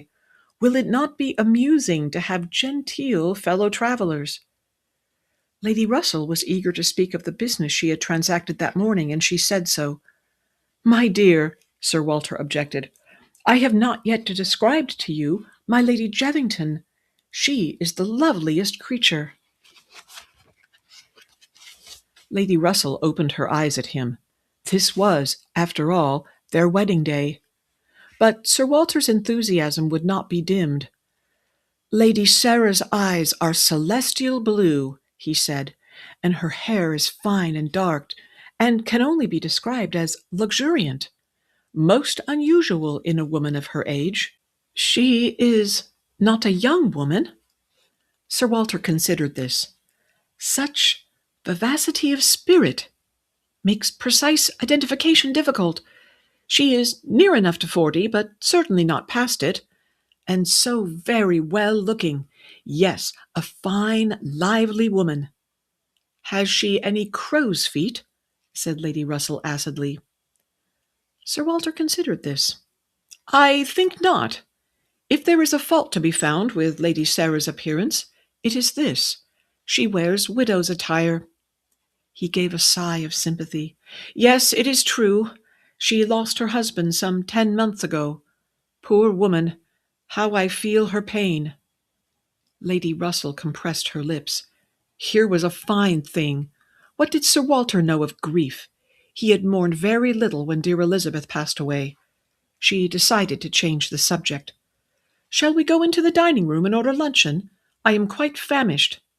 "Nothing for me, thank you," he replied. "Lord Adelberg bespoke an early meal and invited me to join his party. They pressed me to join their shopping expedition as well, but I knew I ought to wait for you." Lady Russell knew very well why he had remained behind. He hadn't any money. But Sir Walter was not finished. "Lord Adelbert has gone to Fortnum and Mason, which is quite nearby, in order to procure supplies," he said. "Now that you have returned, we must go there at once. Indeed, I cannot see why we did not place an order weeks ago, as Lord Adelbert did." "Perhaps because we did not know then that we would be making this voyage." Sir Walter leaned forward eagerly. "What I would like, dear Amanda, is to have several hampers made up, such as Elizabeth and I were used to have for Ascot. You know the sort. Stilton cheese, cooked salmon, champagne." "Have you any idea how much this might cost?" He waved her objection aside. "Huh! What does it matter? One embarks upon a sea voyage to Venice so seldom. Of course we must have the best." "I suppose so," she said slowly, "as it is our wedding trip." "Exactly. And it will not be at all dull or solitary as wedding trips so often are. Sir Walter stretched his feet. Indeed, it is a comfort to think that we shall be travelling with such fine, attractive companions. Lady Russell's chin came up. And what am I? Why, you are very well looking, Amanda, after your own fashion, Sir Walter hastened to say. You have the remains of beauty in your countenance, certainly. But once you have met her, I know you will agree that Lady Sarah is truly splendid. The widow Jevington, you mean, cried Lady Russell, who is almost out of mourning. I was about to tell you that I have arranged for our marriage ceremony, but now I cannot think why. My dear, objected Sir Walter, surely you cannot take offence at my remark. It is no crime to look at a beautiful woman. A dimple appeared in his cheek. I am, after all, a man. Lady Russell was on her feet. It is nothing to me what you do, she snapped, or at whom you look, for I am, after all, not your wife. Sir Walter also rose to his feet, a look of bewilderment on his face. Pray excuse me, sir. I find that I am quite exhausted. Not the vapours, Amanda. Sir Walter's voice was anxious. You do not suffer from the vapours, do you? Lady Russell pulled up short. Walter, when have you known me to succumb to vapours? She went out of the parlour with a swirl of skirts, and if there had been a door to shut, she would have slammed it. Elizabeth set out walking at a brisk clip, thinking all the way. Once again she was faced with having to attend a party alone. In no way did she wish for another disaster as at Chalford House. But what else could be done? Elizabeth Elliot, the infamous Elizabeth Elliot as she was now known, would not again receive such an invitation. But as Lady Elliot, what would her social standing be? Elizabeth thought long and hard as she trod along the streets. At this juncture, she must consider the future. Perhaps it would be wise to look in at the pump room. If she was able to speak to William Elliot now, there would be no need to attend Lady Buxton Hyton's ball. But the Master of Ceremonies was not encouraging. He had not seen Mr. Elliot at all today. And was there an air of disapproval in his speech? Elizabeth turned away and caught sight of another familiar face. That Miss Bingley saw her was certain, but she looked away with decided coldness. So, dear Caroline had been listening to gossip. Anger lent Elizabeth courage, and she boldly crossed the room. If Caroline Bingley was so worried about her reputation being tarnished by Miss Elliot, let her say so and be done with it. Caroline's sister whispered something and gave Caroline a nudge. The startled look on her face was replaced by a tight smile. "Eliza, my dear," Caroline said, "how nice to see you." How she could lie! Elizabeth coolly returned the greeting. "Have you seen my cousin this afternoon?" "Mr. Elliot?" Caroline's voice rose to a squeak. She and her sister exchanged looks. "My dear Eliza," Caroline said in a lowered voice, "how can I thank you for introducing your delightful cousin? So agreeable, so conversant." Caroline dropped her voice to a whisper. "Will you be surprised to learn that he has been to call on us?" She gave her nickering laugh. "He is a most modest creature.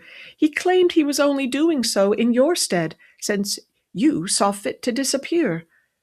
Where have you been hiding yourself, Eliza?" The sly sparkle in Caroline's eyes did nothing to improve Elizabeth's temper. Caroline's voice took on a pitying tone. "I understand you have had a little trouble of your own, my dear. Who dared to place that dreadful notice in the Gazette? Your cousin assures me that it was a hoax." Elizabeth did not trust herself to speak. William Elliot had placed that notice himself. "But there is nothing to worry about," continued Caroline, and she gave Elizabeth's arm a pat. "Louisa and I have decided to lend you countenance." This was worse than anything. Who was Caroline Bingley to be rescuing her reputation? Elizabeth made herself speak lightly. "By the by, shall my cousin be calling this evening? I have a message I would like to send to him." Caroline's face fell. "I do not know for certain. He said he has a prior engagement, but we are hoping that he will look in on his way home." "By all means," chimed in Mrs. Hurst, "send us your little note, Miss Elliot, and we shall make certain he receives it. If not tonight, then tomorrow. Mr. Elliot has been very reliable that way. Dare I say, persistent?" It took effort to ignore the look of triumph on Mrs. Hurst's face, but Elizabeth managed it. A prior engagement meant one thing: William Elliot would be at Lady Buxted Hyton's ball. And so, Elizabeth decided, would she. Of course, the key would be buried at the very bottom of her reticule. By the time Lady Russell unfastened the lock, she felt ready to scream. She threw open the door to her room, hurried inside, and quickly relocked it. Thank heaven he had not followed her. Hiding in the bedchamber was an old habit of Anne's. After spending several days with Sir Walter, Lady Russell was beginning to understand it. The bedchamber window was closed, yet the street below was all bustle and confusion, the growling, rattling, shouting, smoking atmosphere that was London. Quiet contemplation was a luxury Lady Russell could ill afford, for a line of unfinished tasks marched through her mind.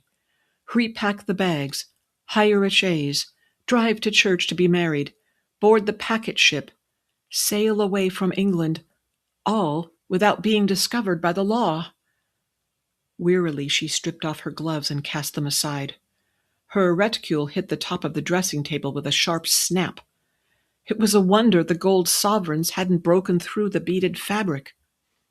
Here was one more task to be added to the rest. £500, twice what she spent in a year, must be hidden away in the money belt she had just purchased, which she must wear herself because her soon-to-be husband could not be trusted. Lady Russell sighed sharply. She ought to have listened to the bank manager. A letter of credit would have been so much easier. Straightway she set to the task of filling the money belt. "My Lady Sarah, indeed," she grumbled. Sir Walter had some nerve to praise another woman to her face, and on their wedding day, too. Why, it was laughable. Almost. "The remains of beauty in my countenance," she huffed. "How dare he? How would Walter Elliot respond if she told him something similar, such as, he had the remains of intelligence?" She poured the sovereigns onto the dressing table and began sorting through them. Longwell had been right, of course. Sir Walter had precious little to offer her, not even the charm of his company. Dear Longwell. He mentioned the mail. Had he caught it? Was he now in Bath? If he had any sense, he would remain at River Street until he found another situation, but she doubted he would do this. The shining coins were a painful reminder that she'd given Longwell no severance or letter of recommendation.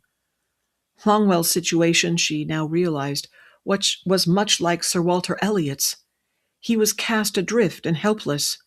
But, unlike Sir Walter, Longwell had no children, no family. He was bereft of employment and utterly alone in the world. Lady Russell gave herself a shake. Sentimentality would get her nowhere. She began to fill the money belt.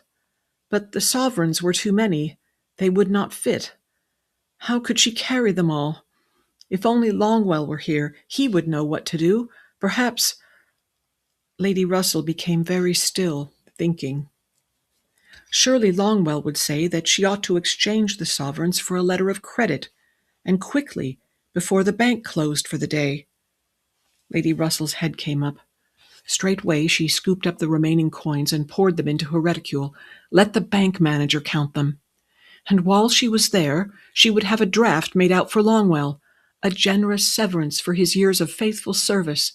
She would send it by express to River Street. Surely he would receive it. Again she drew on her gloves, feeling better than she had all day. She had had nothing to eat, but it did not matter. Nothing mattered save her errand.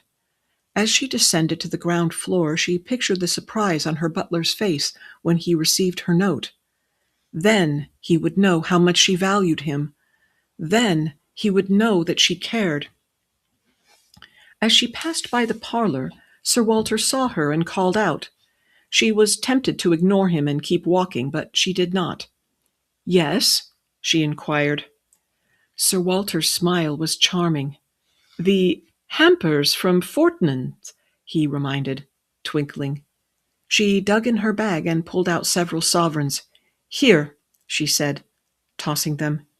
"You will have to purchase them yourself. I am going out." Sir Walter went chasing after the rolling coins. "And when," he said, panting a little, "is to be the ceremony?" Lady Russell turned round. "What ceremony?" she said blankly. "Why, our marriage ceremony, of course." "Oh, that," said Lady Russell. She shrugged. "I'm afraid I cannot say." There came a scratching at the library door. McGillvary ignored it. It was probably the dog. The scratching turned to knocking, insistent knocking. Finally, the handle turned and the door swung inward. "I know you're in there, McGillvary," said a woman's voice. "I have been waiting since yesterday to speak to my piece to you, and I shan't be put off any longer. I came all the way from Laurel Court to see you." McGillvary did not look up. It was not the dog. It was worse.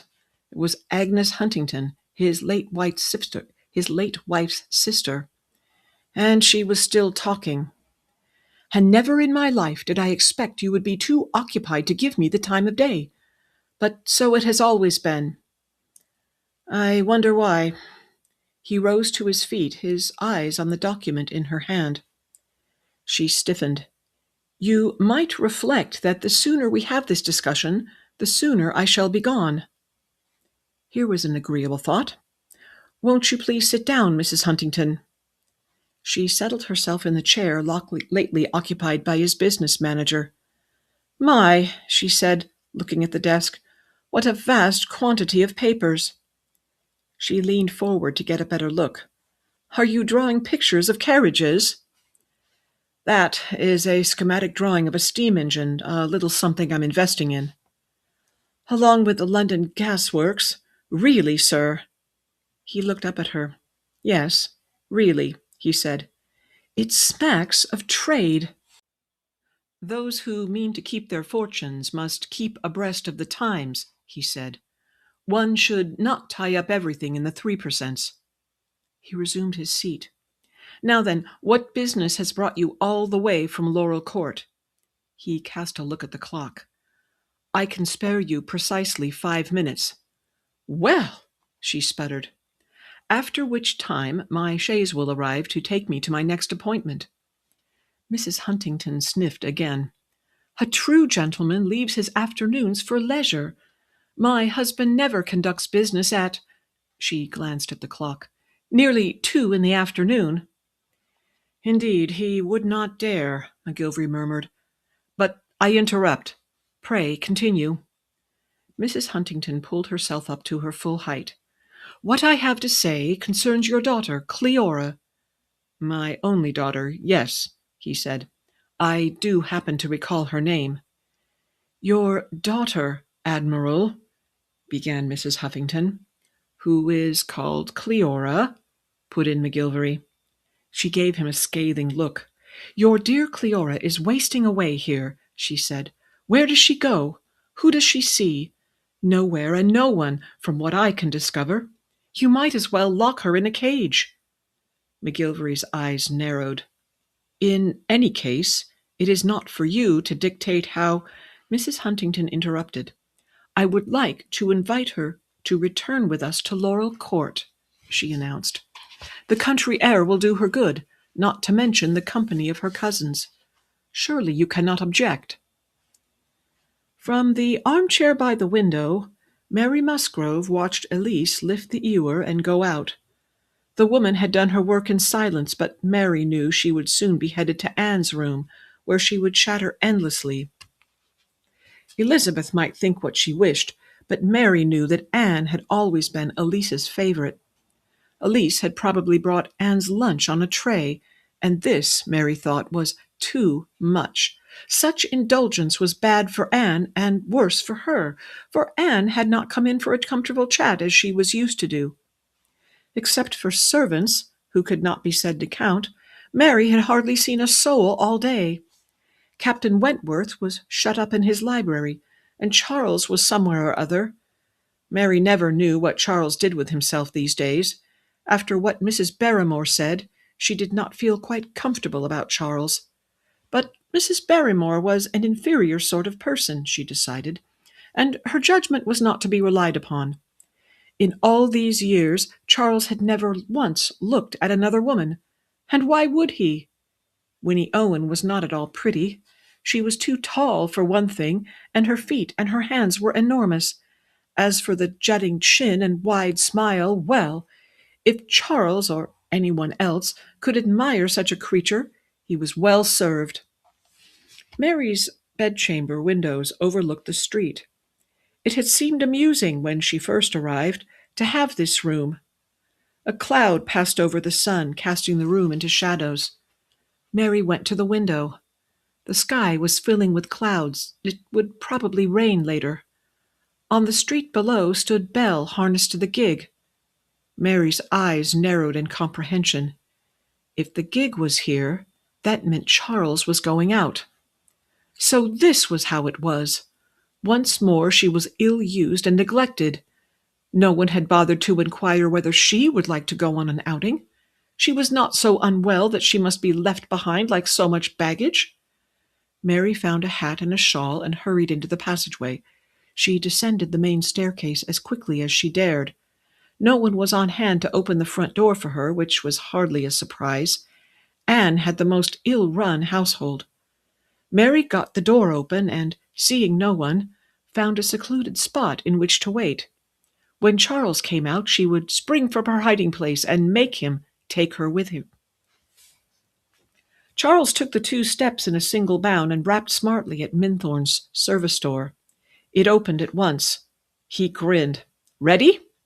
Miss Owen came out, tying her bonnet. She glanced at the sky. "Do you think it will rain?" "Probably not. If it does, I have an umbrella handy." He offered an arm, and she took it. "Clouds and sun," he remarked. "My favorite combination." Together they walked to the street. "So," he said, handing her into the gig, "where are we bound?" Miss Owen did not answer right away.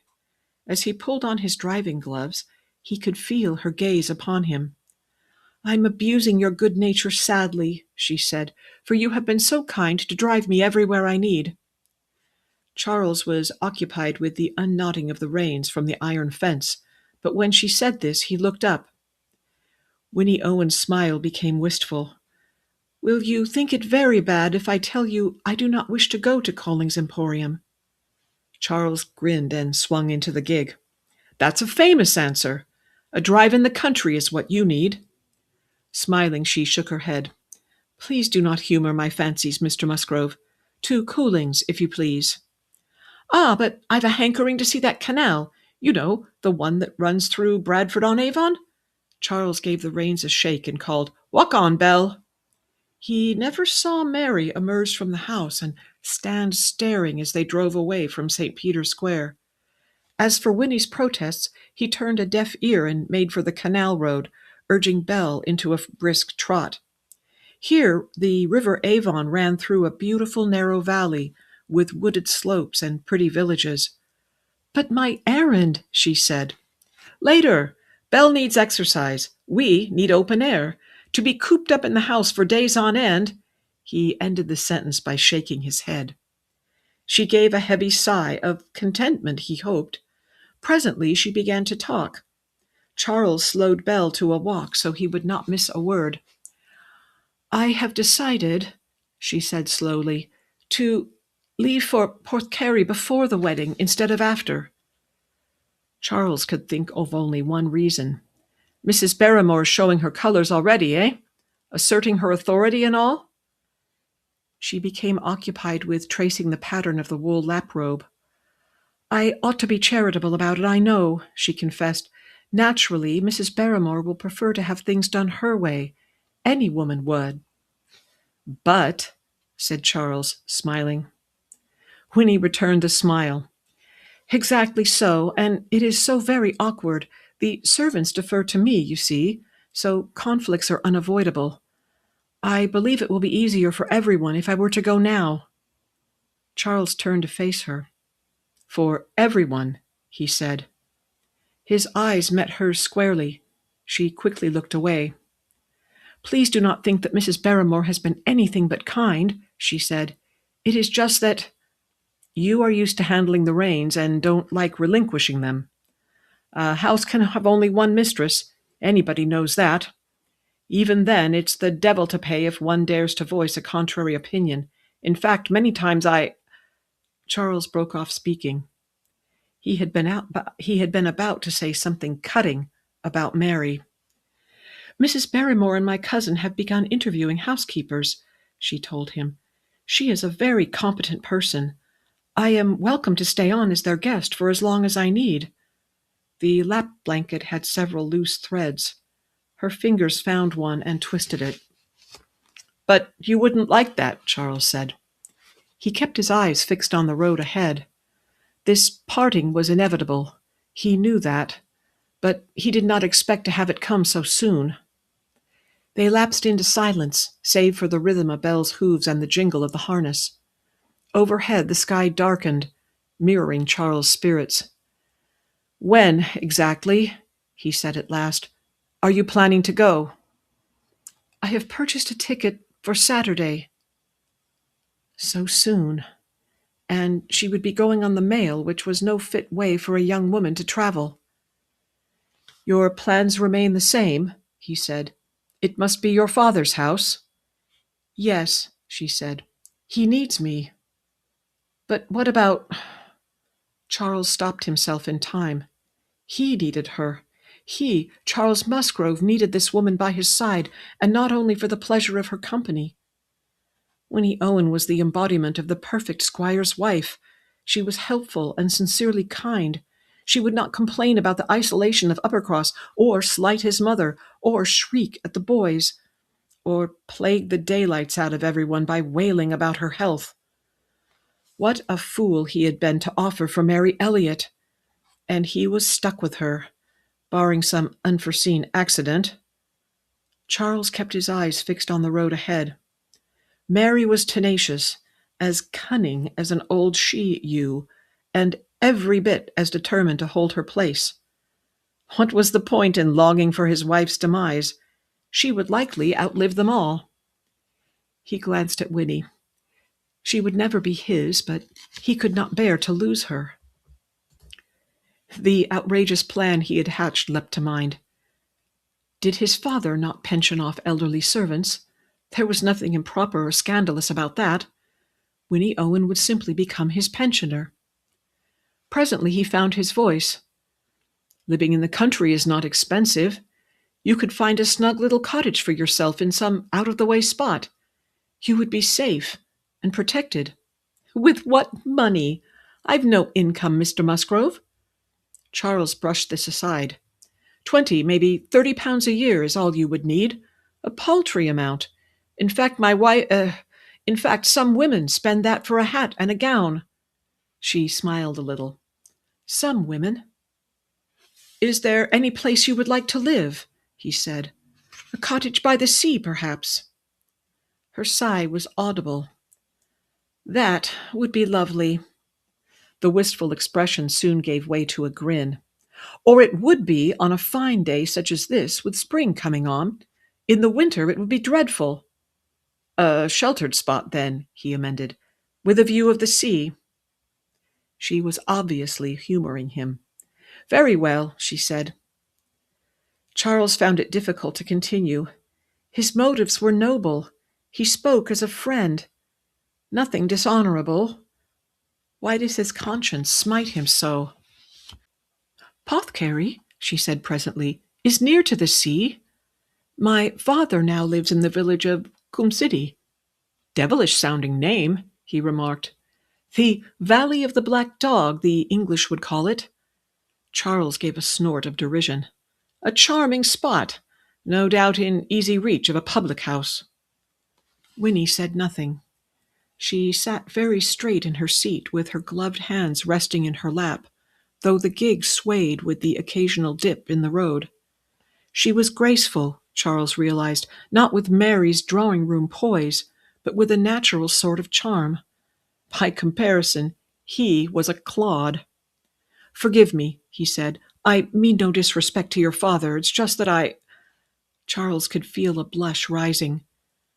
"I fear for you, whereas in a cottage of your own—" Again the silence hung between them. His throat grew tight. "I am a farmer," he told himself. "A farmer knows how to wait." If he rushed his words, he would make a mull of it. Patience would carry the day. Winnie's voice called him back from his thoughts. "A cottage of my own sounds rather lonely."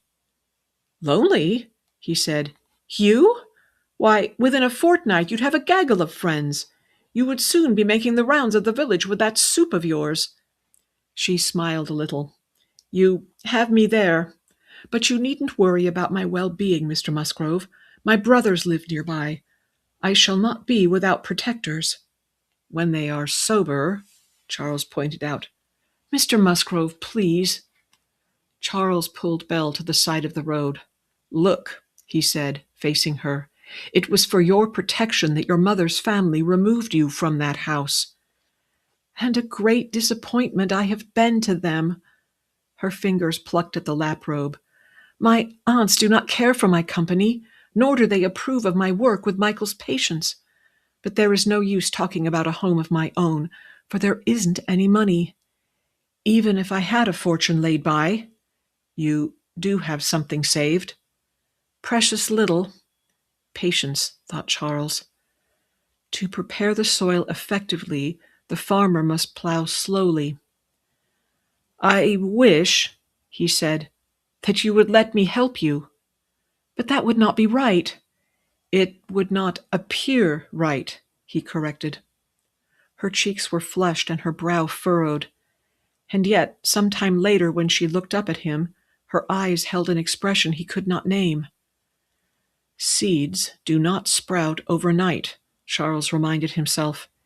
He must give the idea more time to take hold. He turned the gig around and headed back to Bath. "And now," he said, "to Cooling's Emporium." With a huff of frustration, Lady Russell tore up yet another sheet of paper. What was wrong with her? Could she not compose the simplest thought? She drew forward another sheet, determined to ignore the hum and bustle of the banking office. "My dear Longwell, I trust this finds you in good health. Enclosed you will find a token of my esteem." She squinted at the word. Regard seemed too sentimental, yet esteem was too stiff. She longed to write the word affection, but she knew this would be singularly improper. As it was, the amount of the draft was far short of Longwell's worth. He, who was both servant and adviser, was past price. But she could not sit here fussing over words and tearing up pages. The bank would be closing soon, and she and Sir Walter had an appointment with the rector. At last she finished the letter and sealed it up with a wafer. The staff at Drummond's was most accommodating. A courier was summoned. Her packet would be delivered in Bath tomorrow morning. How she wished she could be too! But no, she was headed out to sea. Again she was confronted with memories. The sickening sensation of the ship plunging under her as the bow climbed into the sky. Sir Walter would no doubt scorn the agonies of seasickness. She would be confined to their cabin for most of the journey, eating dismal tea and toast and looking wretched, while her new husband amused himself with the others. Lisbon, Gibraltar, Portofino, Messina. Lady Russell ticked off the ports of call in her mind. The voyage would be long indeed. A nearby clerk approached with the letter of credit. With a sinking heart, Lady Russell read it through. At one time, leaving England sounded exciting and adventuresome. Now she had misgivings, grave misgivings. Once begun, where would it end? Slowly she folded the letter, wrestling with her thoughts. The clock ticked. Traffic rumbled by in the street. Where would it all end? At last, Lady Russell put back her shoulders and took a long breath. "Excuse me," she called. The clerk came over. "I am sorry to inconvenience you," she said, "but I have had a change of plans. Would it be possible to reissue this letter with a few substitutions?"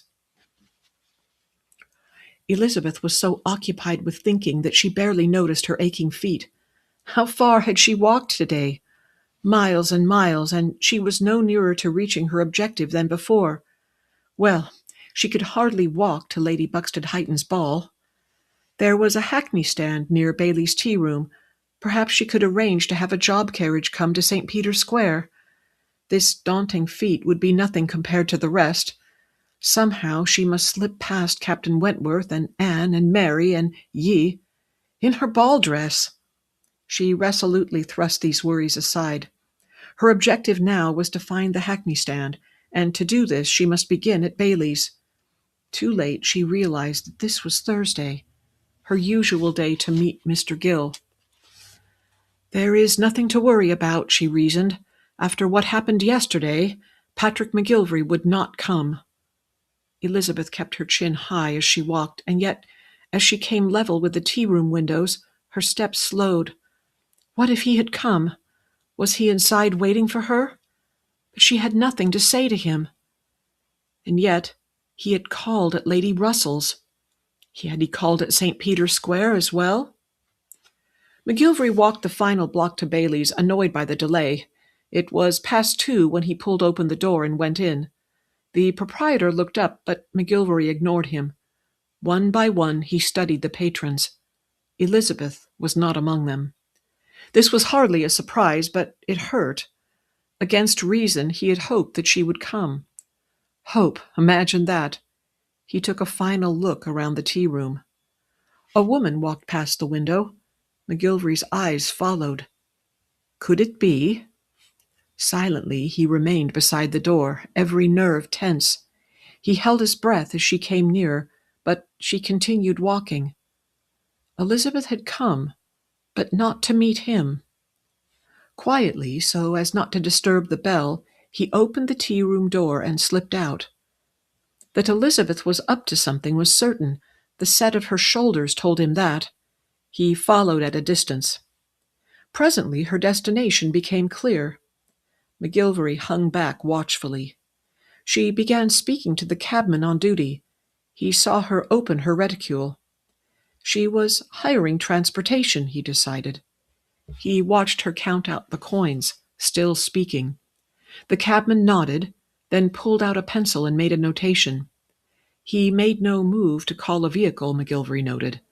So, she would need a hack later, not now. McGillvary edged closer. Then he heard someone call her name.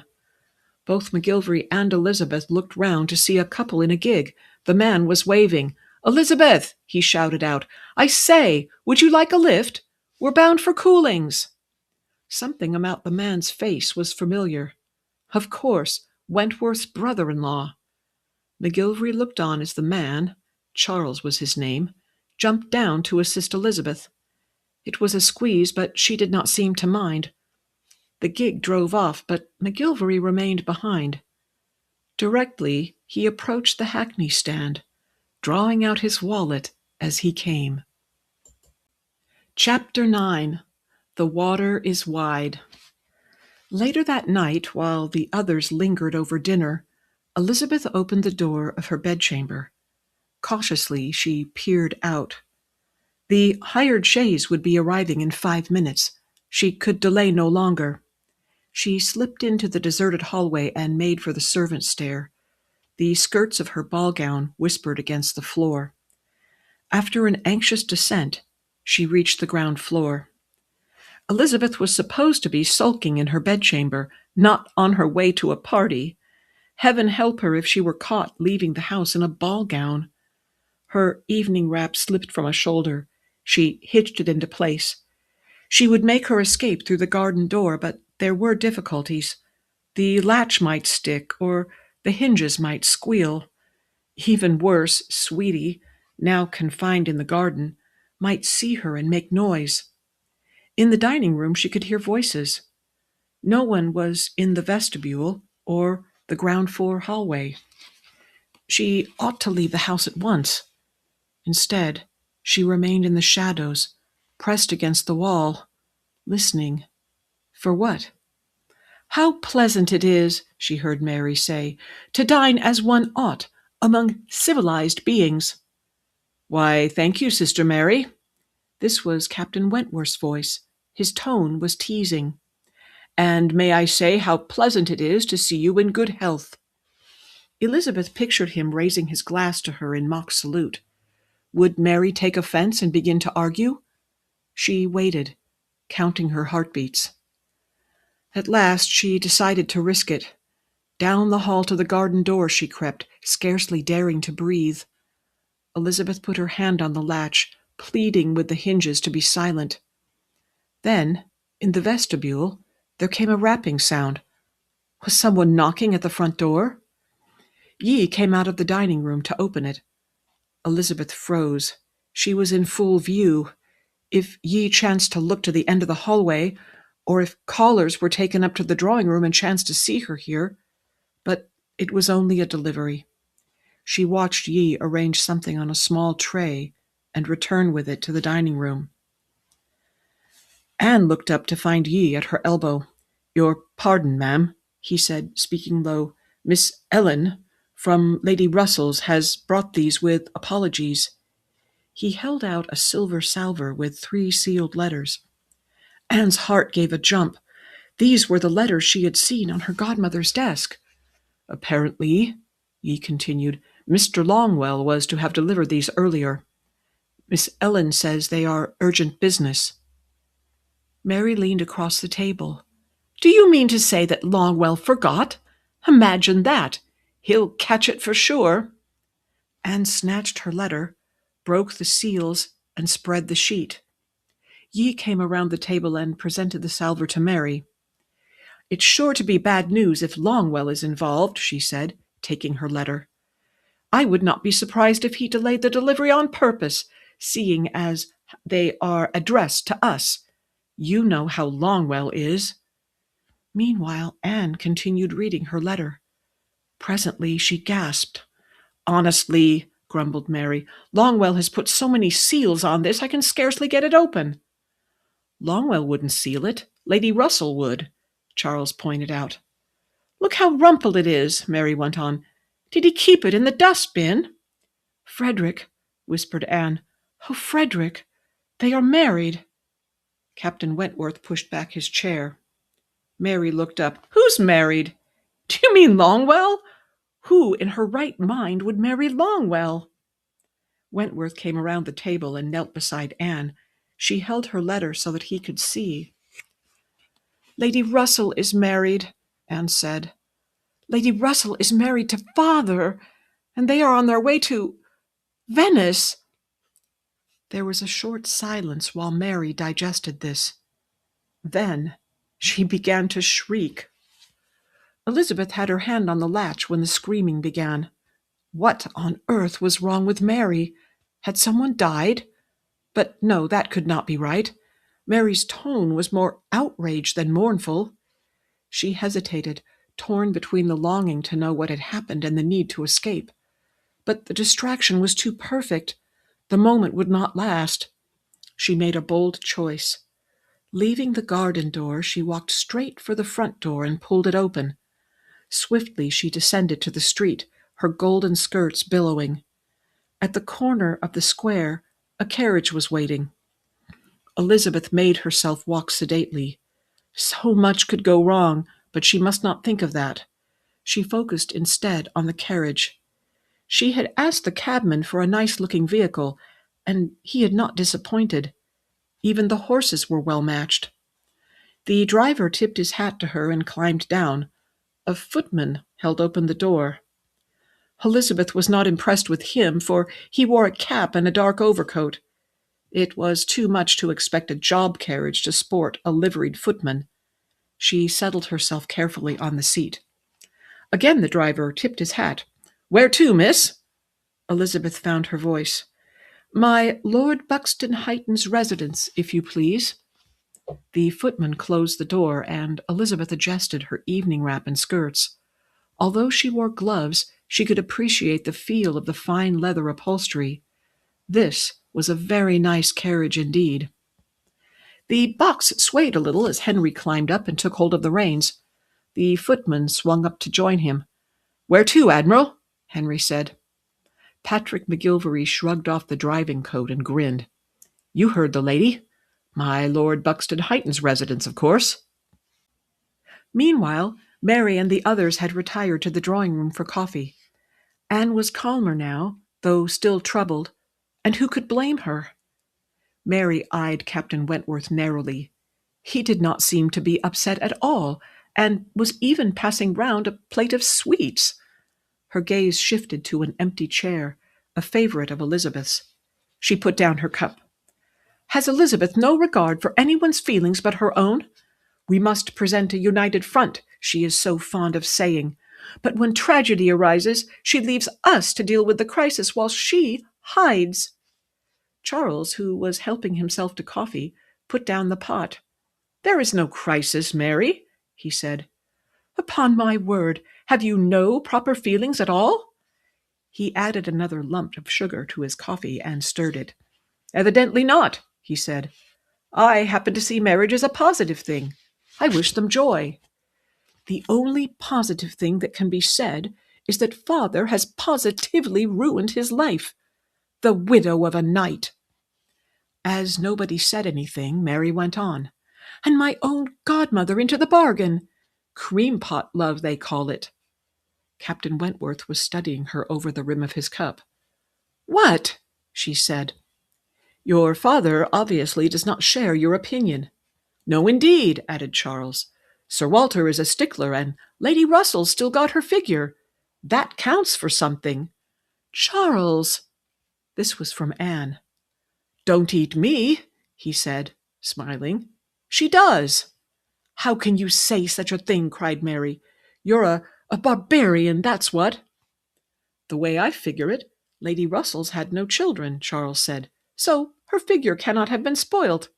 "Charles!" cried Mary. Captain Wentworth found a seat beside Anne. "What I would like to know, since we're discussing this rationally, is how much Lady Russell is worth." "Frederick!" cried Anne. "Well, in your father's situation, a little money will come in handy," he said. "And a whopping lot of money will come in handier," chirped Charles. "Lady Russell can't be that bad off. I think Sir Walter has made a snug little match."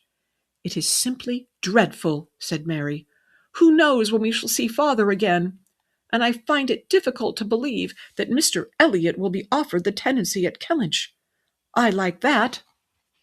Captain Wentworth reached for the coffee pot.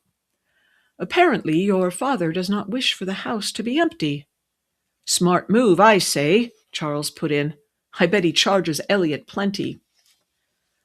"Lady Russell is nobody's fool, or should I say Lady Elliot?" Wentworth added. "I'll wager she put him up to it." Mary glared at both men. "Must we now call her Mamma? I tell you I won't. Father has not remained unmarried all these years to end up with someone like Lady Russell. He ought to have married a noblewoman, someone with taste and beauty and breeding, not someone old and common like Lady Russell." Anne spoke up. "Good heavens, Mary, you speak as if she were a hag." "Anne, I have eyes. Lady Russell looks every bit her age. Her neck has creases in it. Oh, she tries to disguise them with that pearl collar of hers, but she fools no one." Charles gave a snort. "Creases? The mark of impending death? Pity I never noticed them." His expression changed. "Really, Mary." "Lady Russell entrapped father into marrying her. That's what. She has been throwing herself at him for years. Even Elizabeth has remarked it." "And here I was thinking it was the other way around," said Captain Wentworth. "If your godmother is happy, what else matters?" "She will make father beastly unhappy, that's what," said Mary. "He is a man of distinction and taste, and he is trapped.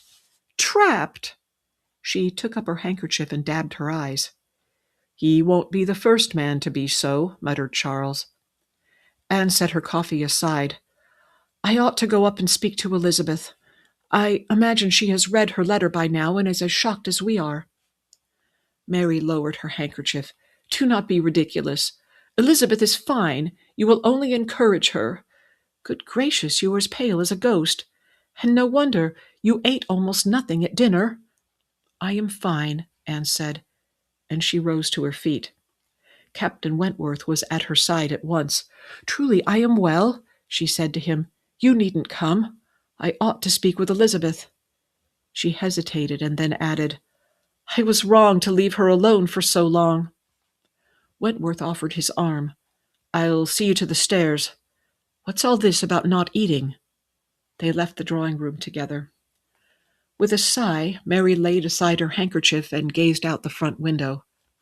Charles leaned over and helped himself to a chocolate. "These are excellent, don't you think?" "Well, I do not know," said Mary. "Since, according to you, my figure is spoiled, I shouldn't indulge in sweets of any kind." "I didn't say your figure was spoiled. I said Lady Russell's wasn't." "I know very well what you said, Charles, and I know what you meant. You are very quick to say unkind things to me, always." Charles selected another chocolate. "You said some unkind things yourself just now about Lady Russell," he said. "You upset Anne." "It was not my intention to do so. Can I help it if Anne is so sensitive? All the same, perhaps it will do her some good. Anne is far too attached to Lady Russell." "That may be, but you had no call to say the things you did." Mary put up her chin. "And you have no right to dictate what I should and should not do." Charles stood. "I suppose not," he said. "But you might consider that with your father married to Lady Russell, there will be no need for him to live with us. I call that good news." Mary opened her eyes at him. "Father? At Uppercross? Oh, surely not." She selected a chocolate and bit into it. "Father," she said around the bite, "would have gone to live with Anne." "And Elizabeth? If Anne will not have her, where will she live?" Mary, being occupied with chewing, did not answer. "Elizabeth may go to the devil, eh?" Charles took up the newspaper and shook it open. Mary rose from her chair. "Pray excuse me," she said. "I have had an exhausting day." "As have we all," said Charles. Anne approached Elizabeth's door warily.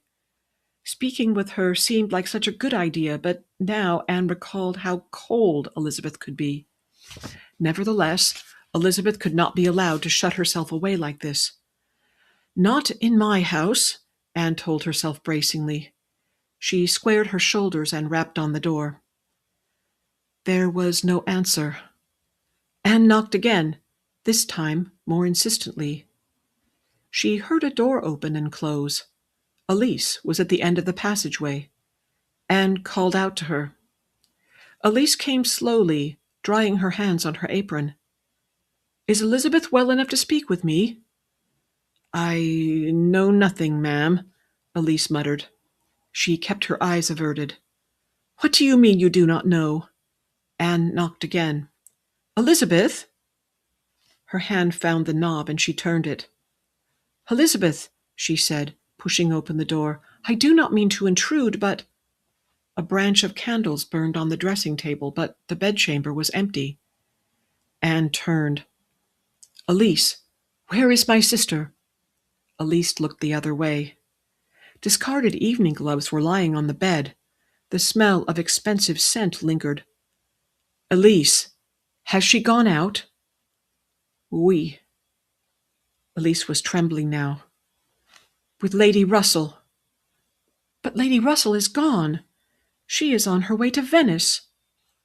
The dressing table, Anne now noticed, was cluttered with discarded items, including several of Elizabeth's fans. Fans and evening gloves.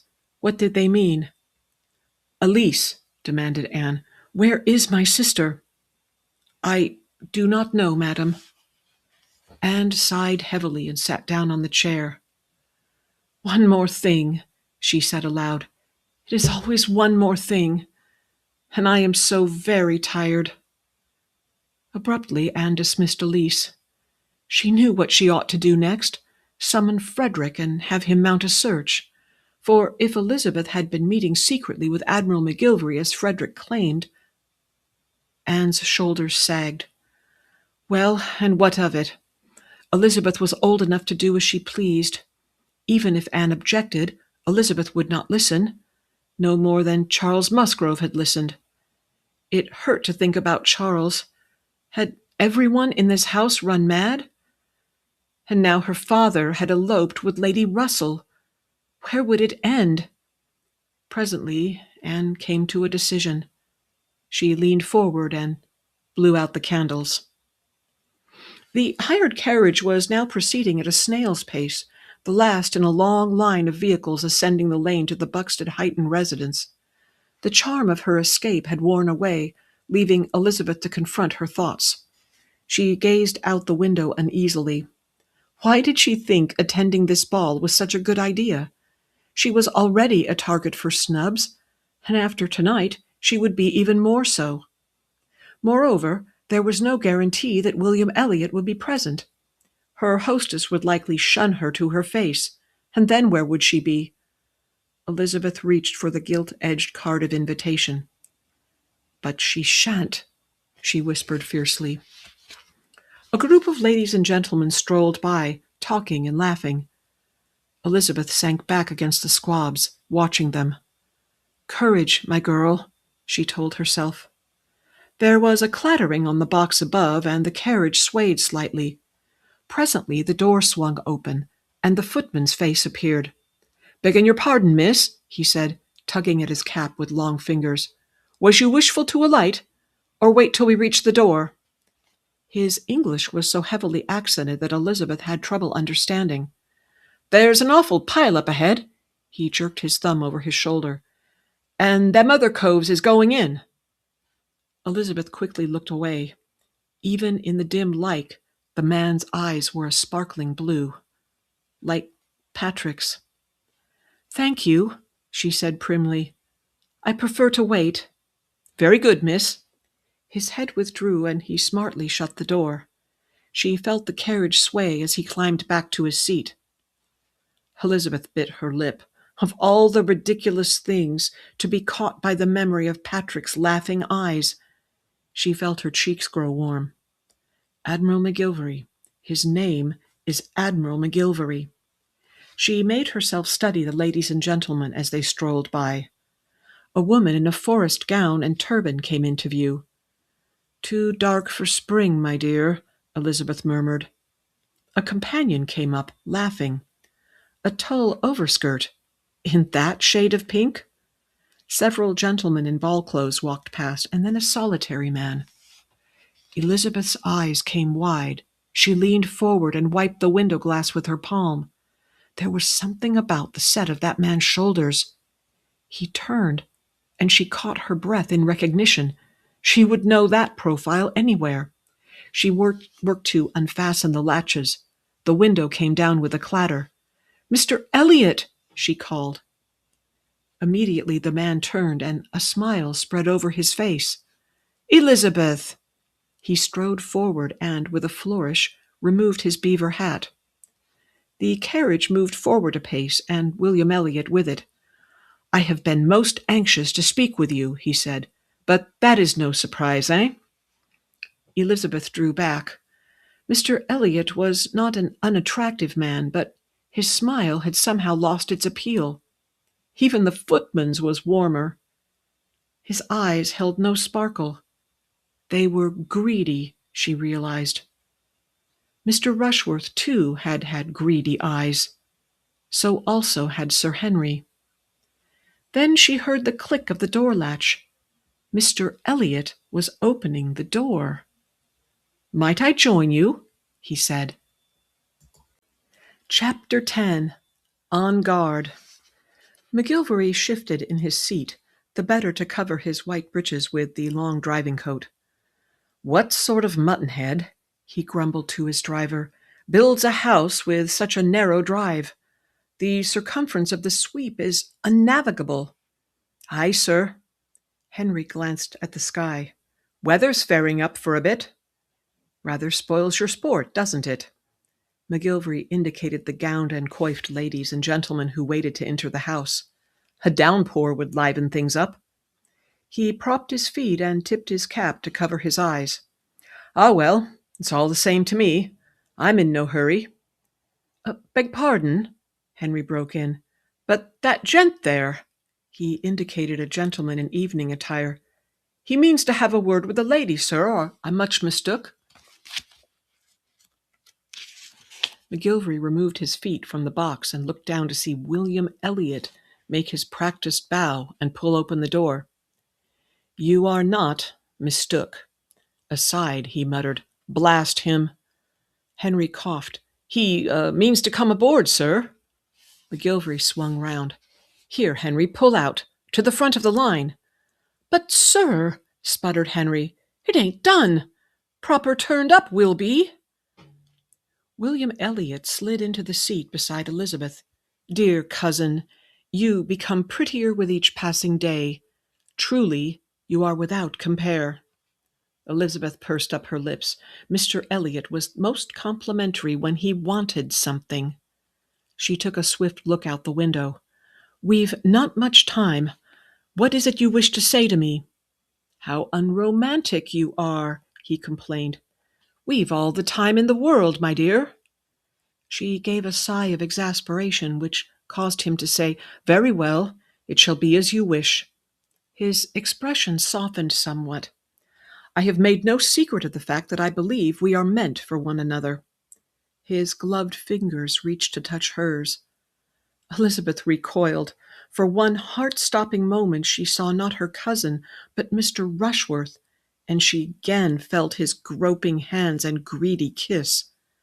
But she did not remove her hand from beneath Mr. Elliot's. Not yet. "Meant for one another," she echoed. "Is this the sort of thing you said to Anne?" The words slipped out before she could stop them. Mr. Elliot's expression hardened, but only for a moment. "You never hesitate to put me in the wrong," he said lightly. "I admit I found your sister's gentle ways charming. But upon reflection, I have come to see that what I desire most in a woman is spirit." "Have you?" said Elizabeth. "It seems to me that Penelope Clay is the very opposite, whom we shall leave out of this discussion," he flashed. "There have been rumors concerning the two of you. Surely you know that?" Mr. Elliot clicked his tongue. "Ho now," he said. "If you have a tale of straw, you'd best stand clear of the fire. Might I remind you that the gossips are having a heyday with the Elliot name?" "No thanks to you," Elizabeth cried. "You placed that wretched announcement in the Gazette." "In obedience to your father's instructions," he replied smoothly. "But we are wrangling over trivialities. Let us get down to business, shall we?" "Business?" she repeated. "I thought you were speaking of romantic notions." "That's an order, blast it," said McGillvary. "To the front of this cursed line, on the double." Henry was aghast. "But, sir," he protested. "But nothing. You are relieved of your post." McGillvary snatched the reins from Henry's hands. He fished the whip from its holster and flicked the horse's flanks. They lunged sharply to the side. With a jerk, the carriage moved out of position. William Elliot drew a folded paper from his pocket. "No doubt you have seen this, or one very like it. She wrote to the three of you, I believe.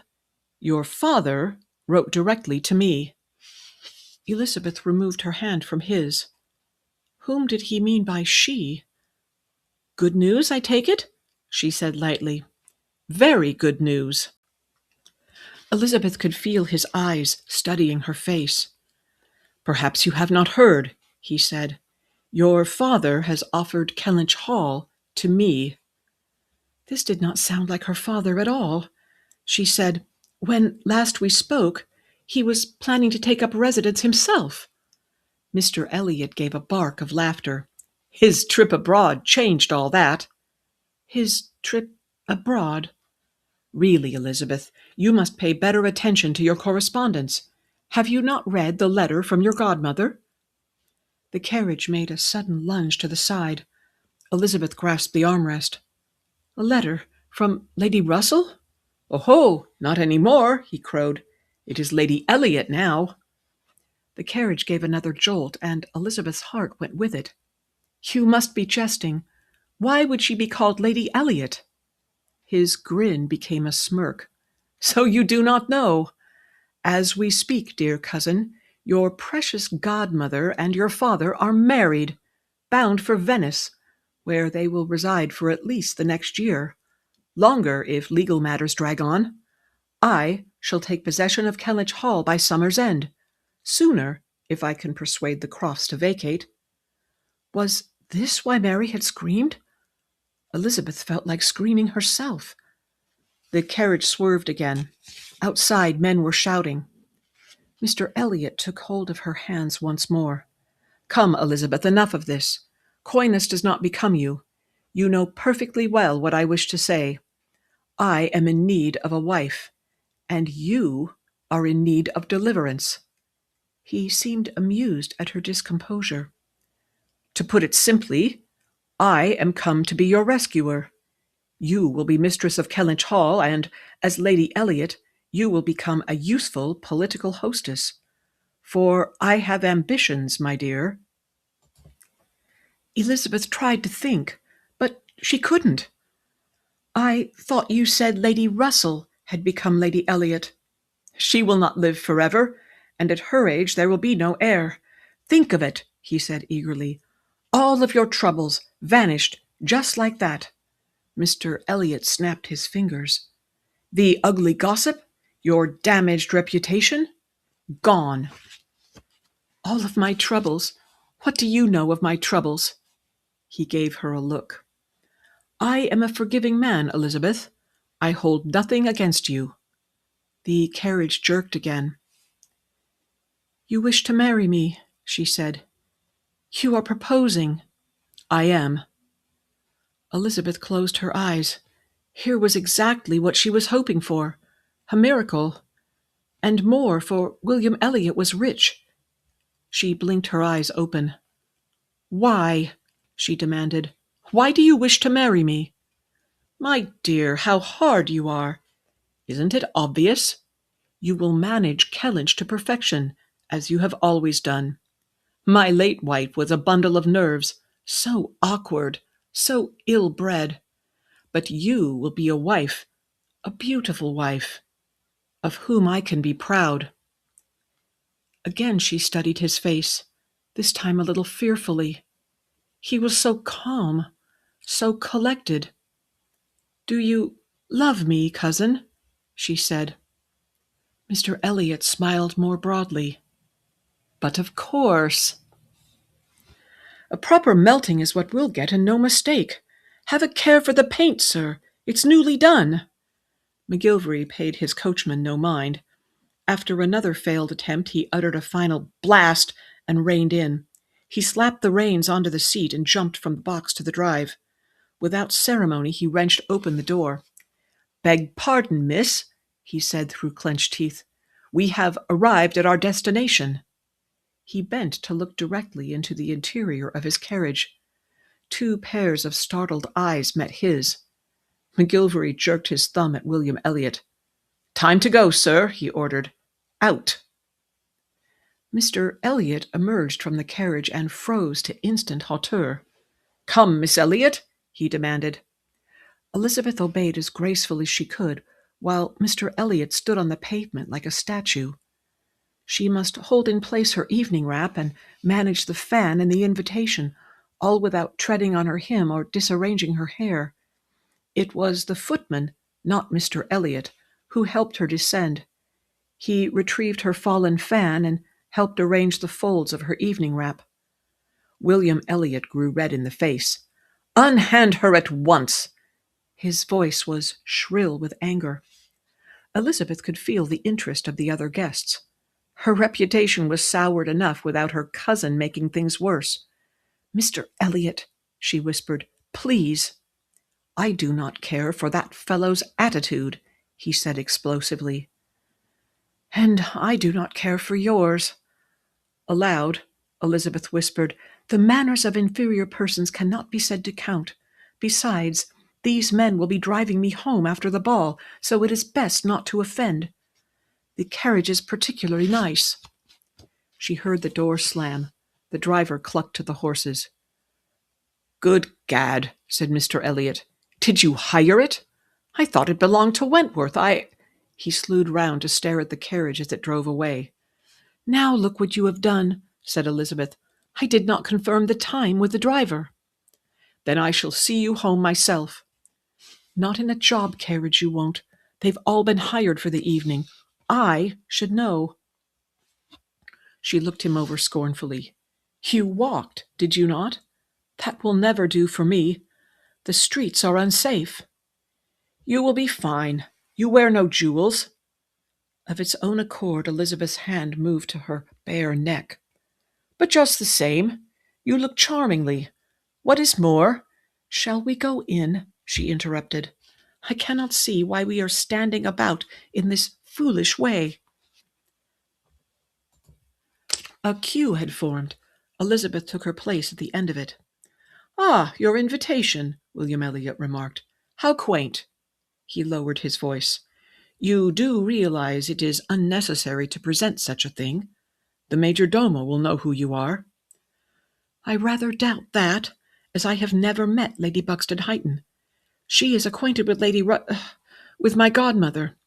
And let me tell you, it is mortifying when a footman stumbled over one's name and must check the list." He smiled. "What a very good guest you are, Elizabeth." "Nonsense. I have been the hostess of too many large parties, that is all." "I am all admiration." Elizabeth made a slight adjustment to the folds of her gown. "While it is lovely to host such a party, it can be extremely tedious." "The perfect Lady Elliot," he agreed. "Shall we be married tomorrow, my sweet?" Elizabeth looked the other way. Heaven forbid that he should be overheard. "As always, you must have your little joke," she said lightly. "It is no jest, Elizabeth." He took hold of her hand. "Having declared myself, I am not of a mind to wait." She pulled her hand free. "Do be serious. Where is your card of invitation? Did you lose it?" Mr. Elliot coughed a little. Elizabeth's eyes narrowed in instant suspicion. She recognized that sly look. Her own father looked the same often enough. She pulled him out of the queue. "Mr. Elliot," she whispered urgently, "did you receive a card of invitation?" His smile never wavered. "Let us say, rather," he interposed smoothly, "that I am presenting an opportunity for you to demonstrate your considerable skill. Present me." "Introduce you to a woman whom I have never met? You cannot be serious." "But of course." She looked him over. "Of all the nerve, to come here dressed in ball clothes without an invitation. Will you bring a peal over me?" He sounded amused. "I find old ladies are delightfully adaptable when it comes to me." "You do not understand. I am here by the skin of my teeth." She indicated the crowd with a furtive gesture. "Even now my presence is remarked." He shrugged. "Very well. Let's be off. There is no reason to stay." Her fingers dug into his sleeve. "Not on your life. I will not be seen slipping away from the largest ball of the season. It smacks of cowardice." Mr. Elliot was all admiration. "What spirit!" he whispered. "What aplomb! The perfect Lady Elliot." She eyed him with hostility, but he did not seem to notice. "Well then, if you will not leave and I cannot stay, what is to be done?" Elizabeth looked the other way. "Do go away, Mr. Elliot. We will speak of this another time." Again he took hold of her hand and squeezed it. "Tomorrow," he insisted. "We shall speak of this tomorrow." Why must he be so provoking? Is it so important? Time is of the essence, as we lawyers say. He leaned nearer. "In fact, I have just decided. Tomorrow will be our wedding day." It was too much work to keep pace with him. "Indeed, Mr. Elliot, I think you must be mad." "Of course I am mad. About you." "Tomorrow evening," he said, giving her hand another squeeze. "At 8. Meet me in the narthex of the Abbey." "Do you think me a simpleton?" she whispered. "There are laws governing weddings. You, of all people, should know that." "Ah, but I have acquired a special license." "How you can lie! You are not yet a baronet. Common gentlemen are excluded. Or didn't you know?" His face flushed. "I have friends who owe me favors, friends in high places." "The Archbishop of Canterbury owes you a favor?" "I have my little ways." "Indeed you do. What I shall find tomorrow, if I come, is a coach bound for Gretna, and let me tell you, cousin, I would rather die than be married out of hand. For that is what Anne did, and it will not answer." William Elliot's face convulsed. "What did you say?" "Did you not know? Anne and Captain Wentworth were married in Scotland. They said he was called back to duty or some such thing, but I do not believe it. He was not in London very long. I think he wished to force her hand, out of passion." Mr. Elliot turned away, muttering something she did not hear. "But I have no use for passion," she went on. "It is extremely inconvenient." He slewed round. "I quite agree," he said sternly. "All the more reason to be married at once." Elizabeth looked him full in the eyes. "If I do decide to come, it cannot be at 8. Anne is giving an important dinner, her first of the season, and I will not desert her."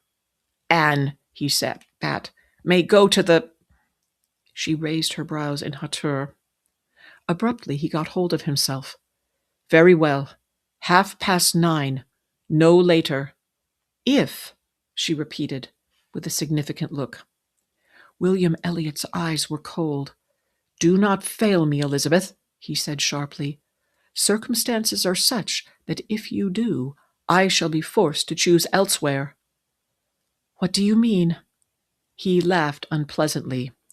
"I think you know very well what, or whom, I mean." He tipped his hat and departed. Chapter 11. At the End of Resources. William Elliot was right. Elizabeth did know. And he also knew that she would rather die than see Caroline Bingley take her mother's place as Lady Elliot.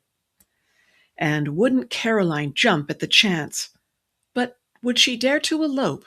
Elizabeth wondered. Certainly she would. It would be the height of romance and passion. Elizabeth drew her evening wrap more closely about her shoulders. Passion? She felt nothing of the kind for William Elliot, unless hatred counted. Images of Patrick came crowding forward, but Elizabeth pushed these aside. Patrick McGillvary, she told herself firmly, had been unfaithful to his wife. He admitted it. William Elliot would surely be the same, but at least he would have no power to wound her. Elizabeth marshaled her courage and rejoined the queue. It moved forward in fits and starts, and she edged more closely to the women who were ahead. Would they notice if she joined their party? The rest of the receiving line she could manage. She would smile beautifully at the hostess and her daughters and murmur a polite greeting. She had done this sort of thing countless times before, but never alone. Beside the open doors, a liveried footman stood at attention. Elizabeth showed her invitation. "Very good, miss," he said. The queue moved forward, propelling her across the threshold and into the entrance hall. It was high and spacious. Voices boomed and echoed. Above the heads of the guests she could see tall windows and a grand winding staircase that ascended to the gallery. From time to time she adjusted her position, for the gentleman behind her was a bit too close. Presently she was able to catch a glimpse of her hostess. Lady Buxted-Heighton's splendidly curled hair was an improbable chestnut, but her headdress, an arrangement of curled plumes, was quite pretty. Standing with her was a gentleman whose face Elizabeth could not see, and a much younger woman. This, she guessed, was probably a daughter. Her ladyship was smiling now, which markedly softened her features. Several of the women in the queue must have been particular friends. "My dear," said Lady Buxted-Heighton again and again, as she clasped the gloved hands they offered. Her ladyship's wrists were adorned with heavy diamond bracelets. Then she turned, allowing Elizabeth a look at her face.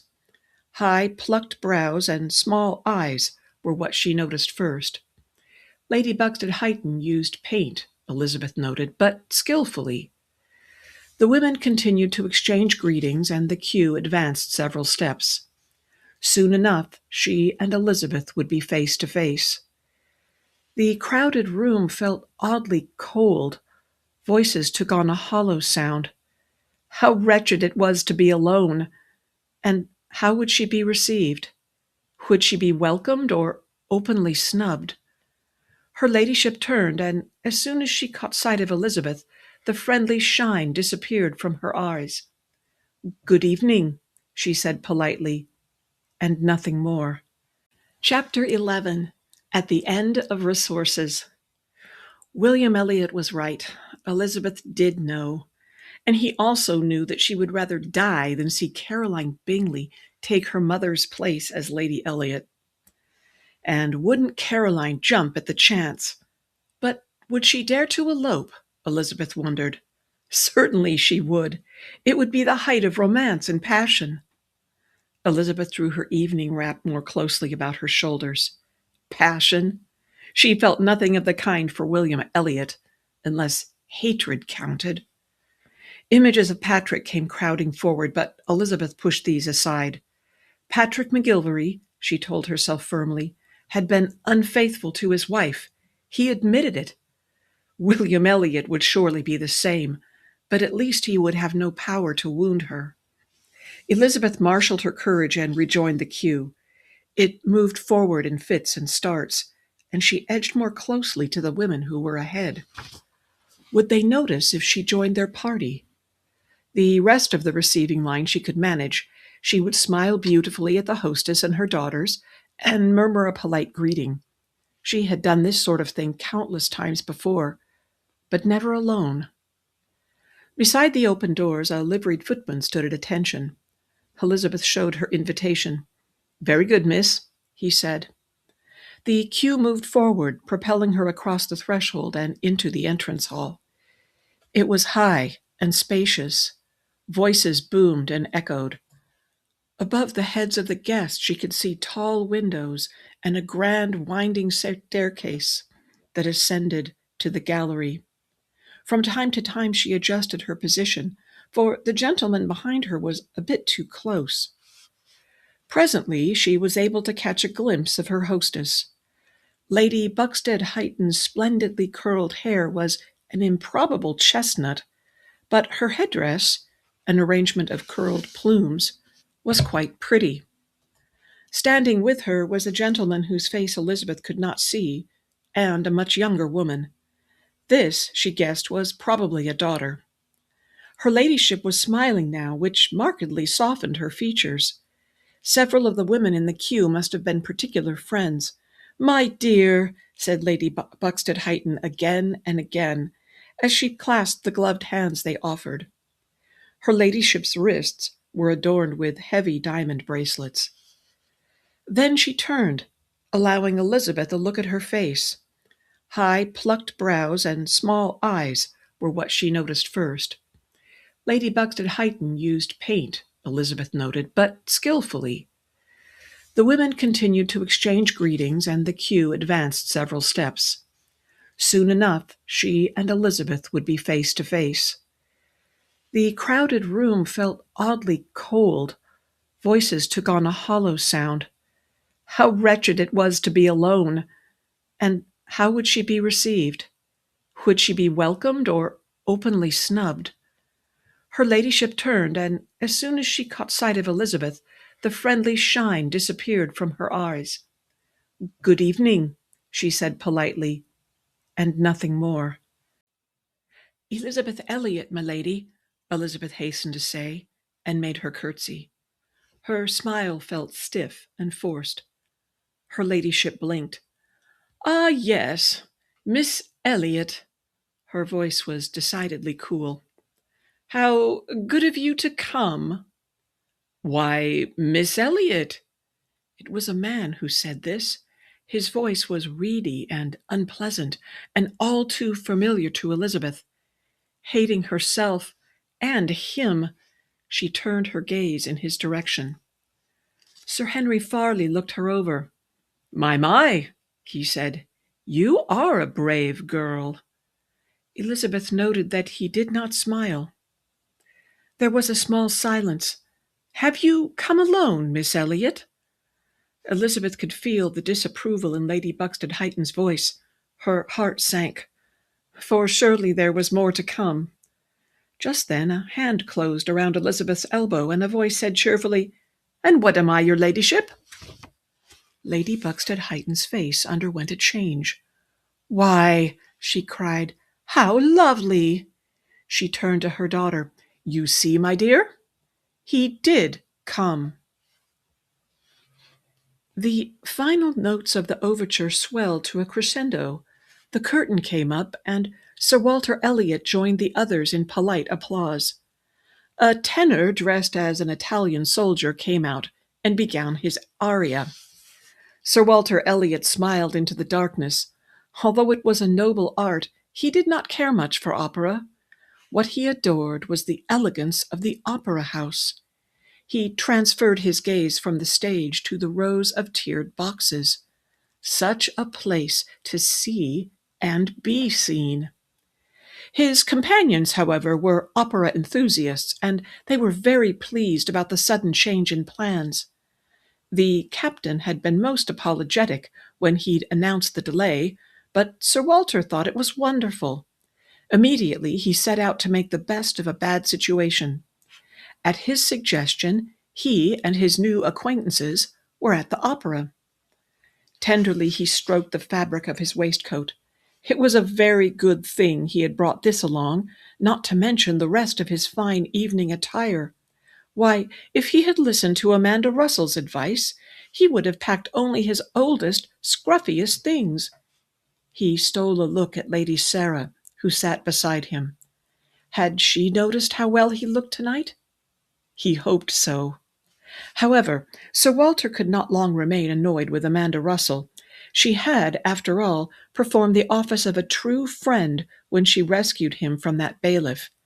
She had paid money, too, a trifling amount, to be sure, and he would offer to repay it when next he saw her, although who knew when that would be?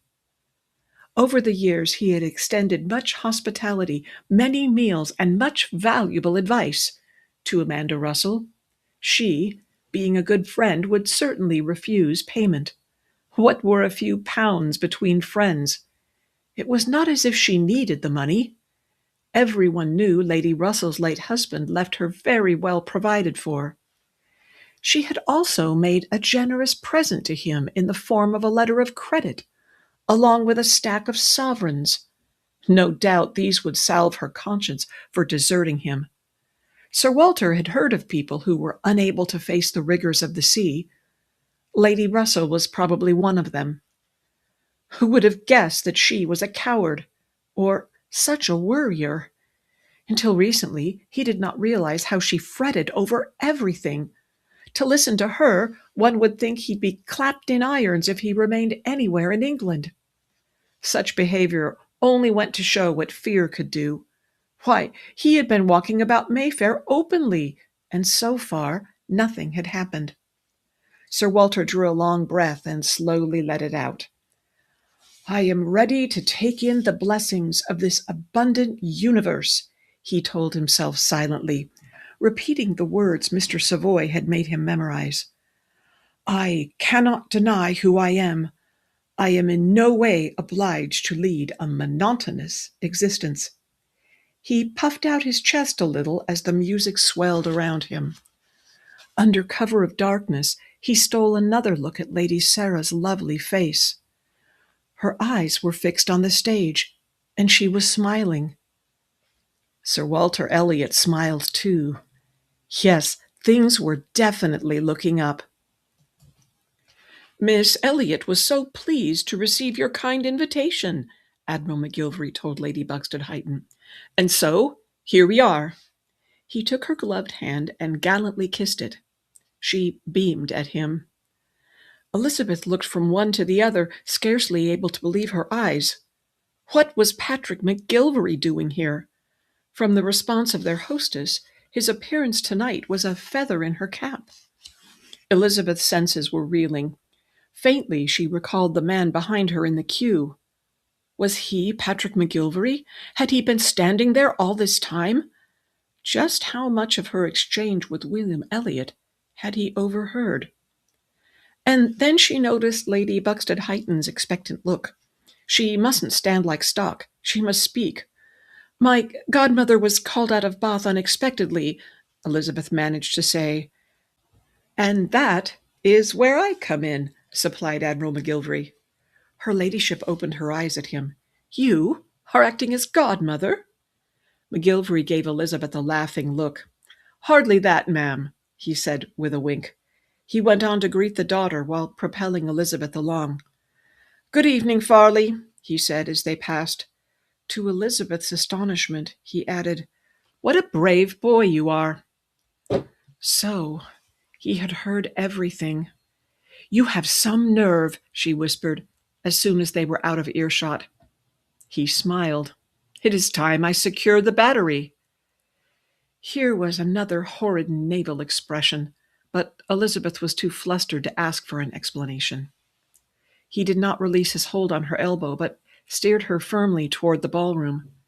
Because they were being watched, she dared not pull away. What takes your godmother from Bath? He said conversationally. Elizabeth discovered that her mouth was suddenly dry. And where are your jewels? I returned them to Wentworth yesterday evening. Oh, please, she said, finding her voice.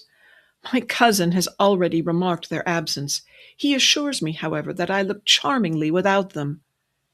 She turned away, hoping to hide her flushed face. Horrid man. I quite agree. Did he give you a scold? Rather. And did you give as good as you got? Elizabeth was betrayed into a smile. A dignified silence, she confided, is sometimes the best answer. He responded by propelling her away from the crowd and into the deserted card room. I believe I have the remedy to your dilemma. From his coat pocket, McGillvary drew a velvet-covered case. You left this behind the other day. My half-brother is not a reliable guardian for jewelry. Chapter 12. Round About. Elizabeth knew she ought to return the case. Then again, she knew she ought to run away, for this man was not to be trusted. But she could not seem to help herself. Slowly she lifted the lid. Inside was her mother's emerald pendant. Ronan did not take this from me, sir, she said. I gave it to him. She saw the flash of amusement in his eyes. So familiar. Your brother was behaving in the most tiresome way. There is nothing new in that.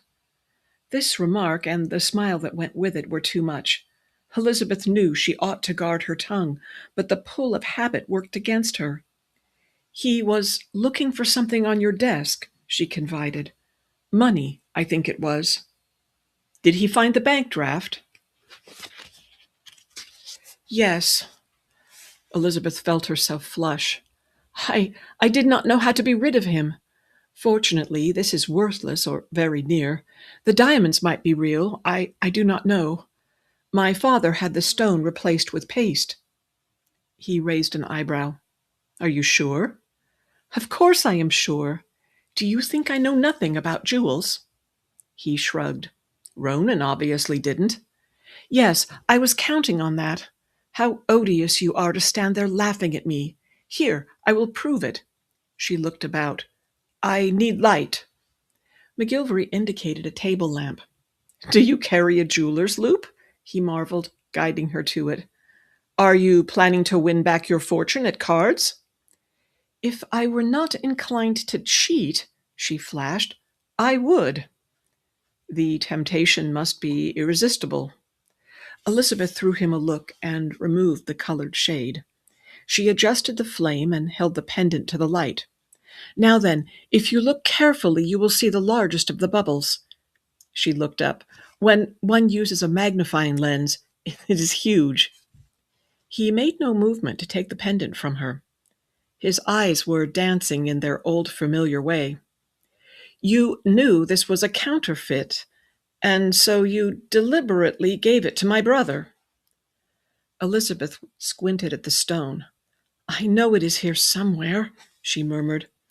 And Ronan, being the money-grubbing sapskill that he is, trotted off to sell it.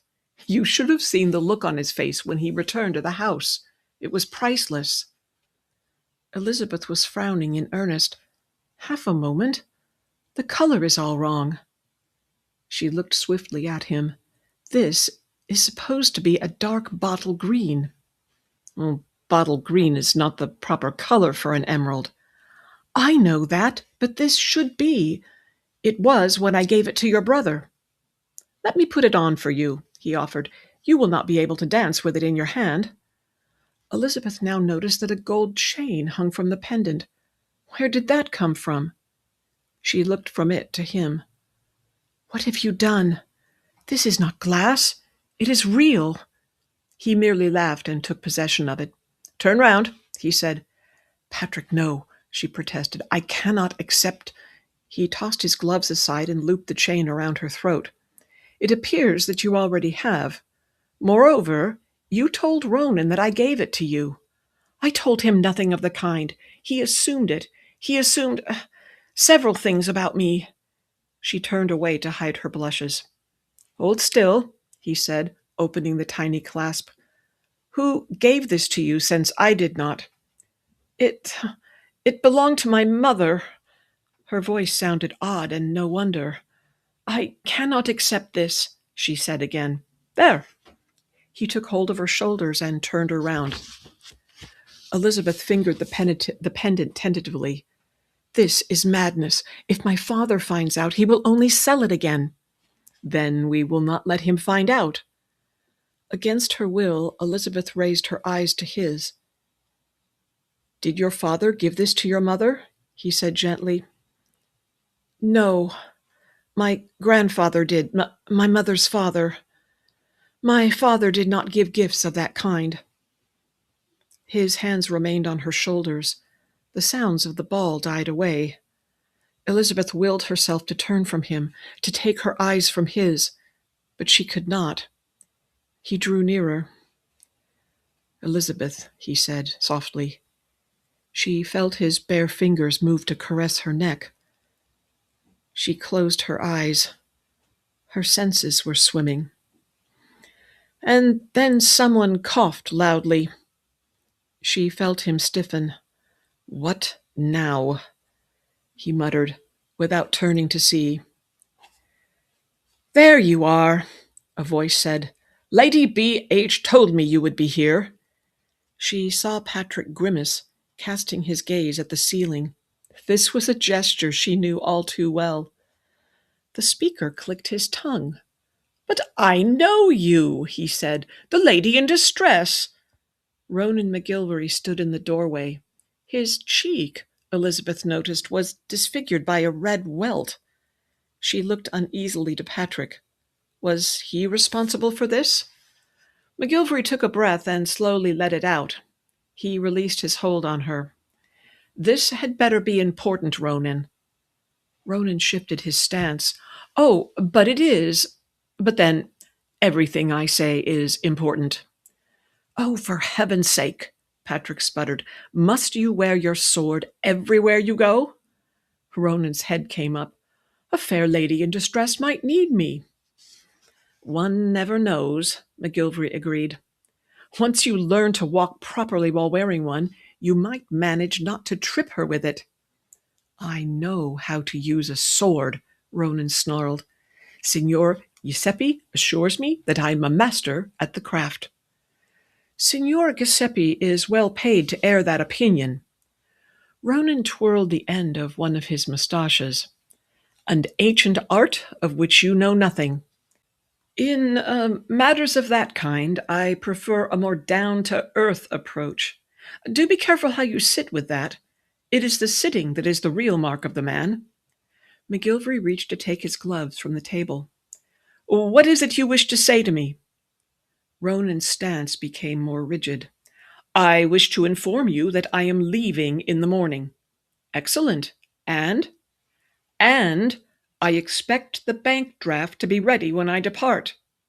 You will be waiting until Hades freezes over, my dear. I am not about to change my mind. You receive a generous allowance. I suggest you learn how to live within it. Ronan stood uncertainly, puffing his cheeks in and out. At last he said, I would like my dog back. I hold you responsible for his disappearance. McGillvary gave a snort of derision. You come to my home, uninvited, with your mangy cur in tow, and you have the nerve to blame me when he runs away? Take yourself off, Ronan. Find the animal yourself. Never, Ronan snapped. He put a hand to the hilt of his sword. Very well, we will save you the trouble of leaving. Come, Miss Elliot, the dance floor awaits. But, Ronan put a hand to his sword hilt. But, Elizabeth put a hand to her pendant. Strong hands propelled Elizabeth toward the door. Money, Admiral McGillvary muttered into her ear as he steered her through the crowd. Always with him it is money. Elizabeth had to smile. Now, where have I heard that before? He laughed, and Elizabeth's heart gave a jump. How she missed this man's easy laughter. There was a time she thought she might never see him again, and yet... His hand shifted from the small of her back to her waist.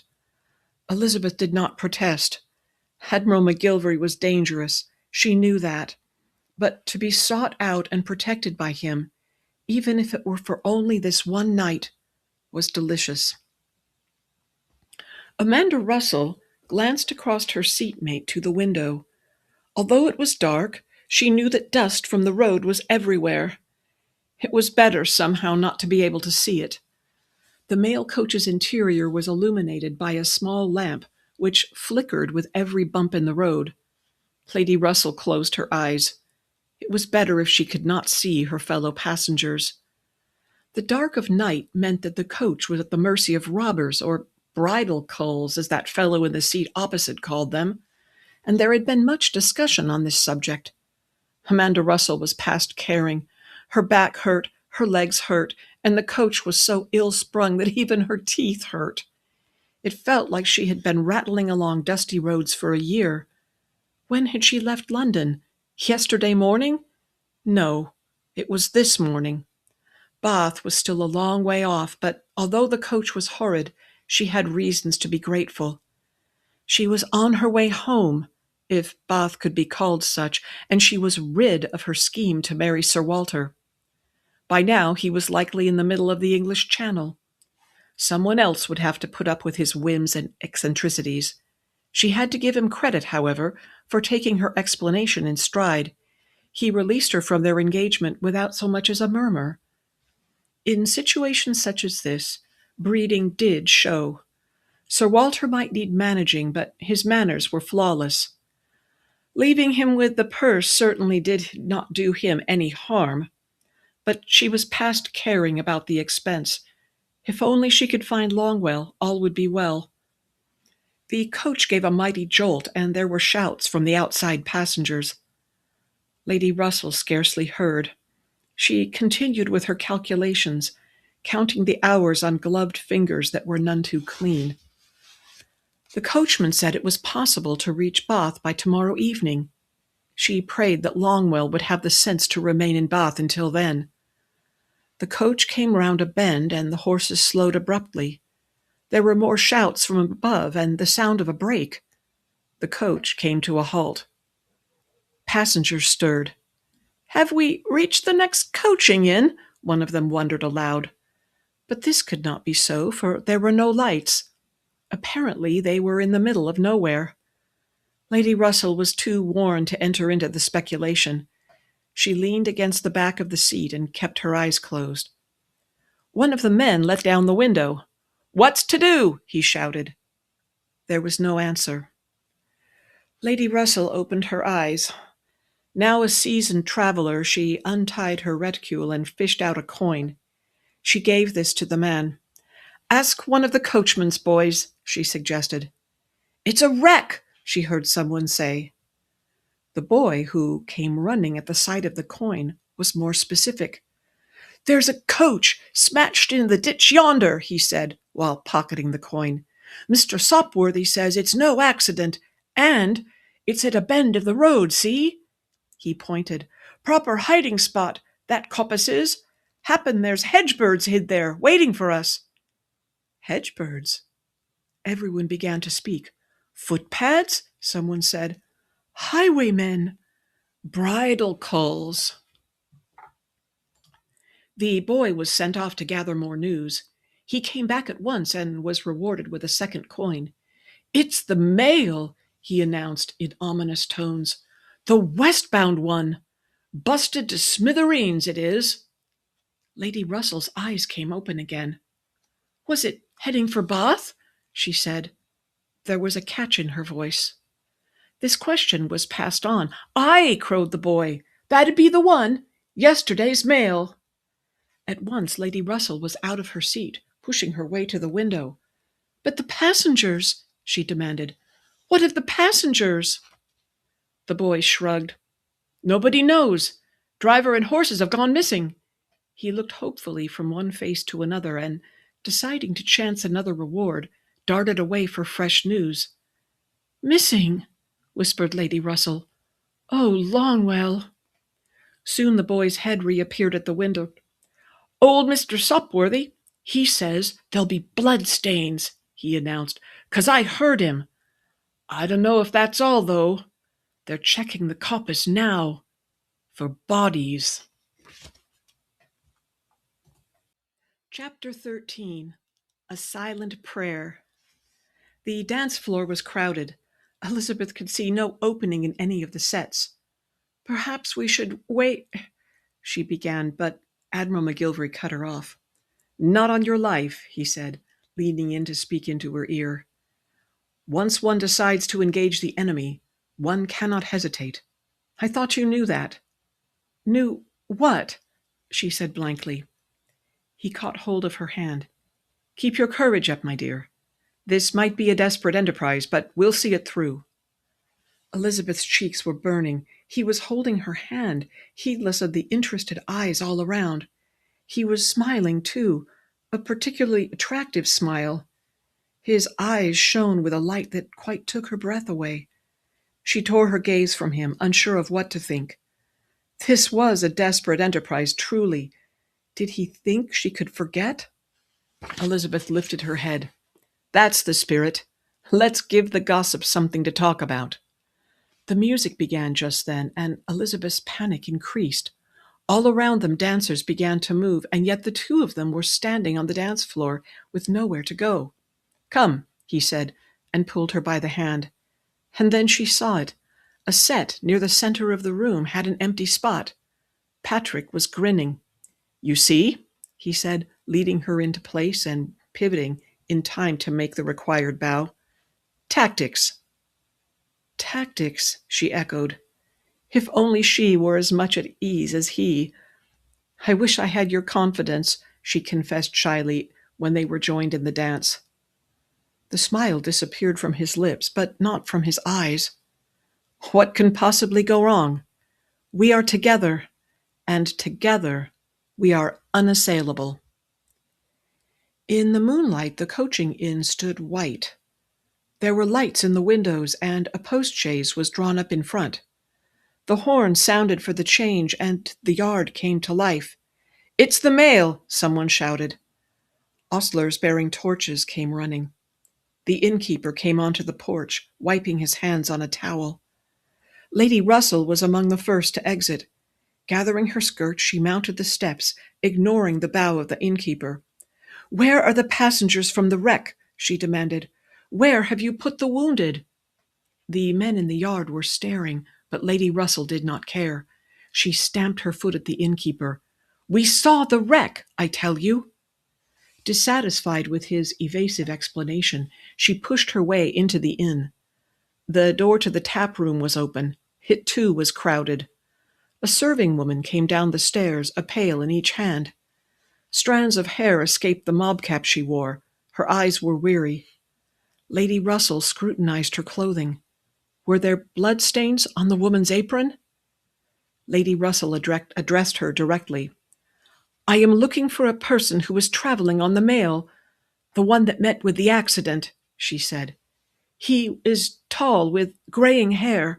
He was wearing a black coat." The woman set down her load. "A formal, stiff bloke. Dignified." Lady Russell's heart gave a thump. "That's right," she said encouragingly. "He is quite stiff, especially in his speech. That is, if he is able to speak." The woman lifted a shoulder. "He can speak all right. Second floor, last door on the left." The staircase was precariously steep, and the treads were shallow. As Lady Russell went up, her trepidation increased. What would she find behind that door? All about them were dancers. Elizabeth was aware of fleeting images, whirling colors, a blur of faces, and Patrick's smile. From the corner of her eye, she noted Mrs. Leighton's staring face. Quickly, Elizabeth looked the other way. So her reputation was in shreds, and tongues were wagging. Patrick Gill had come back into her life. What else mattered? Then she caught sight of Ronan. He stood along one of the walls, glowering, with arms crossed over his chest. Elizabeth choked on a giggle. Admiral McGillvary's brows went up. "What?" he said. The figure of the dance parted them, but he continued to smile. "I know that look," he said, as soon as she was near him. "Out with it." She smiled up at him. "I have been thinking about Ronan," she said. "It is a pity that Caroline is not here." "Who?" Elizabeth smiled as she whirled away. When the dance brought her to him, she said, "Miss Bingley. She's an heiress. Ronan should meet her." "You would introduce an unmarried heiress to Ronan? Poor girl." "Miss Bingley is hardly a girl. She is longing for romance. Ronan would be just the thing." McGillvary gave a shout of laughter. "Romance? Not he. He's too much in love with himself." "I know the type," said Elizabeth. The day was at last ending, peacefully, or so Captain Wentworth hoped. It was close on midnight, and he was alone, with only the ticking clock for company. Anne had retired early, which was a mercy, as the events of the day had taken their toll most heavily on her. Mary also had retired quietly. Of Elizabeth there was no sign, and Wentworth could only be grateful that she had remained in her room. One way or another, Anne must be drawn into every conflict in this house. And hadn't Lady Russell done an admirable job with her marriage announcement? Wentworth leaned back in his chair. So many tangles he could not explain. So much he did not understand. And yet to speak openly would mean more heartache for Anne. The velvet bag McGillvary had given to Yi, for instance. It was filled with the Elliot family jewelry, although how Elizabeth came by it, Wentworth could only guess. Weren't Sir Walter's possessions being stored at Lady Russell's? As for how McGillvary came to possess the bag, Wentworth sighed again. This was another question he intended to ask Elizabeth. And then there was the matter of McGillvary's visit last night. Not one thing had Wentworth understood, and tomorrow the man would return as his guest for dinner.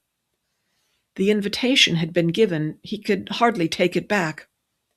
The only thing to be done was to invite as many officers as could fit round their dinner table.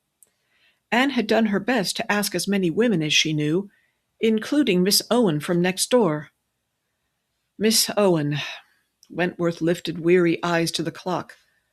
Come to think of it, he hadn't seen Charles for several hours. There was trouble there as well. But what to do? There was something magical in the air, or else it was simply that Patrick himself was magical.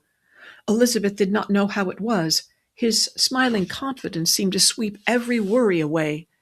He might be an officer, yet tonight he was once more her very own Patrick Gill. Again and again she danced with him, not twice, according to polite custom, but 3 times, 4 times. Bit by bit the stares subsided, although Ronan glared pointedly at the pendant she wore. At last she laughingly begged Patrick to fetch a glass of lemonade. He responded by taking her from the floor before the dance had finished. No, no, she protested. I meant after this set. I am yours to command at any time, he replied gaily, and he led her to a chair. I shall return. Elizabeth sank gracefully onto the chair, thankful to rest her feet. How long had it been since she had danced the night away? She knew the answer. Never. Oh, there had been nights filled with dancing, but there had never been a night like this.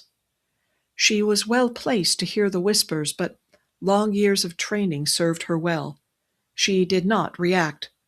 Who is she? Someone said. Why, Miss Elliot, came the reply. Sir Walter's daughter. Elizabeth bit back a smile. Who? Miss Elizabeth Elliot. She is McGillvary's latest flirt. A dimple formed in Elizabeth's cheek. She would not look in the direction of the voices. Presently there came a scraping sound, as a chair was pulled forward. From the corner of her eye, Elizabeth noticed a gentleman sit down beside her. She allowed herself the luxury of a smile and turned, ready to receive the glass of lemonade Patrick offered. But the man who sat beside her was not Patrick. Do you know, Miss Elliot, Sir Henry said softly, I have been waiting for a little note from you, or, failing that, some other means of acknowledgment. Elizabeth froze, too stunned to speak. Sir Henry lowered his voice. For my offer was a beautiful one, and you have not bothered to respond. Elizabeth stared at him. Would he dare discuss his wretched proposition here? However, he continued easily, I see you have received a better offer. He looked across the room in the direction of the refreshment table. McGillvary is known to be generous, my sweet, while his interest lasts. Sir Henry smiled slightly. Which, unfortunately, is never very long. I suggest you make the most of it. For several long moments, Lady Russell stood before the closed door. She had a lively fear of what she would discover within. Fear lent her the courage she lacked. It was pointless to have come this far only to be thwarted by missish, oversensitive manners. Lady Russell's gloved hand found the latch, and she lifted it. Good evening, she called, and she pushed the door open. Might I come in, please? The bedchamber was small. Its ceiling was low and sloped. Light from a candle revealed a narrow bed with a single occupant. Lady Russell could almost hear her heart thumping against her ribs. She could also hear breathing. She took hold of the candlestick and, trembling, held it high. The corners of the room remained in shadow. There was a discarded, blood-stained clothing on the floor. Lady Russell shivered. The figure on the bed gave a moan. Lady Russell sucked in her breath. The candle shook even more, causing wax to spill onto her gloved hand. Longwell, she whispered. Her hand continued to shake, so she set the candle on the table beside the bed. A man lay there, turned away from her. She could see a bald spot. Longwell had a bald spot. Please, God, she whispered, Let this be him. Her fingers closed on the edge of the blanket. The man turned in his sleep, moaning a little. Carefully, Lady Russell drew that blanket away to better see his face. Even in the rosy candlelight, his skin looked ashen. A bandage was tied beneath his chin. It covered a portion of his cheek. "Longwell," Lady Russell breathed. "Oh, Longwell." The man gave a start. His eyes came open. "Dearest Longwell," she cried, "you're alive!" His head and shoulders twisted in her direction. He scowled at her. After a heart-stopping moment, she realized he was trying to decide who she was. Just as she was about to identify herself, he coughed. "Of course I am alive," he rasped. She laid a gentle hand on his shoulder. "It is I, Amanda Russell." His eyes showed surprise. His mouth worked to speak. "Milady, but you are—" "I am come to take you home," she said. "We shall leave whenever you are able." His frown deepened. But you were going to be married, ma'am." "Not any longer," she said. "You were right, Longwell. The married state does not agree with me." His lips moved. Was he attempting to smile? "What about him?" Amanda Russell's smile widened. "He is no longer my concern." A laugh bubbled up. She quickly suppressed it. She shut her lips tightly, but the smile would not be denied. "I am afraid I left Sir Walter at the altar," she said. "Disgraceful of me, was it not?" Longwell's eyes grew wider still. "Did you now, ma'am?" he said. "To be honest, I could think of no other way to free myself. I gave him the tickets, the letter of credit, and most of the money I had with me, along with his wretched bottle of Gowland's lotion." "I am happy to hear it, ma'am." Longwell's gaze moved from her face to the door. He raised himself on one elbow, a painful undertaking. "Is he giving chase, ma'am? Is he here, seeking to force your hand?" Lady Russell's dimple quivered. "Certainly not. By now, Sir Walter is in the middle of the English Channel, which is where he belongs." Longwell sank back and closed his eyes. "God be praised," he said. "I must be dreaming." "Indeed, you are not," Lady Russell said crisply. "All that remains is for me to hire a carriage. One of those yellow traveling chaises will have to do." He raised a bushy eyebrow. "A yellow bounder, ma'am?" "Yes, a yellow bounder. I dare say we shall be shaken to bits. Are you able to travel?" He sighed. "I've broken my forearm, milady. My face isn't much to look at. It was cut by glass from the window." Lady Russell clicked her tongue. "You will have a scar," she said, looking him over, "which will serve to make you all the more intimidating." She smiled widely. "How do you manage to do it, Longwell? Even your wounds assist you to become the more perfect butler." Longwell's mouth worked again, and he picked at the blanket with his good hands. "I wish to please, milady," he said at last. She took his hand and held it between both of her own. "Indeed you do," she said happily. "Indeed you do." Chapter 14. Heart of the Matter. Wind whispered through the trees and pushed the clouds across the moon. The dark lake was quiet now, save for the sound of the rushes and the rippling water. Charles Musgrove glanced at the sky and then at his clasped hands. It was late. He knew he should go in. Was Mary asleep? If he came in too soon, there would be questions. He had been sitting on the bench for hours, listening to the lapping of water and the cry of birds. Sitting and thinking. A raindrop hit his cheek. Charles straightened. The scent of rain was in the air. He could delay no longer. He must go home. Home. Charles's eyes sought the top of the hill. Beyond the trees were two houses whose occupants he knew well. Wentworth's and Minthorn's. By now there would be few lights in either. Charles rose to his feet and began to skirt the lake as drops of rain fell hissing to the lawn. What was she doing now? Probably sleeping or helping her cousin with a patient. A rueful smile tugged at his lips, for he knew she had not been as attentive a nurse since they had become friends. But what did it matter where she was or what she did? Such things should not be his concern. But they are, he realized. Whatever the future held for him, Winnie Owen would not be far from his thoughts. Tonight was a foretaste of what he could expect. Here he was, stumbling about in the dark and rain, alone. He had made his choice, the right choice, but no angel choir sang his praises. Duty determined the course of action, duty and honor. The way of honor was hard, he now realized, and it was also lonely. He turned to take another look at the lake. God only knew when he would see this spot again.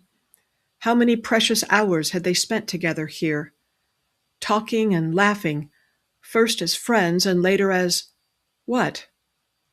Lovers? No, never that. What had grown up between them was more. Charles dug his hands into his pockets. He had been content enough with Mary, if content could describe the numb state in which he existed before he met Winnie. Doors in his heart had opened then, doors Charles hadn't known were there. He sighed heavily. That cottage by the sea, had he actually offered such a thing? Had he spoken his plan aloud to her? And what did she think of him then? It was a wonder that she did not strike him. And what did she think of him now? In spite of the falling rain, Charles's face grew hot. How could he have suggested something so selfish to a woman he loved? He had as much offered as to make her his mistress. Charles went stomping to the top of the hill. This did nothing to lessen his sense of shame. His brother Richard had been a scoundrel, his character so irretrievable that it could not be hidden from anyone save the youngest children. News of his death brought sadness, but also relief. But even Richard did nothing so evil as to ruin a respectable woman. Charles now knew that he was worse than his wastrel brother. A good deal worse. To go home was the best course of action. He would return to Uppercross. Winnie would return to her father's house in Wales, and he would never see her again. The future she would face, there, both of them could guess. But it was an honorable future. He could cling to that, at least. Charles's hand found the latch of the gate. He pushed his way through and slammed the gate shut. Through the dark he stumbled, intent on reaching the Wentworth house. The insolent curl of Sir Henry Fardley's lip made Elizabeth long to strike him. "I am sorry to distress you," Sir Henry said. "Being inexperienced in these matters, I fear you do not understand the rules of the game." She became aware that he was gazing at her neck. Her hand stole to cover the pendant. Sir Henry laughed softly. "Poor Miss Elliot," he said. Elizabeth felt hot and cold at the same time. The truth, sickening and real, was now taking hold. Had she been fooling herself? Admiral McGillvary was real. Mr. Gill, the clerk, was not. And the two were not the same man. She fought to maintain her composure. She must not allow Sir Henry to guess her despair. Elizabeth rose to her feet. "I bid you good evening, sir," she said. Her voice sounded strange in her ears. She turned to find Ronan McGillvary standing beside her. He was also smirking. Elizabeth's heart skipped a beat. How much had Ronan heard? Then she remembered what Ronan thought she was. She glanced wildly at the crowd. Who else thought this was true? Ronan fingered his mustache. "Beauty in distress again?" Elizabeth raised her chin to keep it from quivering. She must not fall to pieces, not here, not before Ronan and Sir Henry. All around her were eyes, watchful eyes, mocking eyes. McGillvary's latest flirt. This was what she was. Now Elizabeth realized that this was all she was. The air in the ballroom was oppressive, stifling. She turned from Ronan and opened her fan. "It is rather close in here," she heard her voice say. "I shall be better with a bit of fresh air. Presently." Fool! She was speaking nonsense. Could she not maintain composure before Ronan, of all people? Surely she could smile and converse as if nothing were wrong. She had done this sort of thing countless times before. "Pray excuse me, sir," she said, but her voice was shaking, and so were her knees. Elizabeth looked to the tall windows, but they were closed. The ballroom was on the first floor. There was no escape to a formal garden. An obvious flight would be ruinous. Elizabeth made for the gallery. "Pardon me," she said to strangers into whose path she stumbled. Her feet were heavy and awkward, and her knees felt like jelly. Nevertheless, with head held high and a smile on her face, Elizabeth descended to the ground floor. Presently she came to the cloakroom. She stood there, indecisive, wondering what to do next. She glanced at the main door. Lady Buxted-Heighton had long ago abandoned her position. "My dear Miss Elliot, are you leaving?" It was Lady Buxted-Heighton's daughter who spoke. "Lucy," she said to the attendant, "Miss Elliot's wrap, please." To Elizabeth's surprise, she heard her own voice exchange polite words of thanks and farewell. Then, without a backward look, she approached the door. A footman opened it. Elizabeth stumbled a little as she crossed the threshold. A moment later, she was out of the house. All was quiet in the bedchamber, save for the hiss of the burning candle on the nightstand. Presently, rain began to lash at the windows. Mary Musgrove sighed and turned over. She pulled a pillow over her head. Anne's beds were so uncomfortable. And why must Anne have so many pillows? Lightning flashed, followed by a roll of thunder. Mary pushed and pulled at the pillow, but it still was not right. She decided to fold the pillow over. In the process, her elbow hit something, and whatever it was fell clattering to the floor. Mary gave another sigh and snuggled beneath the blanket. Lightning flashed again, lighting the room. The storm drove rain to batter against the windows. Mary hid her eyes, and very soon her breathing became shallow and regular. Another flash lit the room. Light flickered and cast dancing shadows on the ceiling, but the light was not coming through the windows now. It was coming from the floor. The flame from Mary's fallen candle was burning spilled wax. A corner of the blanket was in the flame's path. Wool did not burn as readily as spilled wax. At first. Patrick McGillvary nearly laughed aloud. What a fellow he was to be humming along with the music. Even his strides resembled a dance. And yet tonight he was past caring. His smiling eyes roved to and fro, searching for Elizabeth. She had slipped away, as females were wont to do. He knew his part. He would be patient. He took another look at the corners of the ballroom. Had she disappeared into thin air? For a moment he thought he saw her and swung round, causing the punch to spill on his hand.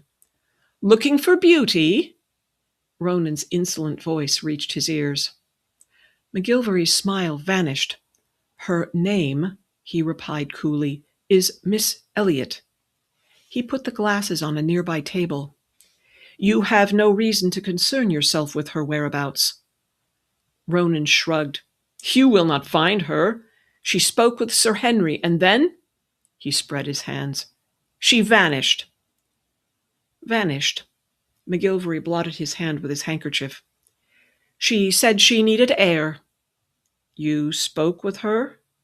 "Yes and no," Ronan said. "She looked poorly. pale, the sickly way women look before they faint. And being a gentleman of many parts, you naturally offered no assistance? Ronan's lips twisted into a smirk. She would never have accepted my help, brother. If looks could kill, I would be a dead man. McGillvary was torn between giving Ronan a much-needed set-down and finding Elizabeth. "One of the things I most admire in Miss Elliot," he said, scanning the crowd, "is her taste in men." Ronan gave a loud sniff. "Suit yourself. As I said, you will not find her here. She is gone." McGillvary stuffed his handkerchief into a pocket. "We shall see about that." Charles Musgrove came up the stairs one weary tread at a time. The house was closed for the night. No light shone under Wentworth's library door, which was a relief. Doubtless Anne had confided her fears about Miss Owen. Charles' decision was newly made and fragile. He did not wish to discuss it with Wentworth, or with anyone. Presently he gained the upper landing.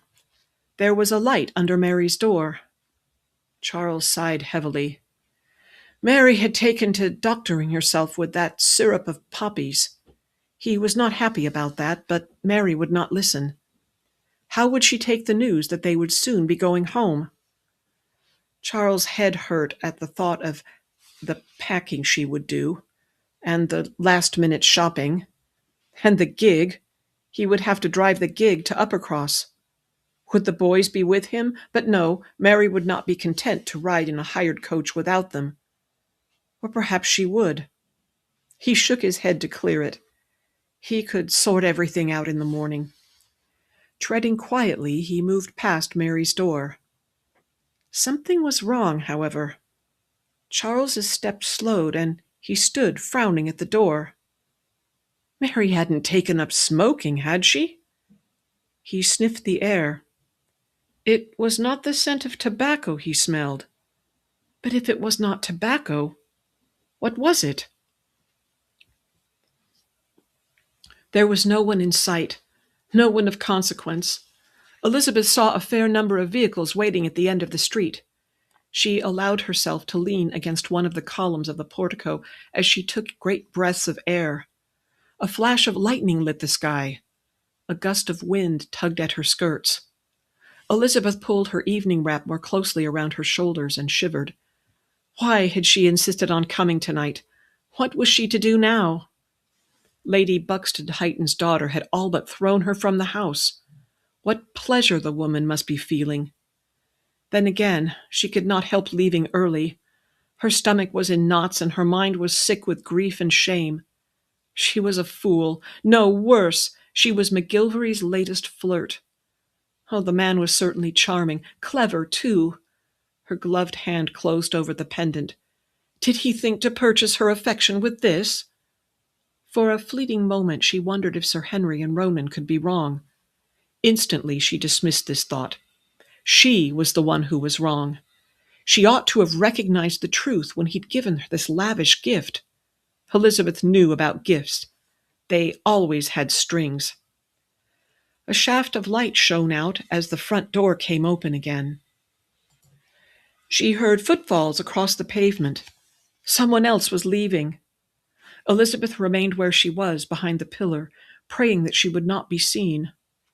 Rain began to fall in earnest. Whoever it was came nearer. Elizabeth? Elizabeth winced. She knew who this was. My dear, I have looked everywhere for you. What are you doing out here?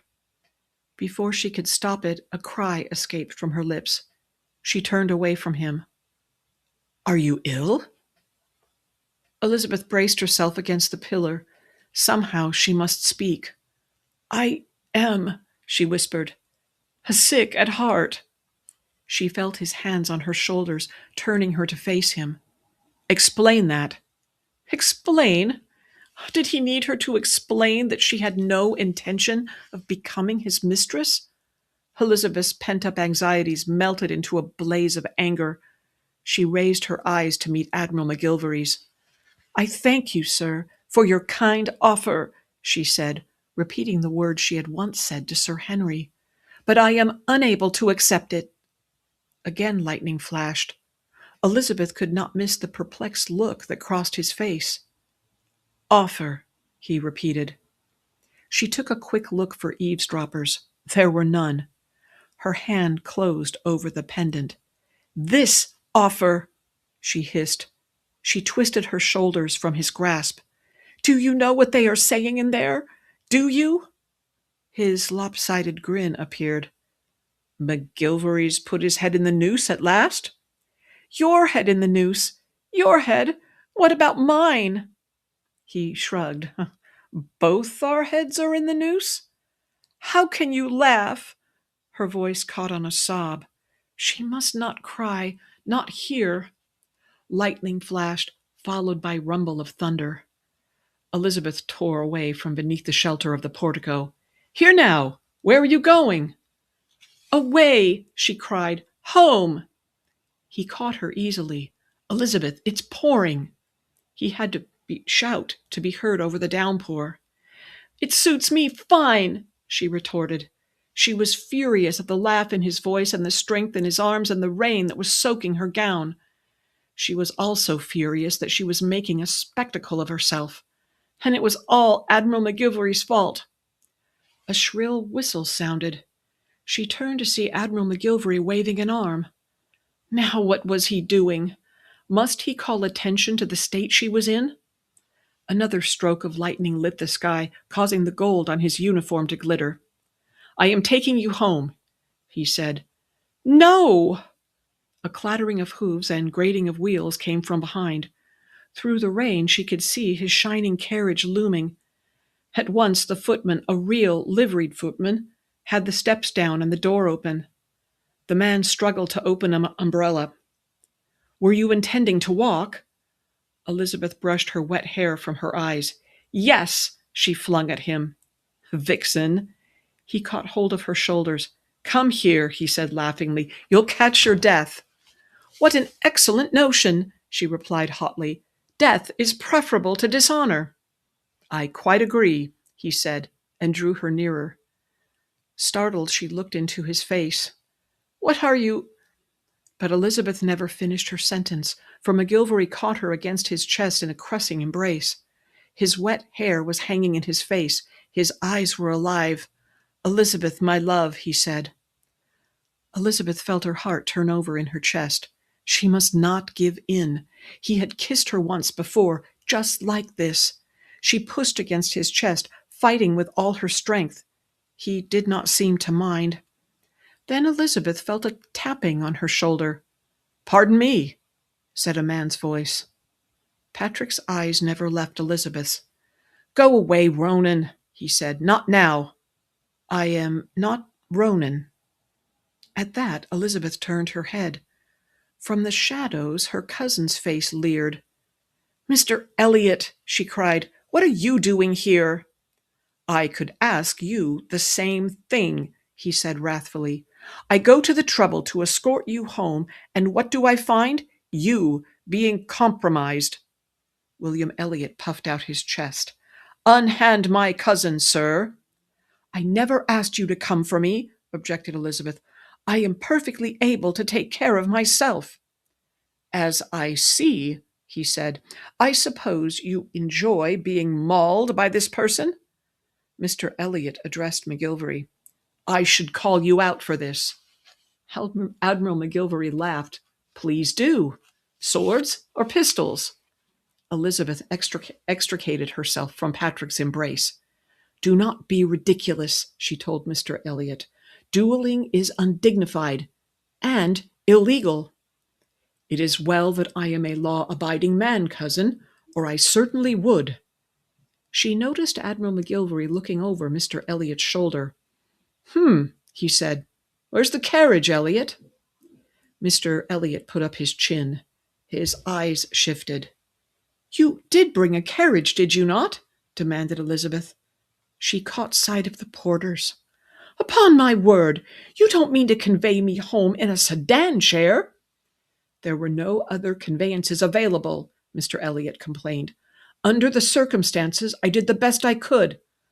"Of all the shabby things," said Elizabeth, "I never take a public chair. Who knows what filthy invalid has been in it? My dress will be quite ruined from the rain." "It already is." This was from Patrick McGillvary. "Oh!" she cried, stamping her foot at him.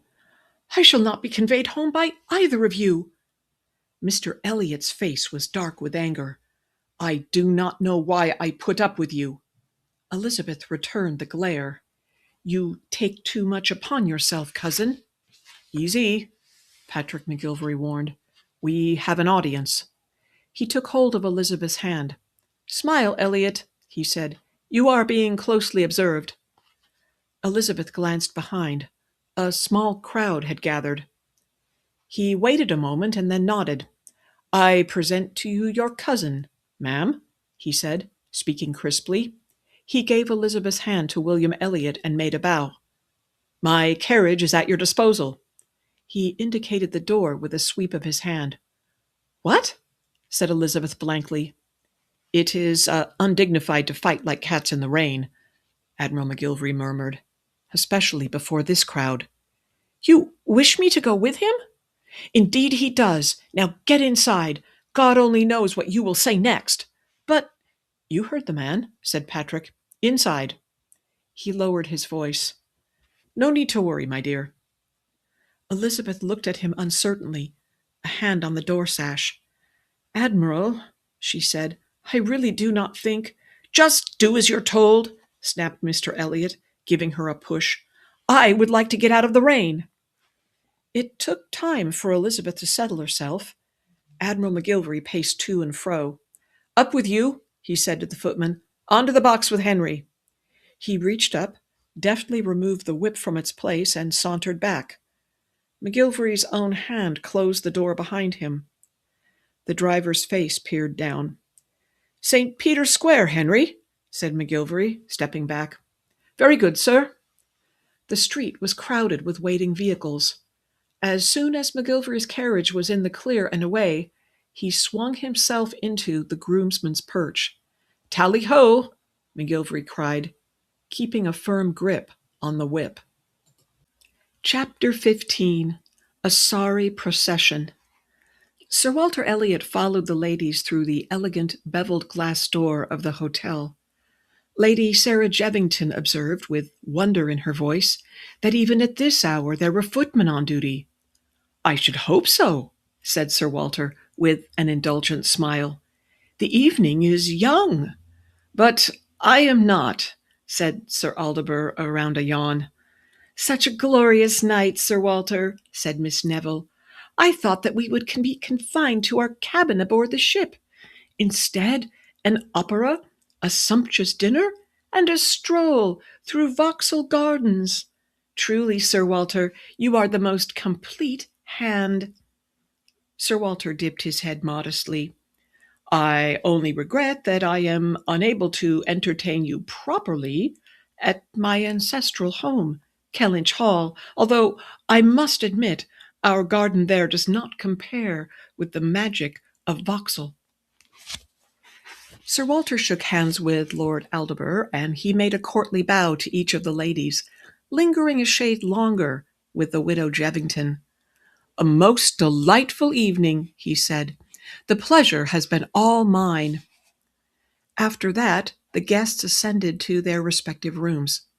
Sir Walter Elliot watched them go with a sigh of satisfaction. He had fronted the cost for the evening himself. It was a large amount, to be sure, but nothing he could not handle. An excellent investment, in point of fact. These days he could afford a few luxuries. There would be plenty of time for economization later. Indeed, he was now reconsidering the idea of settling in Venice. Perhaps a holiday in Greece would serve as well. Sir Walter slowly mounted the wide carpeted stairs. Another way to economize would be to turn in Lady Russell's ticket and take a smaller cabin. This idea he discarded at once. He would much prefer to have the stateroom to himself. After all, life was too short to be pinching pennies. But it occurred to him that he ought to write to William Elliot. It was only decent that he appraise his heir of the change in his plans. After all, William Elliot believed that he had married Lady Russell. Visions of Lady Sarah Jevington's classic profile drifted through Sir Walter's memory. Such a beautiful name, Sarah. No, he was not married. Yet. Sir Walter smiled a little. Here was a woman worthy of his admiration, and found in London, of all places. A few more references to Kellynch Hall, a few more liberal entertainments, and Lady Sarah would be in the palm of his hand. Sir Walter could not repress a smile. If he knew anything, it was how to properly court a beautiful woman. The minutes ticked away, and McGillvary's impatience grew. "Can we not go faster?" He longed to bark at his driver, but he kept his peace. Navigating the rain-filled narrow streets would be a challenge. Still, he did not like to leave Elizabeth alone with her cousin. His foot tapped impatiently against the brass rail of the groom's perch. "Get on with it, man," he muttered. Presently the carriage pulled to the side of the street and stopped. Henry looked over his shoulder at McGillvary. "Someone's pulled the check string, sir," he called. "About time," said McGillvary. He swung down, but before his feet touched the ground, the door opened. "Out," he heard Elizabeth Elliot say. "Elizabeth, be reasonable." There was a whine in William Elliot's voice. McGillvary bit his lip to keep from laughing. "We are away from the house," Elizabeth said. "Now you must walk." "But it's raining. Hey!" he cried. "Don't push." McGillvary strolled to the door. "Do you require assistance, madam?" he inquired, peering in. Mr. Elliot gave him a scathing look. When he caught sight of the whip in McGillvary's hand, he scrambled out and onto the street. Elizabeth put her head out. "If you had equipped this vehicle properly," she said to McGillvary, "there would be pistols here as a safeguard against highwaymen. As it is, I am forced to use undignified measures." "Ye gods," said McGillvary, grinning. "What did you say to her, Elliot?" William Elliot finished straightening his frock coat. "My hat, please," he said frostily. "For your information, this necklace belonged to my mother." William Elliot's calm deserted him, his hands clenched into fists. "If you choose to lose your trumpery baubles at cards, it is nothing to me," he shouted back. "But I resent you using him as your errand boy. As your cousin, I ought to be the one to redeem your losses." "Redeem my— Oh!" she cried. The hat came sailing out and hit Mr. Elliot on the forehead. "Redeem that!" Another carriage clattered past. Mr. Elliot took up his hat and, baring clenched teeth, put it on. "Now who is causing a scene?" he shouted. "Fighting like cats in the rain," remarked McGillvary to no one in particular. He put aside the whip and began to shrug off his coat. "Very well, Elliot," he said cheerfully, "since weapons are not at hand, and Henry does keep a pistol, by the by, you and I are reduced to fisticuffs." Mr. Elliot took a step back. "We shall speak of this later, Elizabeth," he called. "Tomorrow night. Do not forget." "I beg your she began and stopped. She cast a furious look at McGillvary. "Very well, Mr. Elliot," she said haughtily. "Until tomorrow night." Mr. Elliot bowed and hastened on his way. McGillvary retrieved the whip and his coat. From inside the coach, Elizabeth's pale face looked up at him. "Wrap yourself in the lap-robe," he instructed. "I'll have you home straightway." "But—" McGillvary closed the door on her words. He tossed the whip to Henry. "St. Peter's Square," he ordered. "And, Henry, when you reach the corner, pull up. We shall walk the rest of the way." "Put me down this instant, Charles Musgrove," cried Mary. "I have no intention of going out of doors in my nightdress." Charles tightened his grip, stepping aside to allow Yi to sprint past with buckets of water. Water sloshed onto the floor and into Charles's shoes. "You wish to be out of the smoke," he said.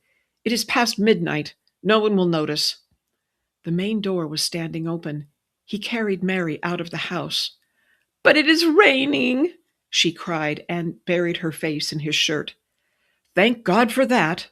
"It is horrible, horrible," lamented Mary. "Charles, you brute, we shall be soaked." "When I consider that this is all your fault," said Charles, "and that Anne and Frederick nearly lost this house because of you." He set his wife down on the front steps, none too gently. "You deserve a beating, Mary." She looked up at her husband through the veil of rain. "What?" "And by Jove, if I don't give it to you, it will be a miracle." Charles broke off speaking and seized Mary's wrist. "What is this?" he demanded. "Nothing," said Mary, pulling away. "It is only my medicine." "Medicine? You mean the laudanum?" "Why, yes." "You ran back into a burning room for this? A bottle of laudanum?" Mary's face puckered. "You and Captain Wentworth were tearing at the bedding like fiends, shouting and throwing everything onto the floor."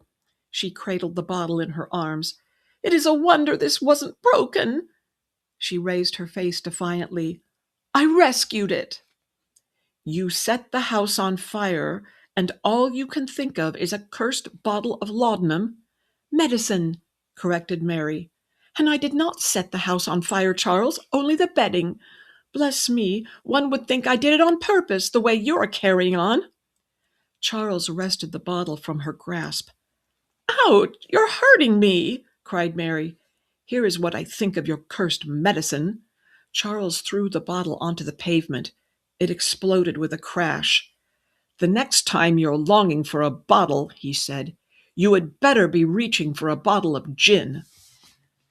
Mary stared open-mouthed at the broken glass and began to cry. "Charles," called Anne from the open doorway, "was that necessary?" "Mind where you step, Mary. There would be broken glass everywhere." Anne tottered forward. "Dear Mary, you're soaking wet. Let me cover you." Anne began working at the knot of her dressing gown. Charles grasped Anne's arm. "Not on your life," he said, stopping her. "You stay here. I'll fetch a blanket for Mary." Mary collapsed into a huddle on the wet pavement. "It is gone," she said, looking up at Anne. "All gone. Think of the expense." She wiped her rain-spattered face with her sleeve. "Charles is always twitting me about money," she said. "And see how wasteful he is. It is not fair." "The fire is out and the boys are safe," soothed Anne. "Frederick and I thought it best not to wake them." She dug in her pocket. "Here, would you like my smelling salts?" Mary plucked at the sleeve of her nightdress. "It was only a small fire, Anne. Everything turned out all right, didn't it?" "A fire?" McGillvary spoke directly into Elizabeth's ear. "You are in luck, my dear." Elizabeth compressed her lips. Only he would see a fire as lucky. "It is perfect. A fire gives us room to maneuver. Better take off your gloves. You would not be wearing them in the house." She began to object, but thought better of it. The wet gloves were difficult to remove. He helped her. "Give them to me," he said, "and your fan, and your reticule, and your wrap." "I left it in the coach," she said in a small voice. McGillvary held up a silencing hand and studied the group by the door. "If we play our cards right, they will not know you were gone." "But my ball dress," she whispered back, indicating her sodden gown. "It does not look like one now, does it?" He lowered his voice even more. "Now listen. You were in your bedchamber. You smelled smoke and heard cries of fire." "How do I know someone cried fire?" "Someone always does, even on a fighting ship. You ran from your bedchamber and out into the rain." "Thinking of no one's safety but my own. Lovely." "That's right," he whispered. "Do not let anyone tell you otherwise." He paused to listen. "Now comes the hard part. We wait for the perfect moment. When it comes, you must join the conversation. Make them think you have been here all along." Captain Wentworth came out of the house. He was in his shirt-sleeves. His face and hands were streaked with grime.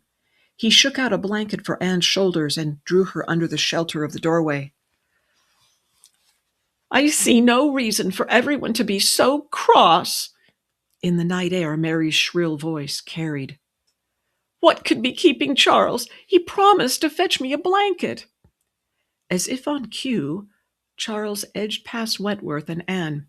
"Here," he said, reaching for Mary's hand. "Get up. Let's get out of the rain." "Bless me, Charles, you are covered with soot. Your nice shirt is quite ruined." "So is Anne's best bedchamber," he replied, giving her the blanket. "No thanks to you." Mary drew the blanket around her shoulders and took hold of her husband's arm. "Anne spilled wax on our parlor carpet last year," she announced. "Our nicest, prettiest carpet. Try as she might, Dodson could not remove the spot. I'm not saying Dodson did try, but it was Anne's fault just the same." McGillvary touched Elizabeth's arm. "They're going in now," he said softly. "Go." "Go," Elizabeth echoed. In the dark, she could see Patrick's eyes dancing. He was enjoying this. "I shall see you tomorrow evening," he promised. "Now, make me proud." He bent and swiftly kissed her cheek. "For luck," he whispered, and then gave her a tiny push. Join the conversation. That was what he had said, and that was what she needed to do. Elizabeth's heart was thumping as she stepped from the shadows. "No, Mary," she said crisply, surprised at the steadiness of her voice. "No one ever does anything to your satisfaction. Thank God you were unable to burn all of Anne's house.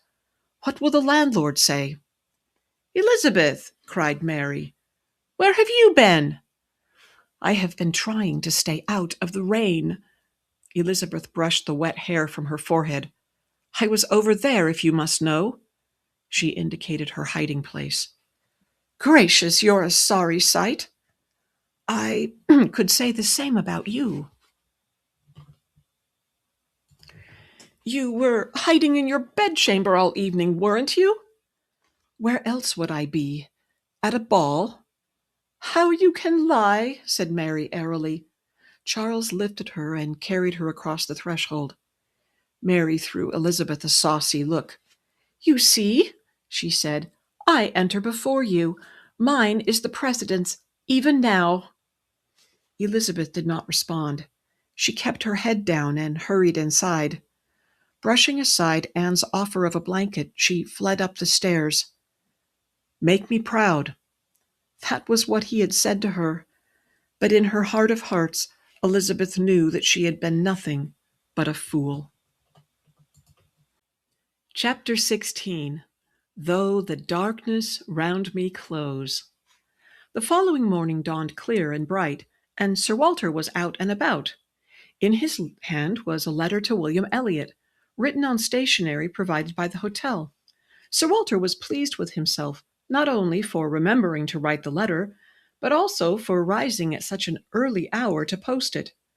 The captain of the saraband had promised an evening departure.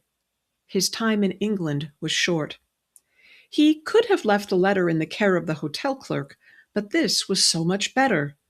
A little stroll up Berkeley Street, a saunter around Berkeley Square, and, after he posted the letter, the tranquillity of Grosvenor Square. Sir Walter inhaled deeply, savoring the very air. Such a charming, exclusive area, Grosvenor Square. Right in the heart of fashionable Mayfair, the residence of dukes and earls. What could be more congenial? Only one thing marred the beauty of the morning: his pocketbook. If only he had been born to a larger income!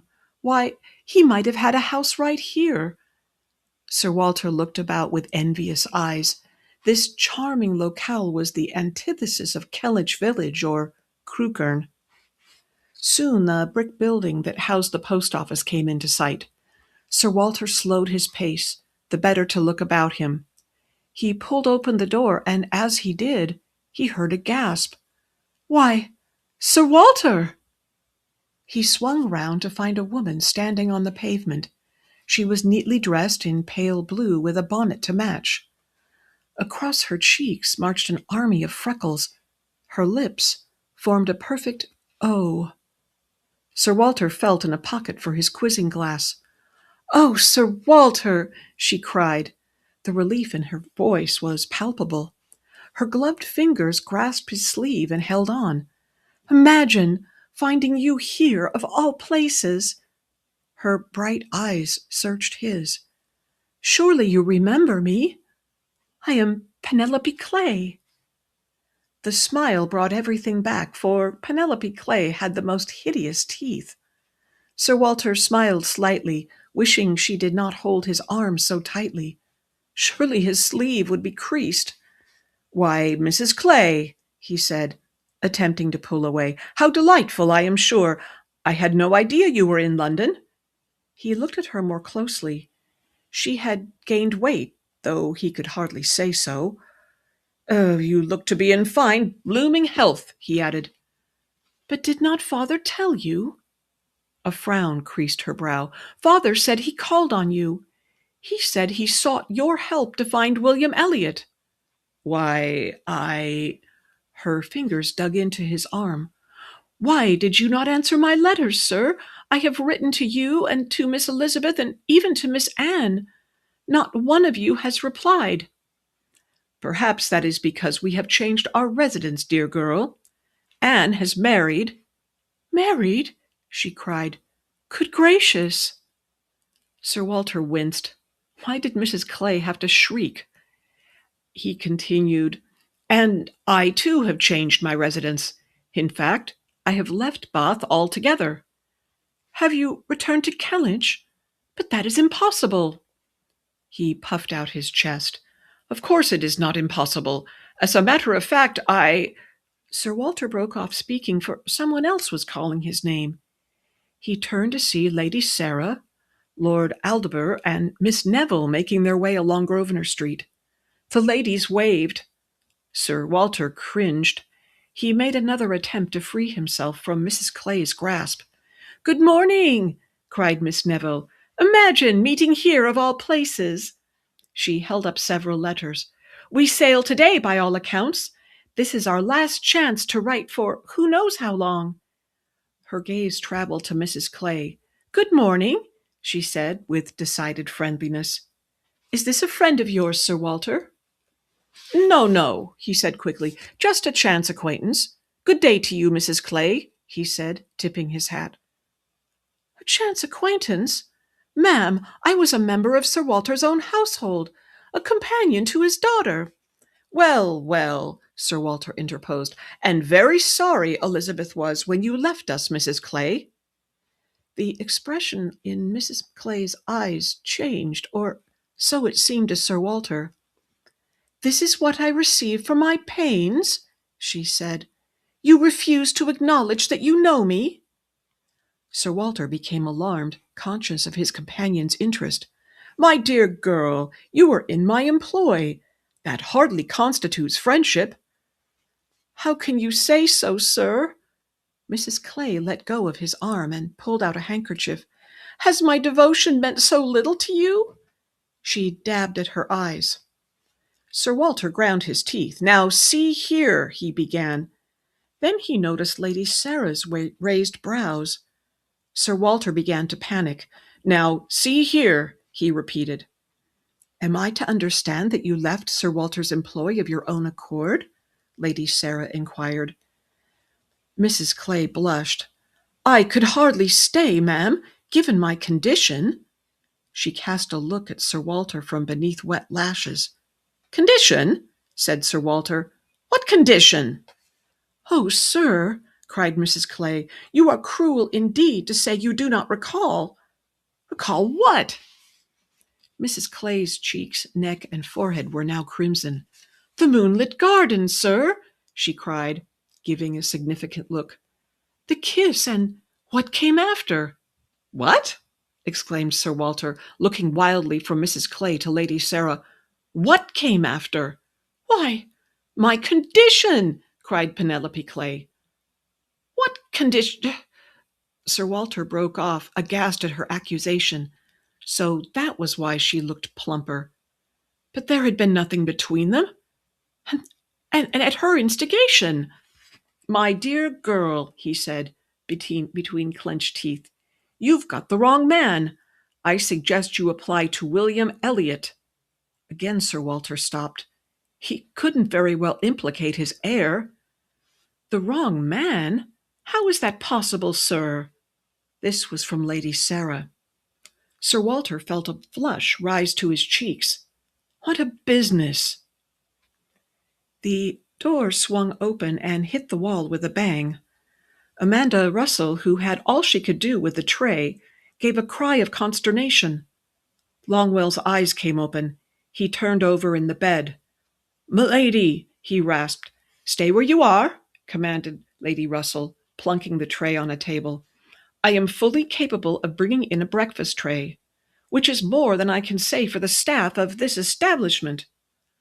Longwell sat up and pulled the bedclothes to his chin. He swung his legs over the edge of the bed. "It is not fitting that you should wait upon me, ma'am." "It is not fitting that you should get out of that bed," replied Lady Russell, "for I fear that most of your clothes are on the floor." Longwell stared hard at her and then at the pile. Both his bushy brows went up. "Be still, and I will fix your toast," she said. She pulled the chair to the table and sat. "Would you care for butter or jam?" she inquired, taking up the knife. He gave no answer. "Very well. You shall have both. How do you take your tea?" He made a growling noise. "I am capable of amending my own tea, milady." "Do not be ridiculous." She filled a cup, added milk, and looked at him expectantly. "How many sugar lumps?" Longwell coughed. "4, ma'am." "How sweet." Lady Russell smiled as she counted them out and passed the cup and saucer. "Do you know, Longwell, in all these years you and I have never taken tea together." "Nor should we," he grumbled. "Improper is what it is." "I suppose." She poured out a cup for herself. "Although, I must say the only truly improper thing, and you daren't argue with me about this, Longwell, is that we shared the bedchamber last night." She looked at him over the rim of her teacup. "Scandalous, is it not?" Longwell's face reddened. He shifted the bedclothes to better cover his chest and neck. "Madam, Lady Russell laughed. "Do not look so worried. I slept in the chair." She removed a slice of toast from the plate. "You needn't offer to marry me in order to save my honor." He swallowed and inspected the contents of his cup. "That brings me to something else. I think we know one another well enough that in private we might be less formal in our address." He looked up at her and blanched. "Less formal, milady? Oh dear, this will be a problem. I do not recall your Christian name." He thought for a minute. "Less formal," he repeated. "Were you wishful for me to call you Lady Rusty, ma'am?" She laughed. "If you like." "Because if you were thinking I should call you by your Christian name, a fine thing that would be. What if Ellen heard it?" Longwell shook his head. "All over the neighborhood it would be." Lady Russell dimpled. "And then you really would have to offer for me." He shook his head, but his lips curved into a smile. Quickly he took another bite of toast. "I fear things will get worse before they get better, for, my dear, you have no trousers. Therefore, I must procure something for you to wear. And you know what that means." She lowered her voice. "You must tell me your waist measurement." Longwell's face became a mask of horror. "Say it isn't so, milady." "Either you tell me, or I must ascertain your girth for myself."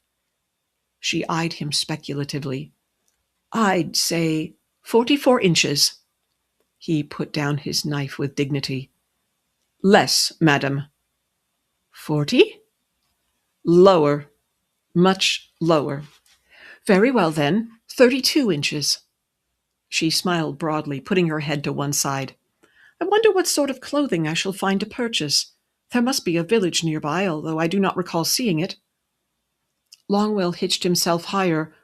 "What has happened to the mail, milady?" "Dear me, the mail left ages ago.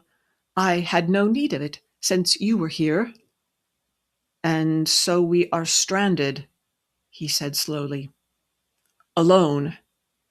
"With only the clothes on our backs, yes," she said. "Or, in your case, on the floor."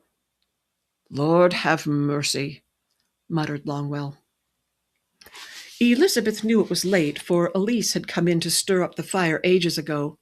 Now she was back, making a clattering business of placing the flask of hot water. Elizabeth remained in bed with her eyes shut tight. It was no use. Sleep would not return. Outside, birds were singing, and someone was hammering. There were voices, too, and the sound of doors being opened and shut. Elizabeth turned over. A faint smell of smoke hung in the air. Smoke from a wood fire, not coal. Then she remembered. Her eyes came open. Hanging on the wardrobe door was her ruined ball gown. She stifled a groan. Doubtless her dancing shoes were in the same deplorable state. She stretched her limbs, hating the sunlight that streamed through the window panes. Could she not remain where she was? What was the point of getting up to face a day that had already begun so badly? The point was breakfast, and Elizabeth was famished. And then there was the damage wrought by the fire. Last night she had been so eager to escape notice that she'd run straight to her room. Curiosity now gained the upper hand. Since she could no longer sleep, she must see for herself. This meant getting fully dressed. She now recalled that tonight was the night of Anne's dinner. There would be servants working everywhere. Elizabeth sank back into the pillows. Her eyes would not focus properly to see the clock. The room was too bright. "Elise," she called, "why have you opened the draperies?" But Elizabeth knew why. She had seen the woman's expression last night. "Botheration," she muttered to herself. Everyone in the world was angry with her, it seemed, and the day had only just begun. Some time later, Elizabeth tiptoed along the passageway. Mary's bedchamber door was open. Elizabeth stepped inside. The floor beside the bed was charred, as were the legs and underside of the overturned bedside table. The carpet was thrown back, and the bedding was piled in a heap. Items that had been on Mary's nightstand littered the floor. Among them was a spoon and a water glass, now broken, and Mary's discarded nightcap. "It is hardly the best bedchamber, Charles," said Captain Wentworth's voice. Elizabeth gave a start. Was he nearby? She strained to place his location. Captain Wentworth continued speaking, coming nearer. "You are purposely disregarding the hand of Providence in this." He sounded annoyed. "I say again, Frederick, if you will not render an account of the damages, I will be forced to estimate them on my own." The two of them were coming up the stairs. Elizabeth did not like the tone of Wentworth's voice, nor did she wish to be caught in Mary's room. Knowing Wentworth, there would be questions. She had seen the look he gave her last night. She quickly left the room. There was no time to return to her own, so she slipped into the room adjoining. Mercifully, it was empty. The approaching men made no effort to lower their voices. From her hiding place, Elizabeth heard everything. "And I say again, that will not be necessary." Elizabeth heard footfalls on the bare floor. This meant they were now in Mary's room. "Do you see? The burns are only superficial," said Wentworth. There was a scraping sound. Apparently he was moving a piece of furniture. "The floor can be salvaged. It needed a new coat of varnish anyway." "The cost of hiring a carpenter I shall pay," said Charles. "Certainly not. This is seaman's work. I have several fellows in mind, as it happens. Reliable men who will be happy to oblige." "For pay?" "Only a little, Charles. There are other jobs for them here, such as refitting the nursery. After my sons have made a wreck of it." "They have done nothing of the sort, and you know it. Anne would wish to have the nursery redone in any case." "The cursed truth is that my family has done nothing but inconvenience you since we've arrived," said Charles, "but no more. We attend the dinner tonight, and tomorrow morning we head for home." There was a pause. "Please do not argue with me on this point, Frederick. Home is the best place for Mary and the boys, and it is certainly the best place for me." There was a note of finality in Charles's voice. "That would be best, yes." Captain Wentworth spoke just as somberly. "I thought having her sisters here would be beneficial to Anne, in helping her become established socially. You must admit Mary is good at that sort of thing. If being a cursed gabblemonger can be called good." Elizabeth heard footfalls. Apparently one of them was pacing. "But I fail to see how wearing her sisters are to Anne." Captain Wentworth paused. "Also, I did not appreciate how thoroughly Anne dislikes Bath. Would you like us to leave right away? You've only to say the word, Frederick. We can be gone by noon." "Thank you, but no. Anne thinks I have my heart set on this dinner." "Don't you? Then cancel it." "What I ought to do," there was a rueful note in Captain Wentworth's voice, "is take Anne to Kellynch for the summer, and so I shall, unless George and Sophie remain here. As for the dinner, ye will see to everything. Anne needs only to look beautiful and walk through her duties as hostess. I believe she is looking forward to it. But there is one thing." There was a silence. "The thing is," Captain Wentworth said, "from the beginning of our marriage we have had people in the house." "Then reclaim your house, my good man. Boot the guests from the inn." "Yes," said Wentworth, "and you are leaving. But there is a sticking point, and with that I need your help." Elizabeth held her breath. She did not like the direction this conversation was taking. "Lady Russell's departure has come at an awkward time," continued Wentworth. "Had she not left the country, I would apply to her for assistance, for she is the most proper person. Charles," he said, "I realize this is asking a great deal of you and Mary, but would you be willing to host Elizabeth for the spring and summer months?" Elizabeth pressed her hands to her mouth to keep from crying out. She was to live with Charles and Mary? "Of course," said Charles solemnly. "As long as you need." "Thank you." There was a pause, and then Captain Wentworth said, "I would like Elizabeth to leave with you tomorrow." Longwell climbed in, with his good hand pulled the door closed. "A yellow bounder is not the height of luxury, milady," he said, "but it is infinitely preferable to the mail." Lady Russell's attire was creased and travel-stained, and her limbs ached, but she felt better than she had in days. The coach began to move. "Since we've passed through Marlborough," she remarked, "we ought to reach Bath sometime after sundown." "If the weather holds." "After that," Lady Russell paused to sigh, "to say truth, after that I will be at sixes and sevens." "A hot bath and a bit of dinner will put you right, milady." "I refer to my future plans. I do not wish to remain in Bath." "And you've issues with the bailiff, milady." She considered this. "Does it appear that I was aiding and abetting Sir Walter's escape? I thought so at the time, but now I wonder. Sir Walter did not disobey the law by leaving England, did he? For his debts were paid. Yes, his debts were paid." "By you, ma'am," added Longwell. "I suppose it is useless to cry over spilt milk, but I wish you will tell me what it is that I should do next." Longwell cleared his throat. "It is your custom in spring to spend several weeks in the metropolis, milady." "I have been to London this season, thank you." She gave him a look. "Although my stay was extremely brief, I have no desire to return." "Perhaps Mrs. Scoville's invitation." "Nor do I wish to visit Tunbridge Wells." Lady Russell put a hand to her temple. "I know you are trying to be helpful, Longwell, but you have no notion of what it is like above stairs. Charlotte Scoville is a charming woman, but she is extremely fond of the sound of her own voice. I have had quite enough of people's fine opinions, thank you. What I need is peace and quiet." "Then it must be the country, ma'am. The baronet will not be in residence to trouble you." "So we are bound for Kellynch Lodge." "As usual, Longwell, you know best.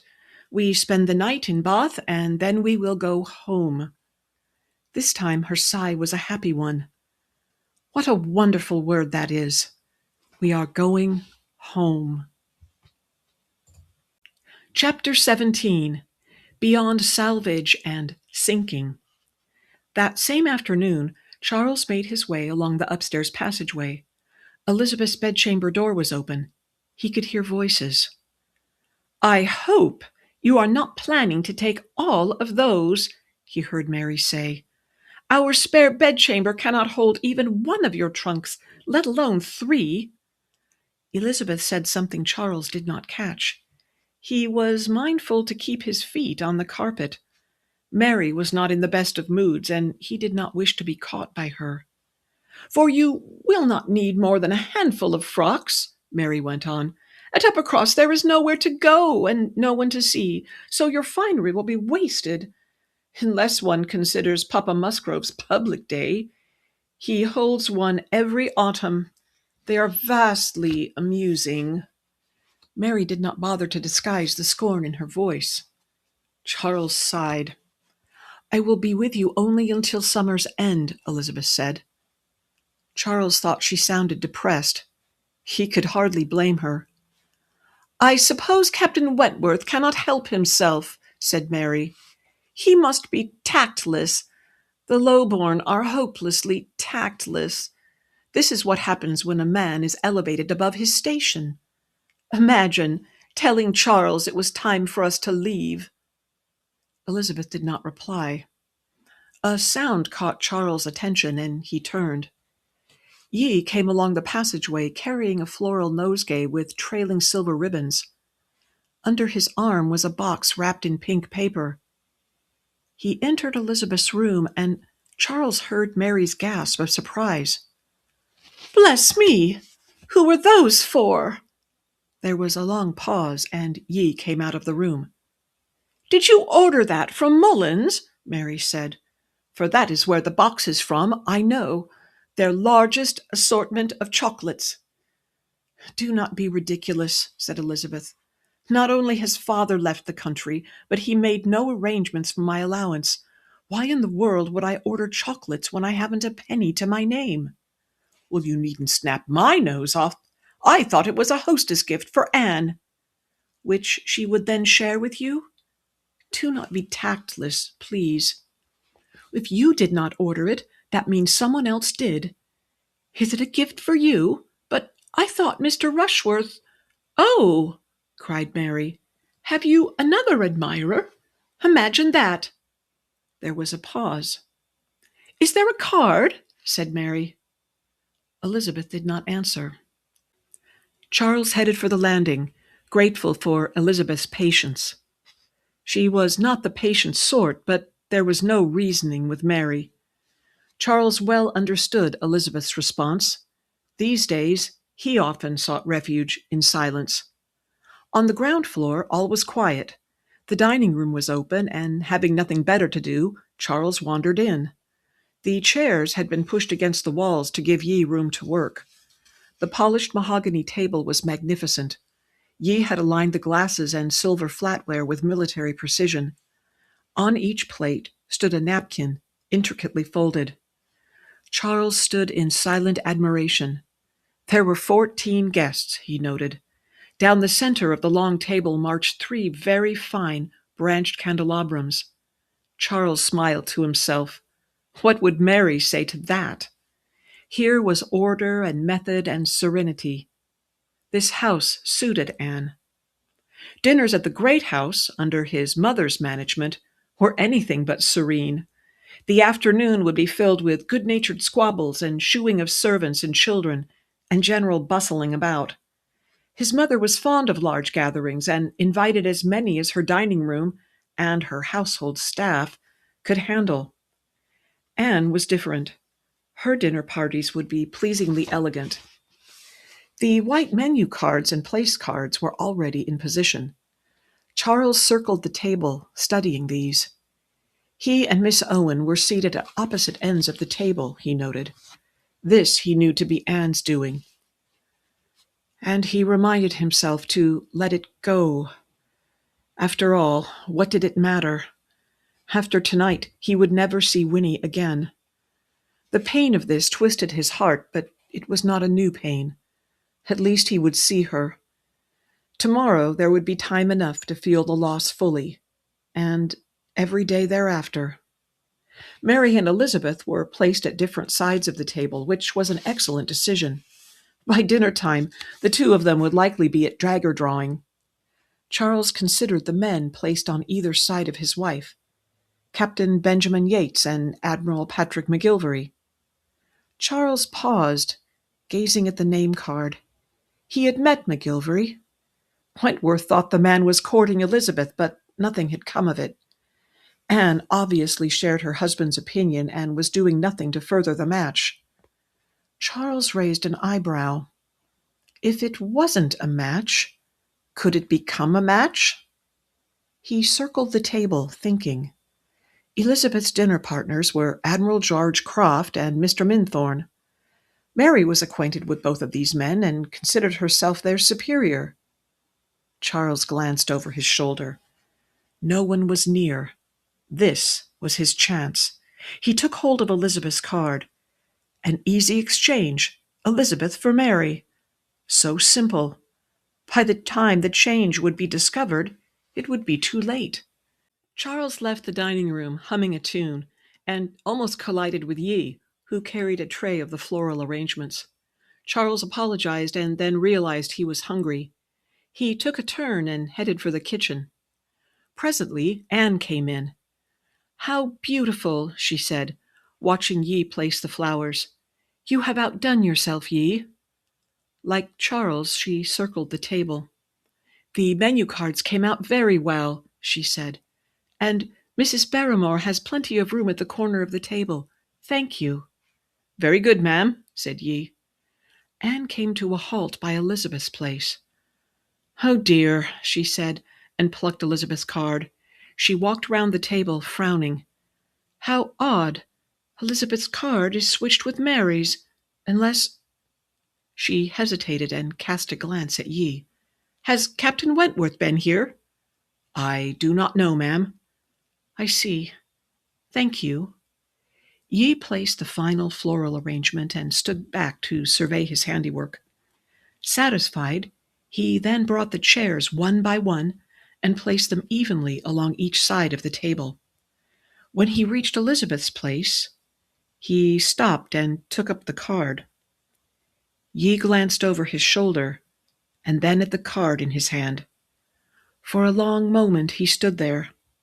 Then, with a deft motion, he reached across the table, took up another card, and set it in Elizabeth's place. How noisy and dirty the wharves were! Indeed, if it had not been for Lord Aldobur's men, Sir Walter would never have been able to locate the saraband among the jumble of ships berthed there. As it was, he kept his handkerchief ready, for the air was scented with fish and tar and who knew what else. Sir Walter went with small, mincing steps, shivering at the filthy water that lapped against the sides of the ship. The second mate was on hand to welcome them. Sir Walter nodded, but did not take the man's hand. What was one to make of so scruffy a fellow? True, he was an officer of the ship, but it was all Sir Walter could do not to stare at the tight shoulders of his ill-fitting coat. The sailor with him, whom the second mate called Robbins, was even worse. He wore floppy duck trousers, a baggy checked shirt with a black handkerchief tied in a slip-knot, and the most ridiculous black hat. It looked as if Robbins had varnished it. Sir Walter clicked his tongue. "Robbins will show you to your quarters, ladies and gentlemen," said the second mate, very politely. "Best to be about the business of stowing your gear. Tide'll be turning shortly. Then we'll be off." Sir Walter was only too eager to examine his cabin, but immediately he came out and went searching for the captain. The hampers, which he had specially ordered from Fortnum's, had not been delivered.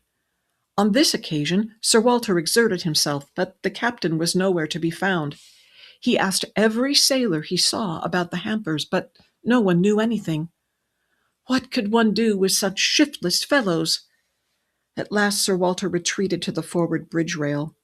Miss Neville and Lady Sarah were there, watching the men at work below. The cargo waiting on the wharf was being lifted, sling-load by sling-load, into the ship's hold. Men shouted and swore as they worked.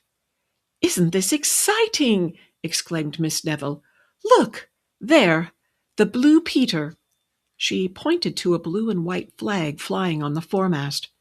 "It means we're ready to sail. Time must be short indeed. See how hard the men are working." Sir Walter smiled and nodded, his gaze fastened on the wharf. Where was the delivery boy? He had been given plenty of notice regarding the change of departure. The clerk at Fortnum's had assured him that the delivery would be made on time. Sir Walter's gloved hands tapped the rail impatiently. He looked sidelong at Miss Neville and Lady Sarah, wondering if he should ask them. This required uncommon tact, for relations between them were somewhat strained. Miss Neville was cheerful enough, but Lady Sarah Jevington had been rather cool. For this he blamed Mrs. Clay, such an artful, scheming young woman. And that scene outside the post office, it was beyond anything. Naturally, the ladies were sympathetic and believed Mrs. Clay's stories. Even Lord Aldebur looked disapproving. In the end, Sir Walter had been forced to part with several of his gold sovereigns and the address of Anne's house in Bath. If Mrs. Clay wished to seek for William Elliot, she could certainly find him through Anne. "That's the last of it," a man's voice called. "Swing those booms inboard." This order was repeated. Sir Walter wrinkled his nose. Were those shiftless sailors also hard of hearing? He could believe it, for the noise on the wharf was past bearing. "Look!" cried Miss Neville. "Over there! They're doing something with the sails. I believe they're about to— What is the word?" She gave her tittering laugh. "Oh, yes! Cast off!" Sir Walter hid a grimace. Miss Neville's laugh was becoming more annoying by the minute, and so was her tendency to point out the obvious. "All ashore that's going ashore!" called an officer, and one of the sailors repeated it. But Sir Walter was not listening, for there, running along the dock, was a wiry boy in a smart suit. He struggled to carry two very large, very white wicker baskets. The hampers. The boy paused to consult a paper. "Here!" screamed Sir Walter. "Over here!" He waved his hat. The boy looked up. Sir Walter almost jumped for joy. He took off running, pushing aside Miss Neville and Lord Aldebur in his haste to reach the gangway. His hat fell unheeded from his head. "Sir," said Robbins, who was about to haul up the gangway, "you heard the captain. He gave the all ashore." "Leave be!" shrieked Sir Walter, pushing past. "But, sir," said Robbins. He turned and, in answer to the first mate's question, gave an elaborate shrug. Sir Walter took the gangway with quick, tottering steps. "You there, boy!" he cried. Once on the dock, Sir Walter paused, panting, to dig a coin from his pocket. This took some doing, for most of the coins were large, and he knew the boy could not give proper change. "Sir!" screamed Robbins. "Mind the ship!" "I said, leave be!" cried Sir Walter. He put a shilling into the boy's eager hand. "Good gracious!" he went on. "Can't they leave a fellow in peace? Now let me see. You did put in the cherry tarts. I was quite particular about those. And the spiced nuts." Robbins turned to the captain and threw up his hands. "I dunno, sir," he shouted. "He said, leave." The captain jammed his hands into his pockets. "Landsman," he muttered. "Let go ashore," he called deeply. And, continued Sir Walter. "In addition, I asked for truffles. I trust those were included with the rest?" "Please, sir," said the boy, "I don't know." "Then let go of the hamper, and I shall have a look. One cannot be too careful these days." "Aye, sir, let go ashore," yelled the first mate. The gangway was taken up and shipped. This was a noisy process, but Sir Walter did not notice. At the mate's direction, a dockhand ran from bollard to bollard and threw off the hawsers. "Starboard a bit," called the captain. The wheelman turned the wheel. "Starboard a bit." The sail snapped taut in the breeze, and the ship's bow edged out from the wharf. Too late, Sir Walter realized what was happening. His mouth fell open. "Come back!" he wailed, waving his arms. "Come back!" He began running along the dock, dodging obstacles. "Wait for me!" But his shoe caught on a coil of rope. With a shriek and a loud kerplash, Sir Walter Elliot landed in the filthy water of the Thames. Mary left off packing in order to visit the pump room one final time. Elizabeth declined to accompany her, but Charles was willing. "Best for everyone," he whispered to Elizabeth, with a wink. It did not take Elise long to empty Elizabeth's wardrobe and bureau. Elise would be staying on with Anne, as there was no room for her in Mary's house.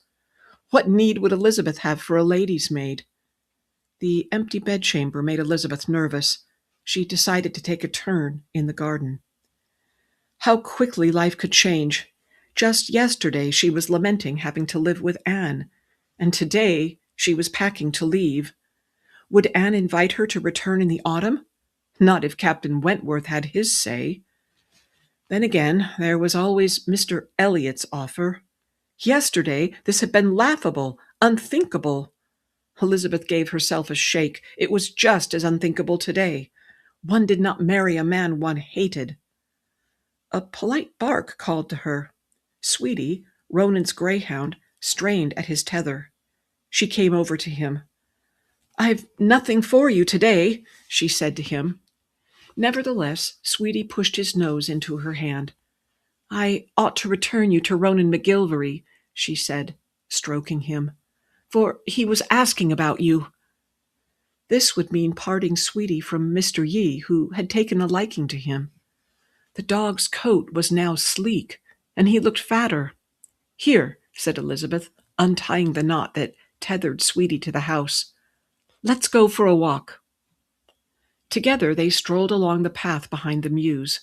Sweetie edged past as soon as Elizabeth opened the gate, pulling at the rope. Elizabeth bent over, and the emerald pendant swung and hit against her breast. It was foolish to wear such a valuable piece into the garden, but how else could she keep it safe? She did not wish to part with it. "Come," she said to Sweetie, and then halted. "That isn't right. What does one say to a dog? Ah, yes, heel." Sweetie took a few steps and looked back at her, tongue-lolling. "What a well-behaved dog you are," said Elizabeth. "Has Yee been training you?" She stroked his fur. "We never walked about town together, did we? That is a pity, for you are a handsome fellow." Sweetie's slender tail beat against her leg. "And now I must leave you." Sweetie pulled at the lead, and together they walked up the grass-covered knoll. At the top, Elizabeth halted. This was his land, and there, just out of view behind the trees, was his house. Her hand closed over the pendant. He had given her this, and he had sent flowers and a note that read, "Until tonight."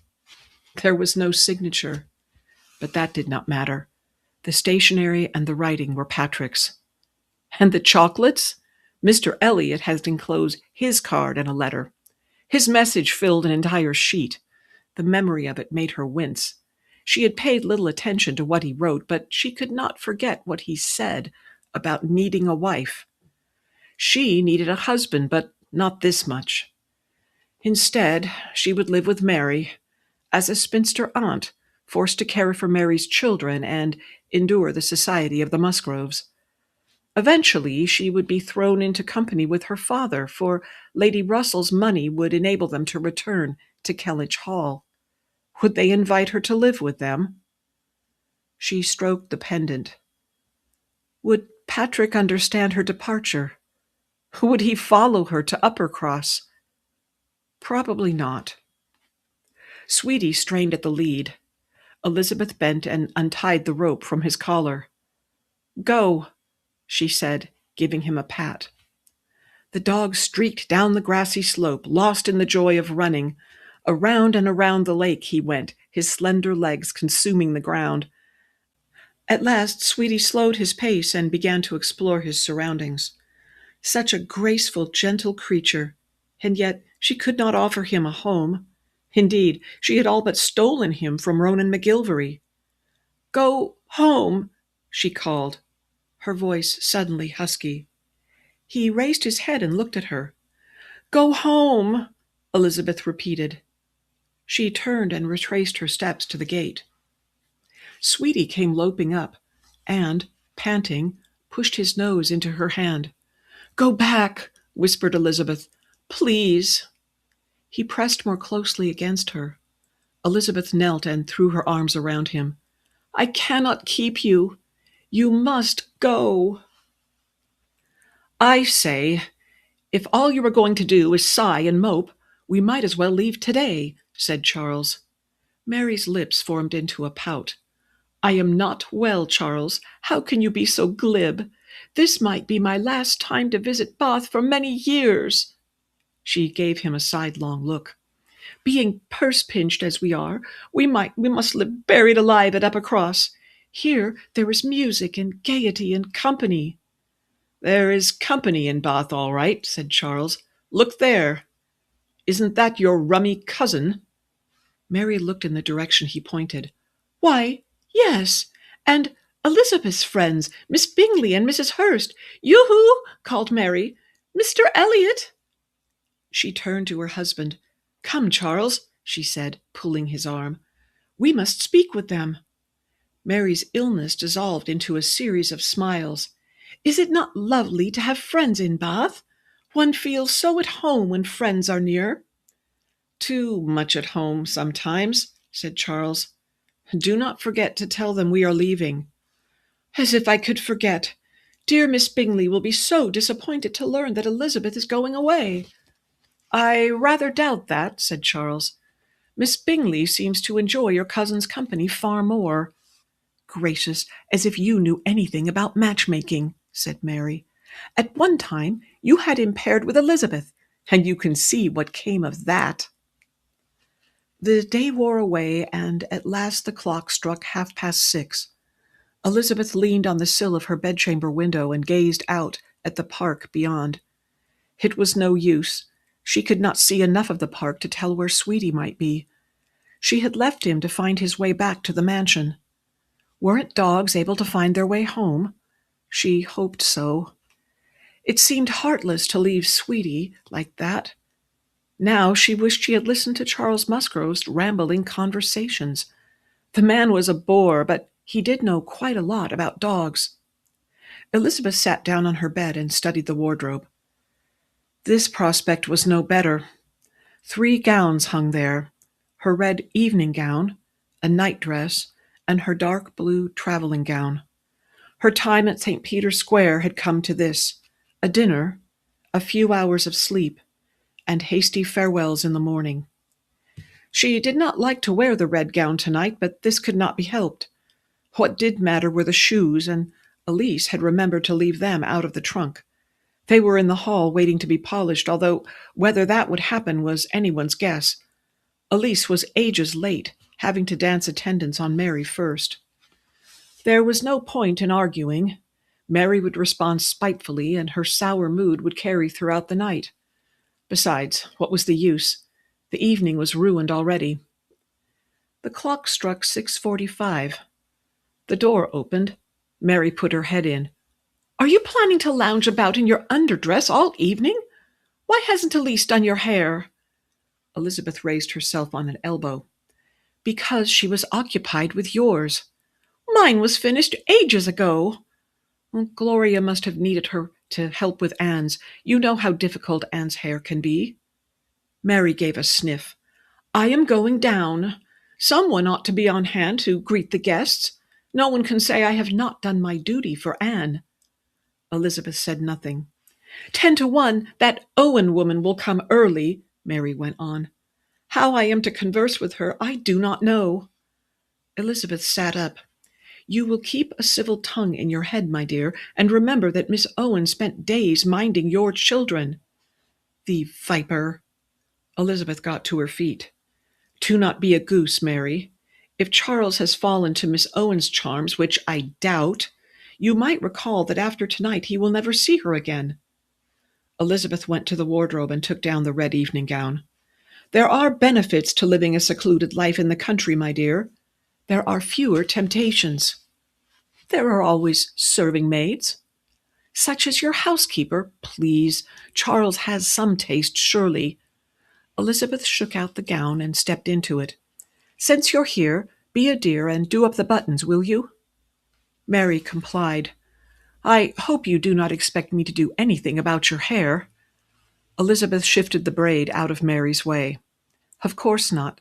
Nor do I expect you to polish my shoes. They are still in the hall, are they not? I nearly tripped over them when I came in. Mary finished the buttoning and studied Elizabeth's image in the mirror. That emerald looks dreadful with your gown. Surely you aren't planning to wear it. Elizabeth covered it with a protective hand. There is no other way to keep it safe. We have a strong box. I am taking only this. Anne may keep the rest. That is hardly fair. Anne certainly needs no more, not after Captain Wentworth gave her those rubies. You needn't look daggers at me. It isn't as if Mother's jewels are valuable. Father has replaced so many of the stones with paste.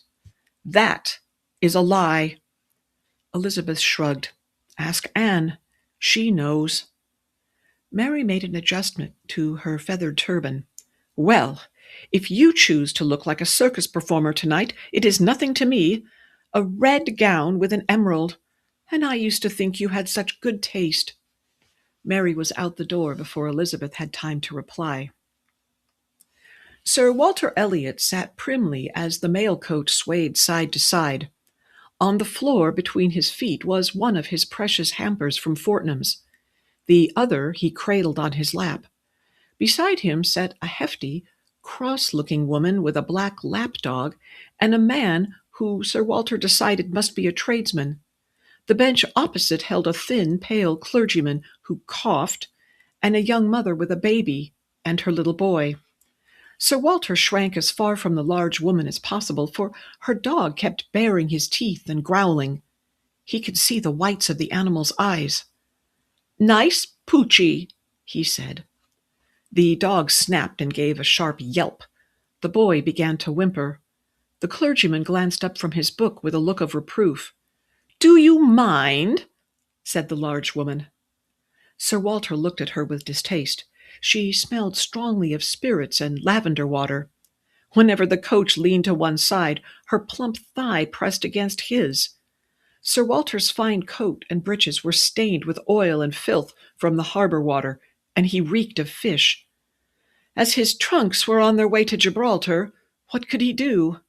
He now decided that wearing soiled clothing was quite the perfect revenge. Still, it had been a close-run thing in the harbor. The contents of his money belt acted like an anchor. If he had not managed to locate a rope dangling in the water, his body would now be at the bottom of the Thames. Sir Walter shuddered at the thought. Of all the fates to befall his person, being eaten by fish was surely the worst. But it was a challenge for Sir Walter to remain still. The woman beside him had fleas, or else her dog did. He kept feeling an urge to scratch his neck.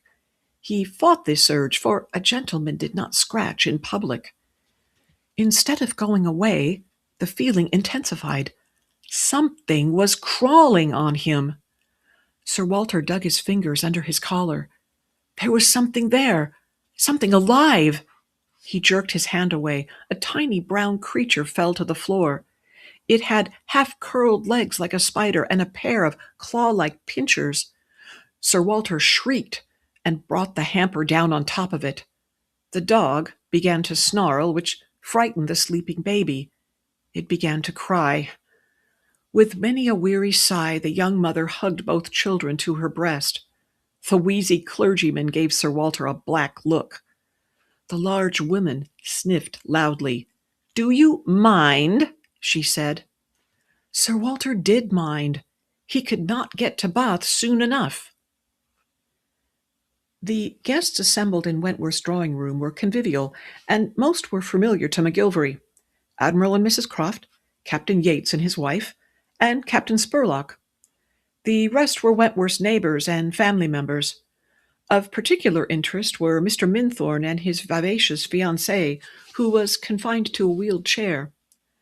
Of Elizabeth there was no sign. Wentworth's wife seemed concerned about this. Spurlock was in a jovial mood. "I have not yet met your sister," he told Mrs. Wentworth, "but she is reputed to be a beauty. Tardiness, as you know, is entirely excusable in a beautiful woman." McGillvary rolled his eyes at Spurlock's gaffe. Did he not know better than to praise one woman to another? Mrs. Wentworth appeared not to notice. Her placid expression did not change. Presently McGillvary detached himself and wandered to the far end of the drawing-room to converse with Wentworth and Croft. They were soon joined by Captain Yates, who launched into a tale of a raid he'd made near St. Malto several years ago. McGillvary stifled a yawn and checked the clock. Elizabeth should have been here by now. The guests were occupied, and the drawing-room door was open. He glanced to his companions, who were engrossed in Yates' story. McGillvary smiled a little. "If the mountain will not come to Mahomet?" Soon he was ascending the stairs to the upper level of the house. He walked quietly along the passageway while studying each of the closed doors. Which one led to Elizabeth's bedchamber? And then he noticed a pair of women's shoes. Kidskin with beadwork. McGillvary's smile widened, for he remembered these shoes. At a concert, his classmate had removed one of the tassels. He stood before the door, debating. His next move could prove to be quite interesting. And then he realized that there was nothing to decide. He rapped smartly on the door, turned the handle, and pushed. "Good evening," he said, and strolled in. Chapter 18. Hail and Farewell. Elizabeth was seated at the dressing-table when McGillvary came in. She and her maid turned round.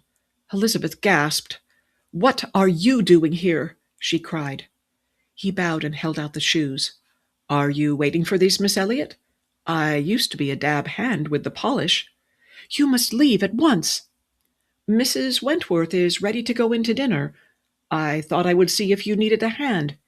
"If I needed a— Oh!" cried Elizabeth. "I need nothing, and you are a barbarian." "So I have been told. By you, I think." The maid had been placing pins in Elizabeth's hair. McGillvary strolled forward and took them from her. "Thank you," he said. "I shall take it from here." "Elise," protested Elizabeth, "I demand that you remain." The maid looked from one to the other. Elizabeth blushed more hotly, and McGillvary gave her one of his most charming smiles. "Off you go," he said, and held open the door. She went out, and he took her place behind Elizabeth. "Your hair is beautiful tonight," he remarked. Elizabeth made a grab for the hairpins, but he held them out of reach. "Leave the lower curls as they are," he suggested. "They are lovely against your neck." "They are not. They make me look like my grandmother's portrait." He considered this. "Have you any powder handy?" "Oh!" she cried. "Go away." "Not without you, my dear." Elizabeth closed her eyes. "I wish you would not call me that, and you should not be here." "Yes, I know." He put a gentle hand on her shoulder. Her skin was soft and warm, and what was more, she did not flinch at his touch. "I see you are wearing your necklace." I have no choice. It is the wrong color for this gown. My sister informs me that I resemble a circus performer. Both his brows went up. Wentworth's wife said that? I did not think she had it in her. My other sister, Mary. Well, I beg to differ with Mary, for you are lovely. But if you would prefer to change this gown for another, I will not object. He bit back a grin. I am a dab hand with buttons, too. What a wretched man you are. Yes, he said softly, and he knelt beside her chair. I am wretched. Will you have me anyway? How can you be so... McGillvary reached to tuck a tendril of hair behind her ear. I see that you now have both earrings, although how one came to be on the floor of my bedchamber... He paused, hoping for a comment. Elizabeth drew an uneven breath. We ought to go down now. May I have my shoes, please?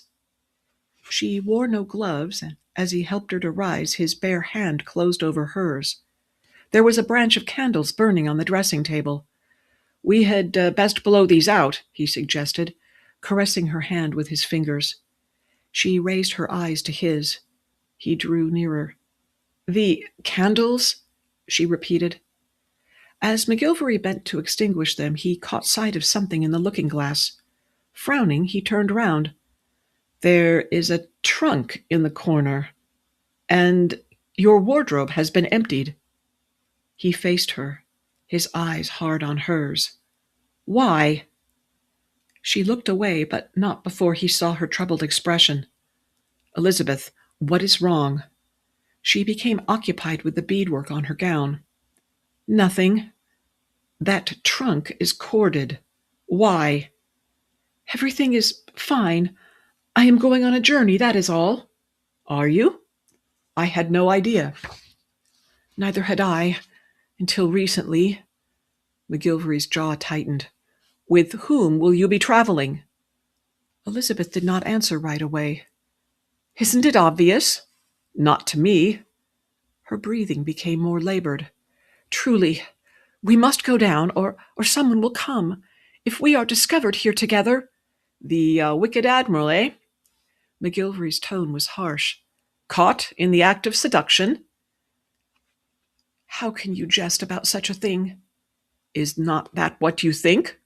No, she said brokenly. Not truly. She bent and blew out the candles. They stood together in the darkness. Elizabeth, you owe me an explanation. I know, but the truth is too... She wheeled sharply, leaving him standing there. McGillvary followed her along the passageway. You have not answered my question. Elizabeth did not stop until she reached the stairway. Voices floated up from below. He saw her take hold of the banister rail for support. I do not wish to spoil the evening by speaking of it, she said at last. Let me be the judge of that. With whom will you be traveling? My wretched family. They do not seem wretched to me, he said, save for your cousin, who is not here. She gave a sharp intake of breath. McGillvary took hold of her shoulders and turned her round. Will you be traveling with your cousin? A woman's voice drifted up. But, Frederick, we cannot go in without Elizabeth. Patrick, Elizabeth whispered, please, we must go down. McGillvary looked her in the face. Fear was written there, and something else. Could it be grief? Very well, he said more gently, but this conversation is not finished. He raised his voice and called, Here is Miss Elliot. He offered his arm, and together they descended to the hall. Do not mind us, he said heartily. We shall take our place at the end of the line. Elizabeth made a sound. He gave her hand a reassuring pat. Handsomely, my dear, he murmured. Handsomely, she whispered back, as opposed to unbecomingly. Are you determined to despise me? Nautical term, my dear. Means in ship-shape style. By the by, did you catch the look that woman gave me? The one wearing pink? That would be Mary. You've pleased her no end by offering to go last. Odd the way a turban alters a woman. She rather resembles a circus performer." He heard her choke back a laugh, but when they came into the dining room and saw the seating arrangement, her smile fled away. I should not be placed beside you," she whispered. "What have you done?" "Nothing." "You bribed Yi to change the place cards." McGillvary shook his head. "Impossible," he whispered. "Yi is not the sort of man one bribes." "Then you changed them yourself. Did you see the look on Captain Wentworth's face?" McGillvary drew out the chair for her. "Pray be seated, Miss Elliot. Allow me to introduce Captain Benjamin Yates." Elizabeth lowered her voice even more. "What are you up to?" "What are you up to?" McGillvary countered. "Nothing." "I wonder," he said. For the final stage of the journey, Longwell slept curled up on the seat. He was clearly done in. Now the yellow bounder was in front of Lady Russell's house on River Street. Lady Russell called his name, very softly, several times. Longwell's eyes came open, and immediately he struggled to sit up.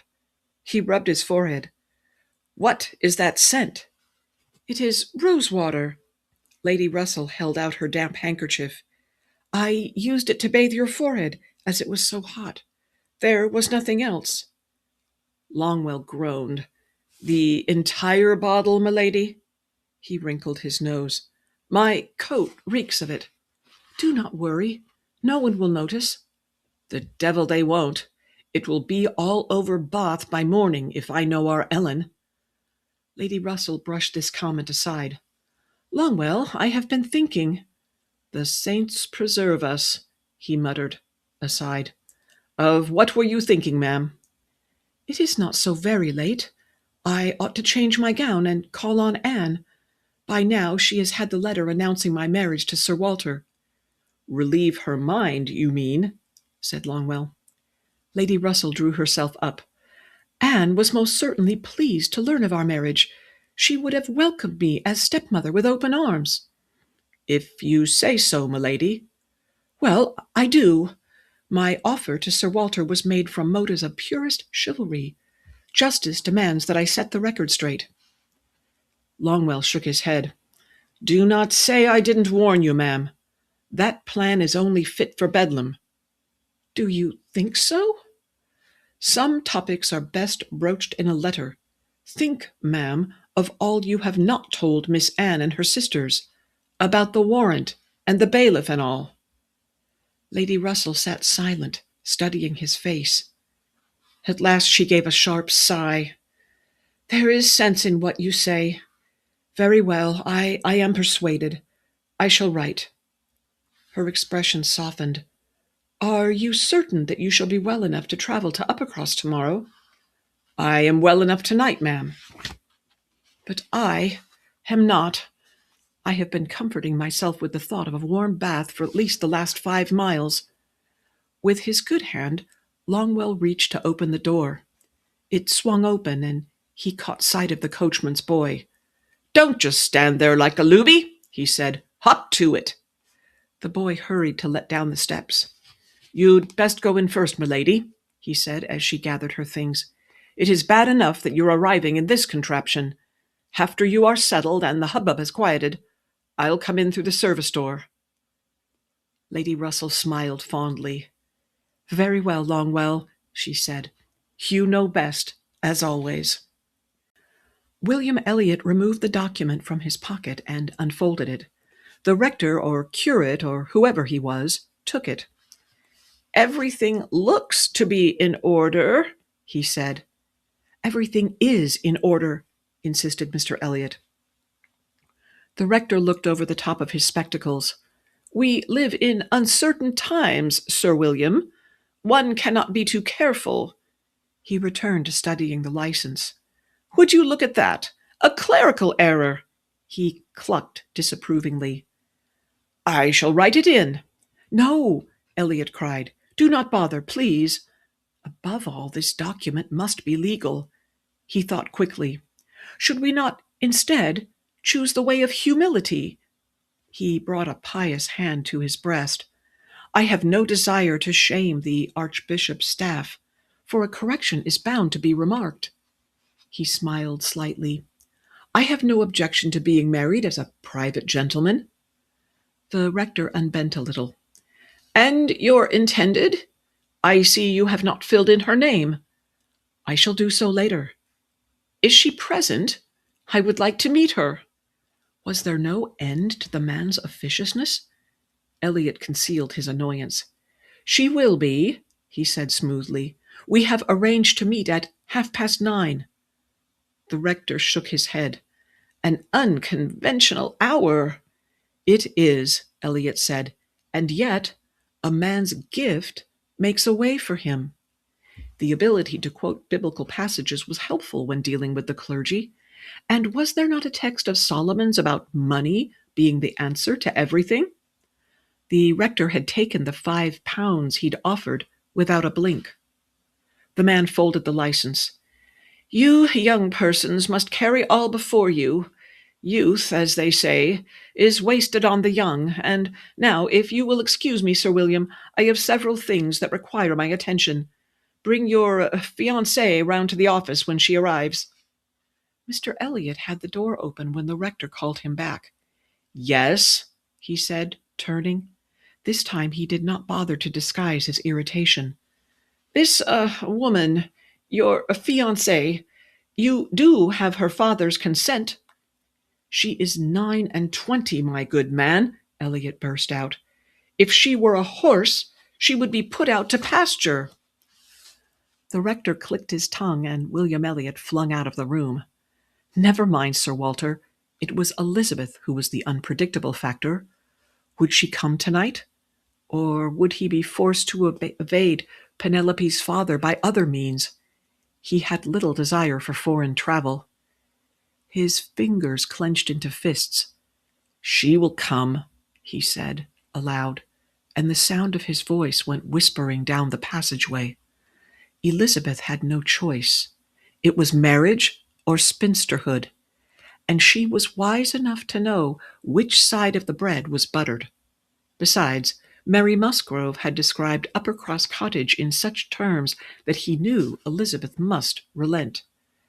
As for the rest of it, why, once they were married, she would learn to mind him soon enough. He and Elizabeth kept up a flow of trivial conversation throughout the dinner, but by the time the final course was removed, McGillvary had had enough. Yates was discussing Byron with Mrs. Wentworth, and, of all people, Croft. Miss Owen, who sat on his right, was conversing with Spurlock. This meant McGillvary had Elizabeth to himself. You never did answer my question, he said softly, looking at her over the rim of his wineglass. Are you eloping with your cousin? Elizabeth turned aside to cough. I beg your pardon?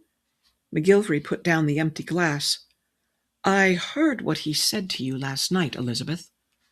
The frightened look which had so troubled him earlier returned to her face.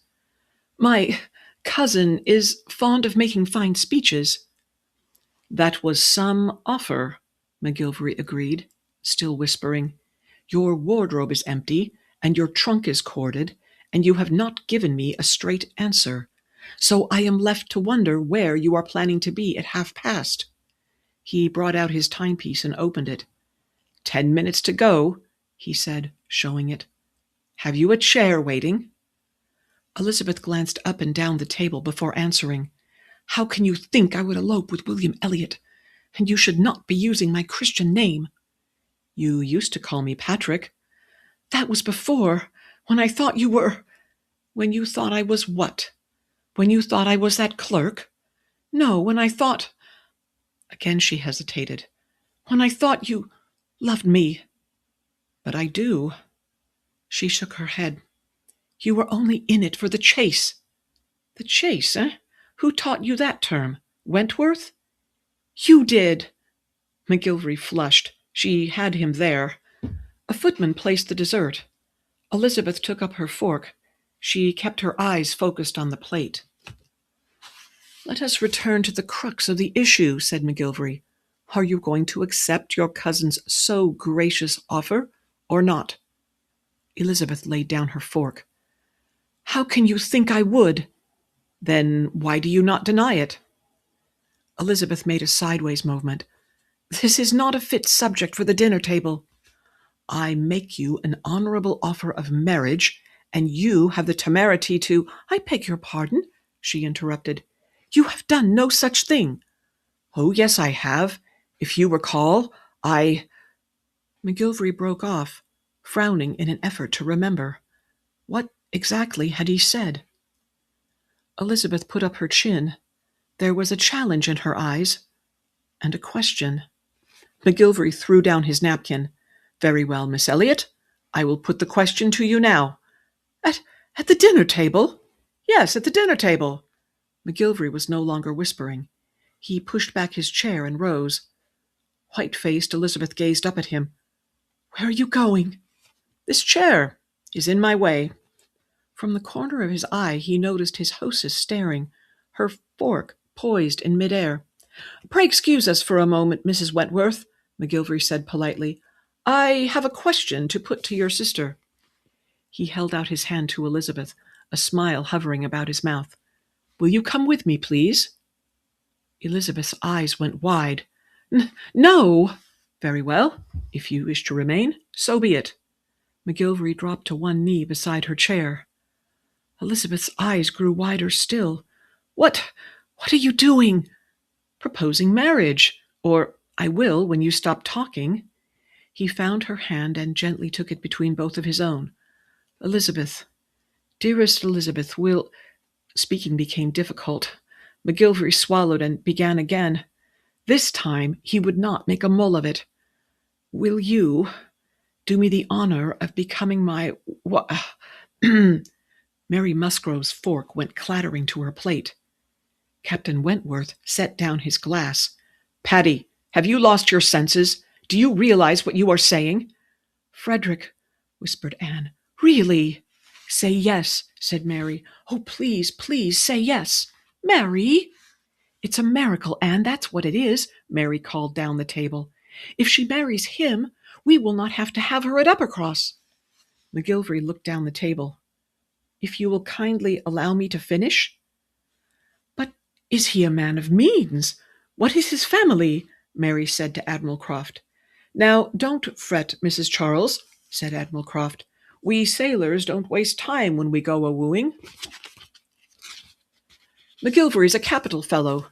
Quite the catch for your sister." Admiral Croft looked to his wife. "Another link our Frederick has forged with the Elliots. Makes me wonder if we should rethink quitting Kellynch, Sophie?" "Well, Elizabeth," Charles Musgrove said cheerfully, "what will you answer the man? Speak up. He's waiting." Chapter 19. Man was for woman made. Sir Walter drifted into an uneasy sleep that was punctuated by the asthmatic breathing of the clergyman, the whimpering of the child, and any number of bad smells.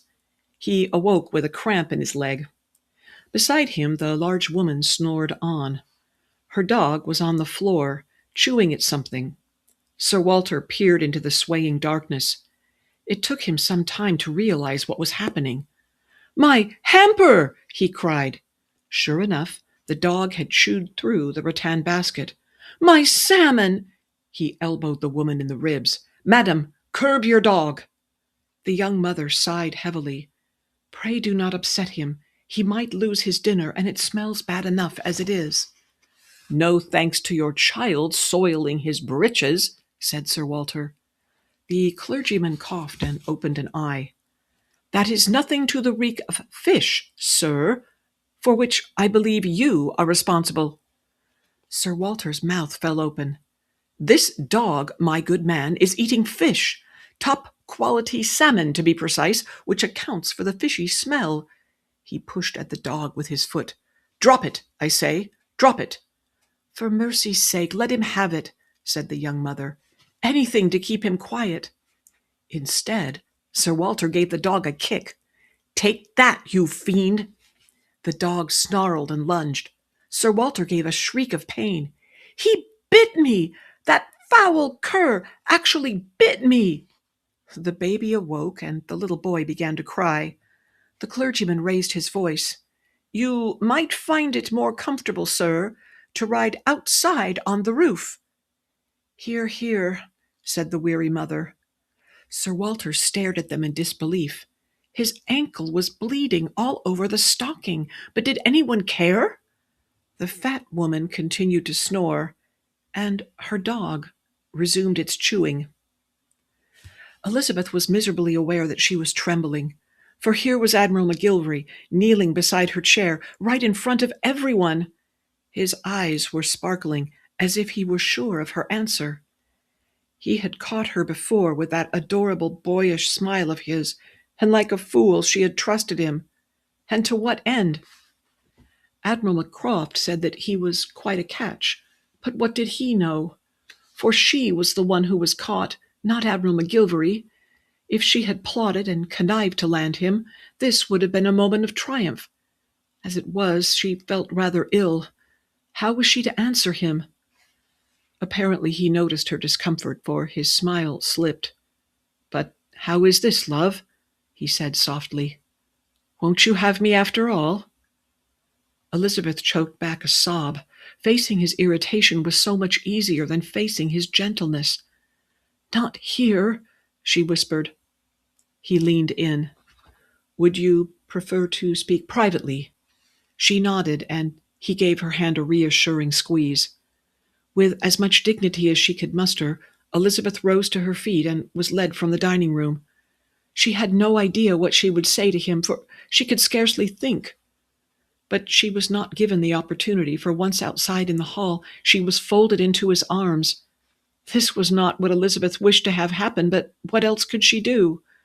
She pressed her cheek against the wool of his uniform. "Oh, sir," she whispered. There was a pause. "Sir," Patrick said, with a catch in his voice. "How is this?" He pulled away to gaze into her face, but Elizabeth kept her eyes averted. How could she look at this man with any kind of composure? At last he said, "It is too great a gap to jump, is it?" This was so unexpected, and he sounded so disheartened, that Elizabeth dissolved into tears. There was a bench in the entrance hall, and before she knew what was happening, she was seated on his lap. She knew she ought to pull away, but he held her too firmly, and so, unable to resist his embrace, she pushed aside the epaulet and nestled her head against his shoulder. "Do not fret, dear one," he whispered into her ear. "It is not your fault." She felt him draw a long breath and let it out.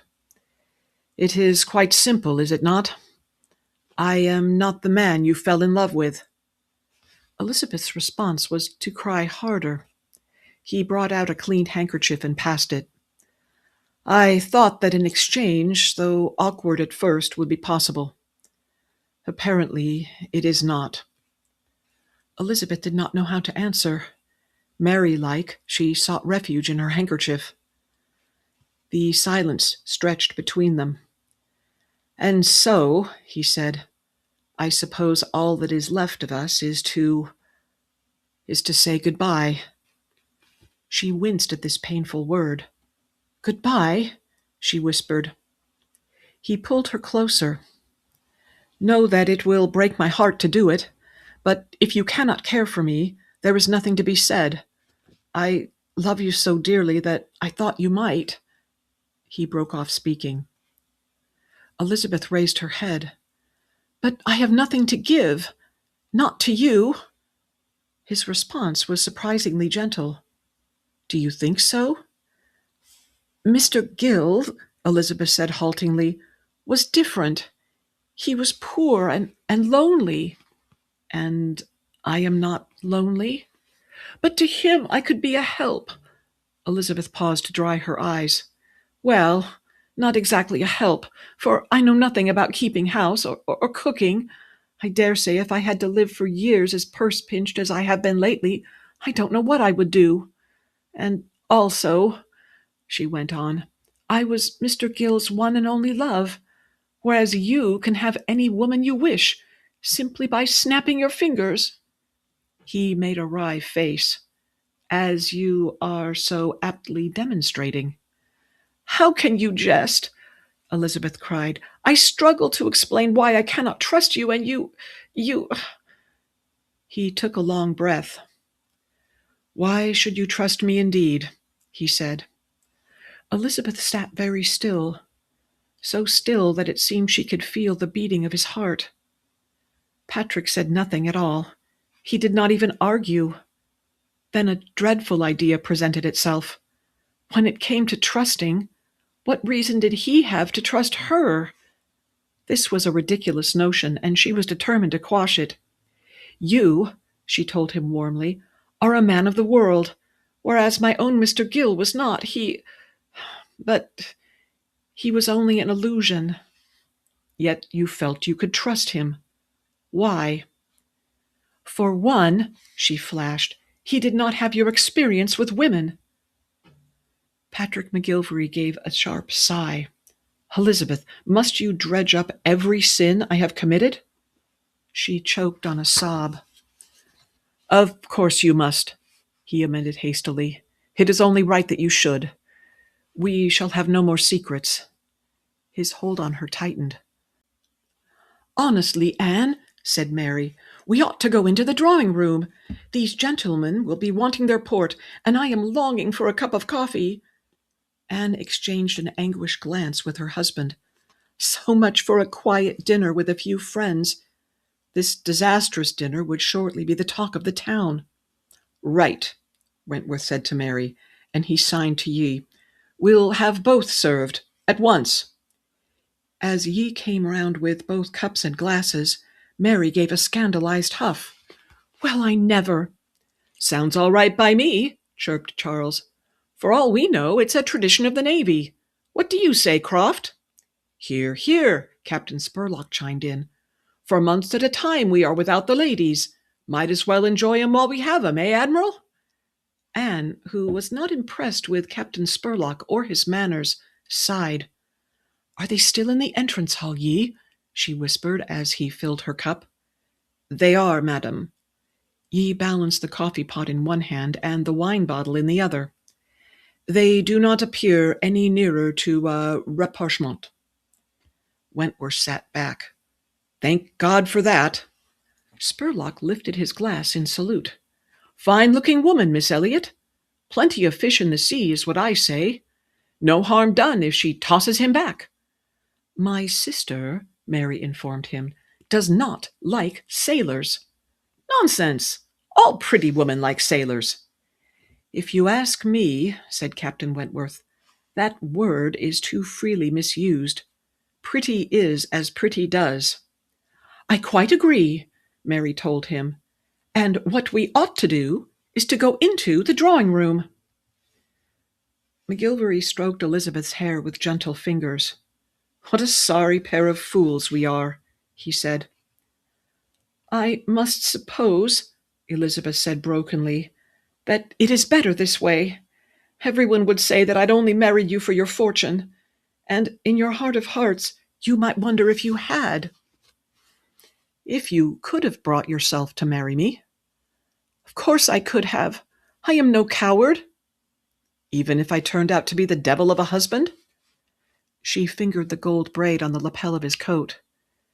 "It is more likely that I would be the devil of a wife.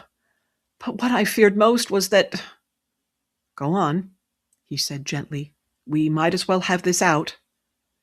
Still she hesitated. "My dear, does your mistrust of me extend so far?" This was said so gently and with such sadness that Elizabeth could not bear it. She moved her hand to cover his fingers. "What I fear most is that you would be disappointed, and that, I think, is why I was willing to consider William Elliot." "Weren't you afraid of disappointing him?" "Of course not. He hates me already, you see." Suddenly and surprisingly, McGillvary laughed. "Happy thought indeed." "And so," said Elizabeth bracingly, "I am off to Uppercross to be a companion to Mary and care for her children." But her courage was short-lived. A tear rolled down her cheek. He wiped it away with careful fingers. "Is Uppercross a long way off?" Would I be welcome if I came to call? But Patrick, it is more than 50 miles. Well, I wouldn't mind if it were several hundred. Wouldn't you? Elizabeth digested this news with her head on his shoulder. What better way to avoid the Bath gossips? He pointed out. This light-hearted remark was so much like his usual self that Elizabeth was emboldened to look at his face. Sure enough, his eyes had something of their former sparkle. You have no idea what you are up against, she told him. No one there has any conversation. Charles Musgrove will prose on about hunting and dogs and horses. Well, I don't mind that, he said, smiling. And Mary speaks only of herself. Wait until you see their house. The parlor was well enough when they married, but the little boys have been allowed to run wild. Oh, and the senior Musgroves will ask you to dine at the great house. He's the squire, you know. You will enjoy that. There are always so many, and everyone talks at once. Your ears will ring for days. He shifted his hold. Cannon fire, he murmured into her ear, has inured me, dearest. What else? The sensation of his lips touching her ear was unaccountably pleasurable. Elizabeth worked to apply herself to the conversation. Charles and Mary will have no room for you. Indeed, they have no room for me. And there isn't a proper inn in the village, so you will have to stay at a horrid tavern. She wrinkled her nose at the thought. You won't like it. No one would. Charles Musgrove calls it a hole in the wall, and I dare say he is right. You might have to share a bed or sleep in a stable. Reminds me of the south of France. I dabbled in a bit of espionage there. Elizabeth looked at him with new eyes. Did you? He turned his hand to show the scar. My souvenir, if you will. She cradled his hand between her own. It must have pained you dreadfully. Only a flesh wound, my dear. Nothing like a blow to the heart. He took possession of her fingers and kissed them.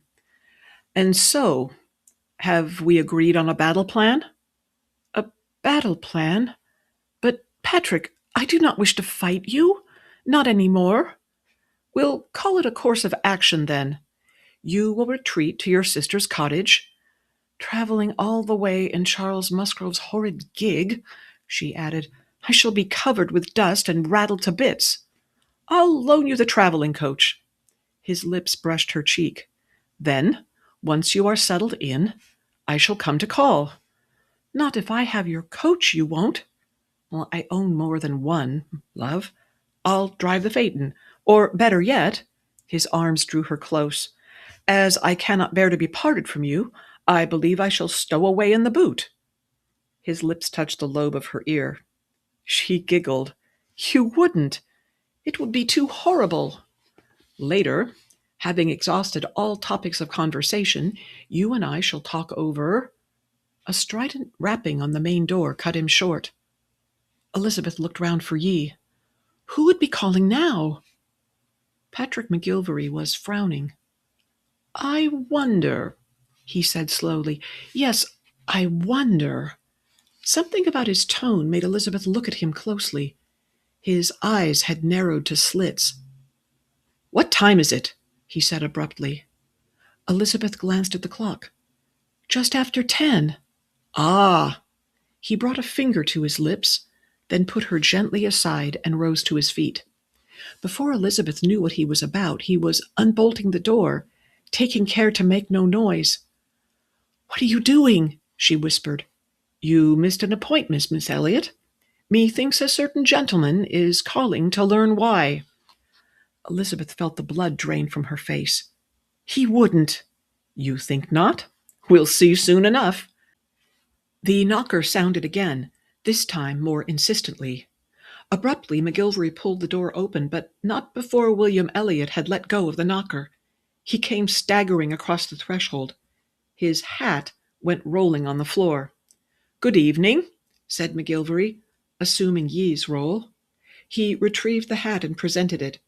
I beg leave to inform you that the lady is not at home to callers. Mr. Elliot eyed McGillvary with hostility and jammed his hat on his head.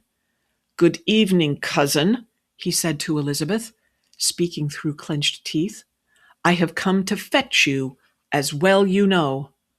I do not think the lady is in agreement, Elliot. She has made her choice, and her plans do not include you. I am sorry to put it to you so brutally, McGillvary added, but there you are. William Elliot drew himself up. Cousin, he said to Elizabeth, you will come with me, at once. Elizabeth stepped back a pace. No, she said clearly. Indeed, I shall not. Like lightning, Elliot's hand shot out and grasped her forearm. Ah, but I think you— Ouch! He immediately pulled back. Outside, Elliot, McGillvary said cheerfully. We'll finish this there. He pushed past, working at the buttons on his dress uniform as he descended to the street. Elizabeth followed hard on his heels. Patrick, where are you going? Into the square, dearest. Too many breakables in the house. Are you going to fight? I do not wish you to fight. I wouldn't be much of a man if I cried off now, would I? Patrick gently removed his arm from her grasp and shrugged out of his coat. Businesslike, he began to roll up his sleeves. Life with disgrace is dreadful, he quoted. A glorious death is to be envied. No, it isn't, cried Elizabeth. What if my cousin has studied boxing? Some gentlemen do. He laughed shortly. Trust me, he hasn't. He began to unknot his cravat. But Patrick, you might get hurt. How I love to hear you say my name. Here, he added, passing his cravat. Hold this. She thought quickly. You'll get another scar, I know it. Perhaps this time on your face, and then how can I agree to marry you? Even this threat did not sober him. Laughing, he said, I'll take my chances. Elizabeth looked away from him to her cousin, who was standing some distance away. He had not removed his coat, but instead was nursing his wrist. Seeing her gaze, he called out, I demand that you come, Elizabeth. Immediately, do you hear? Oh, she flashed, am I a dog that you order me about? To Patrick, she said, I do not see how this will settle anything. No fretting over consequences, love. First gain the victory, then make the best use of it you can. Elizabeth nearly stamped her foot. Admiral Nelson, she said wrathfully, was surely the stupidest of men. Behind her came the sound of an opening door and voices. Lights spilled out onto the cobbled pavement. What in heaven's name? She heard Captain Wentworth say. Hating herself, Elizabeth turned to look. Sure enough, Anne's dinner guests were spilling out of the house and into the square. As well, she heard windows of neighboring houses being opened. Elizabeth! Mr. Elliot's voice came bleating through the night air. A promise is a promise. Come, my carriage awaits. Elizabeth caught hold of Patrick's arm and hung on. There was strength there. She could feel it. You will not brawl in the street. Yes, dearest, he said, as soon as I finish this. But although his tone was meek, there was a dangerous sparkle in his eyes. A shiver of fear shot through her. Would Patrick murder Mr. Elliot? I've waited all my life for you. I'll not have you die on the gallows because of my cousin. Well, I won't kill the man, he said pleadingly. Just— His sudden grin appeared. Just, rearrange his face a bit. Patrick, isn't he ugly enough? He laughed and began removing her fingers from his arm. Elizabeth clung to him more tightly. One way or another she must stop this. But how? She had only a woman's weapons at her disposal. And of all things, a foolish line from Shakespeare. Yes, from Much Ado, about Hero, stopping someone's talking mouth with a kiss. A kiss? Did she dare to do the same? Elizabeth's heart began to hammer. She let go of Patrick's arm and, summoning her courage, reached up to put a hand on each side of his face. The roughness of his cheeks and the audacity of her plan made her knees go weak. First gain the victory, and then make the best use of it you can. Under her touch he grew still. He did not pull away as she feared he might. Here, then, was the victory, and how to make use of it. Elizabeth's fingers moved along the line of his jaw. Boldly she lifted her chin, and then, screwing up her courage, she drew his face down to hers.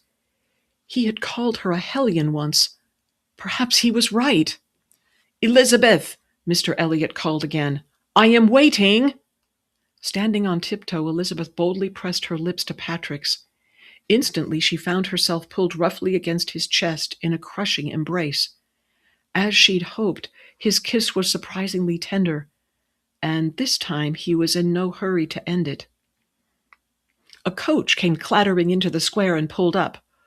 Lost in the pleasure of the kiss, Elizabeth paid it no mind. "Look there!" someone yelled, above the stamping and blowing of the horses. "Shepherd called it! It's Elliot! Don't let him escape!" "Mind the bonus!" someone else shouted. Then came the sound of boots running on cobbles. William Elliot gave a womanish scream. This Elizabeth could not ignore. She broke away from the kiss in time to see her cousin sprint, pell-mell, for his carriage. "Away, away!" he shouted to his driver. "For the love of all that's holy, away!" The men from the coach yelled and gave chase. Both vehicles went clattering from the square, and McGillvary shook his head. "The things your cousin will say," he marveled. Elizabeth leaned into his chest, smiling. William Elliot was gone, and Patrick McGillvary was not. Again she put a hand to each of Patrick's cheeks. "But, darling," she said, "what else can one expect from a lawyer?" She raised her face invitingly for another kiss, and was not disappointed. Chapter 20. Between the Devil and the Deep Blue Sea. The departure for Uppercross, set for early on the following morning, did not come off as planned. McGillvary's traveling coach arrived and was duly loaded, but Mary would not come down. Charles Musgrove paced to and fro in the entrance hall. McGillvary sat reading an older copy of the Gazette. Presently, Wentworth returned from his errand. "Caught it just in time," he said to McGillvary. "It should make the afternoon edition." McGillvary thanked him and resumed reading. "That's more than I can say for us," Charles put in gloomily. "Mary says she's too ill to travel. Claims to have the headache or some such thing." Wentworth removed his hat and gloves. "Should Minthorn be called?" "How should I know? Anne is with her now." Wentworth's frown of concern deepened into a scowl. "After all Anne went through last night, I will not have her ranted at." He made for the staircase. McGillvary looked up from the paper. "I wouldn't do that, Frederick. It will only raise her hackles." Wentworth halted, a foot on the stair-tread. "Just what do you mean by that?" "Merely that you will never drag a woman from a sick-room, particularly not a soft-hearted woman." McGillvary turned a page. "It is a lovely day. Offer her a change of scene. Take her away." Wentworth compressed his lips. "My sister-in-law is leaving." "I meant your wife. You say she dislikes Bath. Well and good. Take her elsewhere." Wentworth folded his arms across his chest. "I thought you said I could not drag her away." "Ah, but you must cause her to leave willingly. Mrs. Musgrove is not truly ill. Your wife knows that. You must entice her, as a newly married husband should. Have her trunk packed up, man, and go. We will lock up when we leave." Charles found his cap. "If Minthorn sees Mary, it will ease Anne's mind," he said. "I'll find out when he's able to come." The mail lumbered into Bath later that afternoon, far behind schedule. It came to a halt in the crowded coaching yard, amid shouts to hurry. "Shiftless, shiftless," muttered Sir Walter as he emerged. Was there someone on hand to assist him with his descent? No. Did the owner of the hostelry come forward with refreshments? By no means. During the long journey from London, Sir Walter had, in fact, been treated as if he were so much baggage. His fellow passengers, ruffians all, were equally inconsiderate. Sir Walter shook the dust from his person in very much the grand manner. "Farewell," he cried, and good riddance." What did he care if anyone heard? No one of importance was within earshot. Never again would he consent to travel on the mail. What miseries he'd endured! He had been wearing the same suit of clothes for 2 days, something he'd not done in the whole of his life. But what choice did he have? His luggage, sadly, was on a ship bound for the Mediterranean. Fortunately, hiring a sedan chair for the last leg of the journey was not difficult, and soon he was being carried through the crowded streets of Bath. Sir Walter smiled to himself. How pleased Anne would be to see him. With each block his spirits rose. After the clattering noise of the mail, the quiet swaying of the chair was a thing of wonder, apart from the panting of the chairman. Sir Walter considered asking them to breathe more quietly, but in the end he decided to be magnanimous. Presently he arrived in St. Peter's Square. Sir Walter came out of the chair, paid the chairman, and straightened his coat.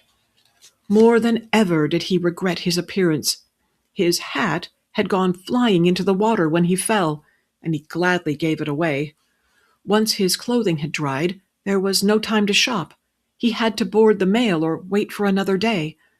The best he could do was present himself as he was, snatched from the jaws of death. Sir Walter halted on the pavement, turning over this phrase in his mind. It had, he thought, a poetic ring to it. Yes.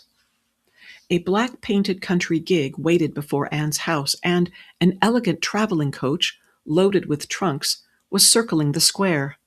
Sir Walter sighed enviously over the latter, for he had once owned such a vehicle. Perhaps when he returned to Kellynch at summer's end, he could purchase another. The door to Anne's house was ajar. Sir Walter's brows rose in surprise. Such carelessness! Why, anyone at all could simply walk in. Recollecting that he was not just anyone, Sir Walter gave the door a gentle push. The entrance hall was not deserted.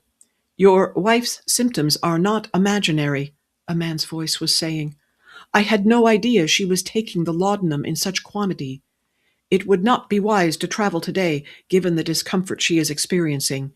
You have located every one of the bottles?" "I believe so." There was a silence. "We'll remove to the White Hart straightway. I dare say she will be able to travel that far. If you would be kind enough to come by later in the evening?" Sir Walter gave a start of recognition. Why, this was Charles Musgrove's voice. Were he and Mary still in Bath? Charles went on speaking. "And it will be my pleasure to escort your cousin to the coaching station. My gig, as you see, is at the ready. If the call were not so urgent or the patient so ill, I would go myself. Poor Winnie swears she will take a hack rather than importune you. But if the stage is delayed," interrupted Charles, "she cannot wait alone." "But it is delayed." Sir Walter came fully through the door. "It is the shabbiest thing, that service, run by the most incompetent knaves in the kingdom. If your cousin intends to catch the mail from London, sir, why, it has come and gone." Both men turned to stare. "Sir Walter," said Charles in an altered voice, "what are you doing here?" The tall man clapped a hand on Charles's shoulder. "You understand my concern exactly, Mr. Musgrove. How can I thank you?" And then he was gone, leaving Sir Walter and his son-in-law to stare at one another. Charles Musgrove's surprise gave way to a frown. "But you are supposed to be in Venice, sir." "Good gad," he added, "you look like something the cat dragged in." Sir Walter inclined his head. "I have been rescued," he said, "from the jaws of death. What do you expect me to look like?" He glanced around the entrance hall. "Where is Anne? Better yet, where is that foreign butler of hers? I want a bath." "Half a moment." Charles turned and sprinted up the stairs. He knocked on the door to the drawing-room. "Shake a leg, McGillvary," Sir Walter heard him say. "We have company." Charles came back down at a more leisurely pace. "I trust Lady Lady Elliot, is well." Sir Walter's chin went higher. "I'll have none of your insolence, if you please. But Charles stood blinking. Am I to understand that Lady Elliot is not well? Lady Russell, said Sir Walter crisply, and Lady Elliot are not one and the same. But didn't you elope together? Where is she? How should I know? We parted in London. Would you be so good as to summon the butler, Mr. Charles? It will take hours, no doubt, to have my room made ready. Your room? Charles looked even more uncomfortable. How about I drive over to the White Hart and arrange for one? We will be staying there ourselves, in fact. That will not be necessary. Book a room indeed, scoffed Sir Walter. Did I ask Anne to book a room when she came to Bath last winter? Of course not. Anne will be pleased to have me here, as would any of my daughters. They know what is due their father. I'm afraid the Wentworths have left Bath for a spell, said another, deeper voice. Captain Wentworth had a hankering to visit an old friend. Sir Walter looked up to see a tall, athletic man descending.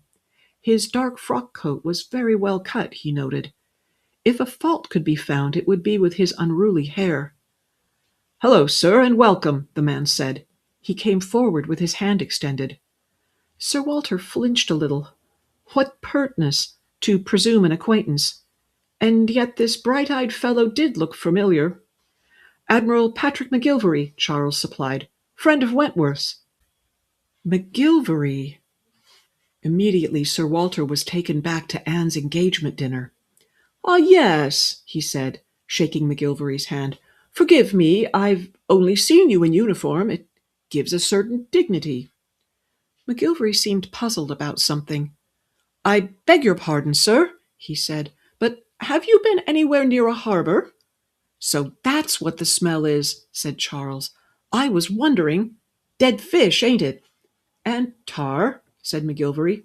Bilgewater has an unmistakable odor. Sir Walter stared from one to the other. He's been snatched from the jaws of death, explained Charles, and just come off the mail from London, too. Hoo-hee, I pity his fellow passengers. Sir Walter turned his back on Charles Musgrove. What I would like, he said to Admiral McGillvary, is a bath.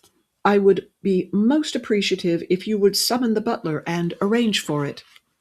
Are your trunks at the station? Said Charles. I'll fetch 'em for you. My trunk, most unfortunately, remains on a ship bound for Gibraltar. I have endeavored to send a message to that port, requesting its return. But, alas! Sir Walter found it hard to continue, for a lump was forming in his throat. By the time my trunk is returned into Bath, months from now, no doubt, the contents will be sadly out of date. My beautiful clothing, chosen with such care. And your travelling bag, sir? Said McGillvary. Sir Walter sighed some more. I have none. A mishap on the part of the deckhands caused me to fall into the sea. Sailors are shiftless.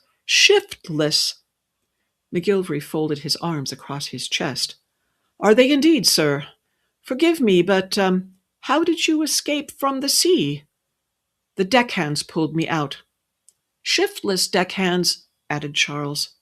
But not without injury to my person. You should see the bruises. And in the process I was made to swallow a great deal of disgusting harbour water. Sir Walter shuddered at the memory. You have no idea. They saved your life, in fact, McGillvary pointed out. Rescuing a drowning man is no small feat, Charles added. I trust you rewarded the sailors for their pains. Paid them, do you mean? For heroic service? Of course not. Sir Walter was affronted. One of them wished to have my hat, so I gave it gladly. Of what use was a waterlogged hat to me? He returned his attention to Admiral McGillvary. What I would like, as I have said before, is a bath. Immediately. I'll arrange for it right away, McGillvary assured him. But McGillvary, Charles said behind his hand, we are removing to the White Hart. Minthorn's orders. Mary won't be well enough to travel until later in the week. Handsomely, Musgrove. The man can go nowhere without a bath. McGillvary turned to Sir Walter. Why don't you come upstairs? Elizabeth is waiting in the drawing-room." "But she must do so no longer," cried Sir Walter. "Elizabeth must go to Lady Russell's to fetch my clothes." "I'll do that," offered Charles. "Gig's right outside." "No, it must be Elizabeth." Still talking, Sir Walter followed Admiral McGillvary up the stairs. "Elizabeth has some measure of taste, you see," he explained. "She can select what is most becoming." "Did I hear my name?" Elizabeth came out of the drawing-room, swinging her bonnet by its ribbons. When she saw Sir Walter, she came to a halt. "Father?" she said, staring down at him. I thought you were in Venice." "How can I be in Venice if I am here?" he grumbled. "Really, Elizabeth, I thought you had more sense. And why, in heaven's name, are you wearing such a dreary gown? Even a lady's maid dresses better than that." "But," she said, he has been rescued from the jaws of death," said Charles helpfully. "Can't you tell?" Sir Walter cast a scathing look behind him. "We each have our little duties," Charles told her. "You, for instance, have been ordered to Lady Russell's to fetch his clothes. Although what Lady Russell would be doing with his clothes I do not know. Better not to ask, I guess." "But we leave today for Uppercross, father," protested Elizabeth, "as soon as Mary is able to come down." Sir Walter was thunderstruck. "Am I," he said, "a man who has been rescued from death and who has travelled on the London mail for countless hours to suffer abuse at the hands of my family, my own kith and kin?" "Actually," said Charles. "Pipe down, Musgrove, for heaven's sakes," muttered McGillvary. "You'll only make it worse." "But I'm not his kin," said Charles in a lowered voice, "and neither are you." "It is only Anne who has my interests at heart," wailed Sir Walter. "Only Anne understands. Did I not say so from the beginning?" Elizabeth rested a hand on her hip. "Anne," she said, "is travelling to who knows where with Captain Wentworth. As we are delayed, pray tell me what to fetch from Lady Russell's. Shall I make a list?" Sir Walter waved an airy hand. "I would not dream of putting you to so much trouble. What I would like for today, besides my night gear and evening wear, which you should have no difficulty in finding once you locate the proper trunk, is my apple-green frock-coat, the fawn breeches, and my green and salmon striped waistcoat. Mind, Elizabeth, to bring the white lawn shirts, not linen, and the small clothes and several cravats as well." Elizabeth pursed her lips in what Sir Walter considered to be a most unbecoming way. "Will there be anything else?" she said. "Handkerchiefs, if you can find them, and a quantity of stockings. I can only hope that they will not have yellowed," he said. "What is missing or stained will have to be purchased." Charles Musgrove clapped on an ugly cap. "I'm afraid it must be now or not at all," he told Elizabeth. "I take Miss Owen to the coaching station in 20 minutes. "I'll take Elizabeth, Musgrove," McGillvary offered. He caught her eye. "Shall we be off?" Elizabeth tripped down the stairs and, to Sir Walter's surprise, tied the ribbons of her bonnet without reference to the mirror. She hunted out a parasol from the umbrella stand. McGillvary opened the door, and they went out. Charles Musgrove followed. Sir Walter drummed the banister rail with impatient fingers. Where was that shiftless foreign butler? "What I would like," he announced to the empty entrance hall, "is a bath. At once, do you hear?" Winnie Owen answered the door herself. Charles's heart sank at her obvious dismay. "I am perfectly able to take a hack," she said haltingly. There was nothing he could reply, for jokes and sallies seemed out of place today. He spied a trunk and a leather traveling case standing ready in the tiny entrance hall.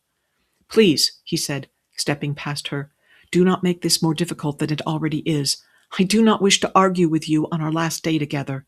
He gestured. "Is this your trunk?" He heard her sigh. "Yes," she said. Dealing with the heft of Winnie's trunk on his own seemed right, as penance, perhaps, a pressing home of the truth that she was leaving. Well, and so was he, eventually. Charles put on his leather driving gloves, gripped the handles on either end of the trunk, and lifted. Out the door he went with it.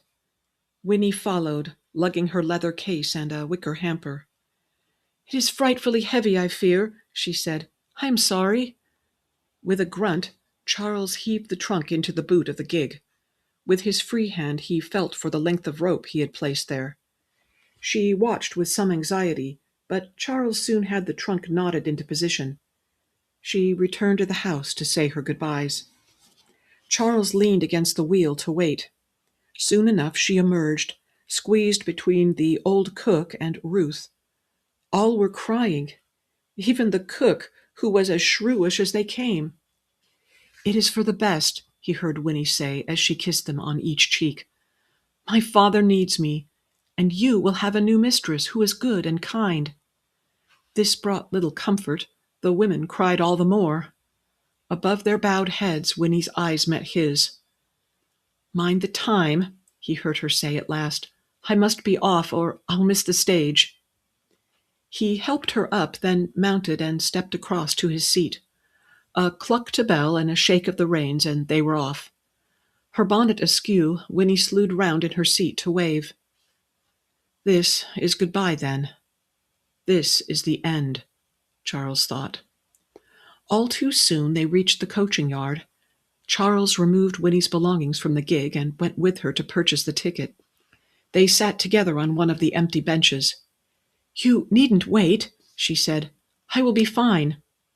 Charles looked her fully in the eyes.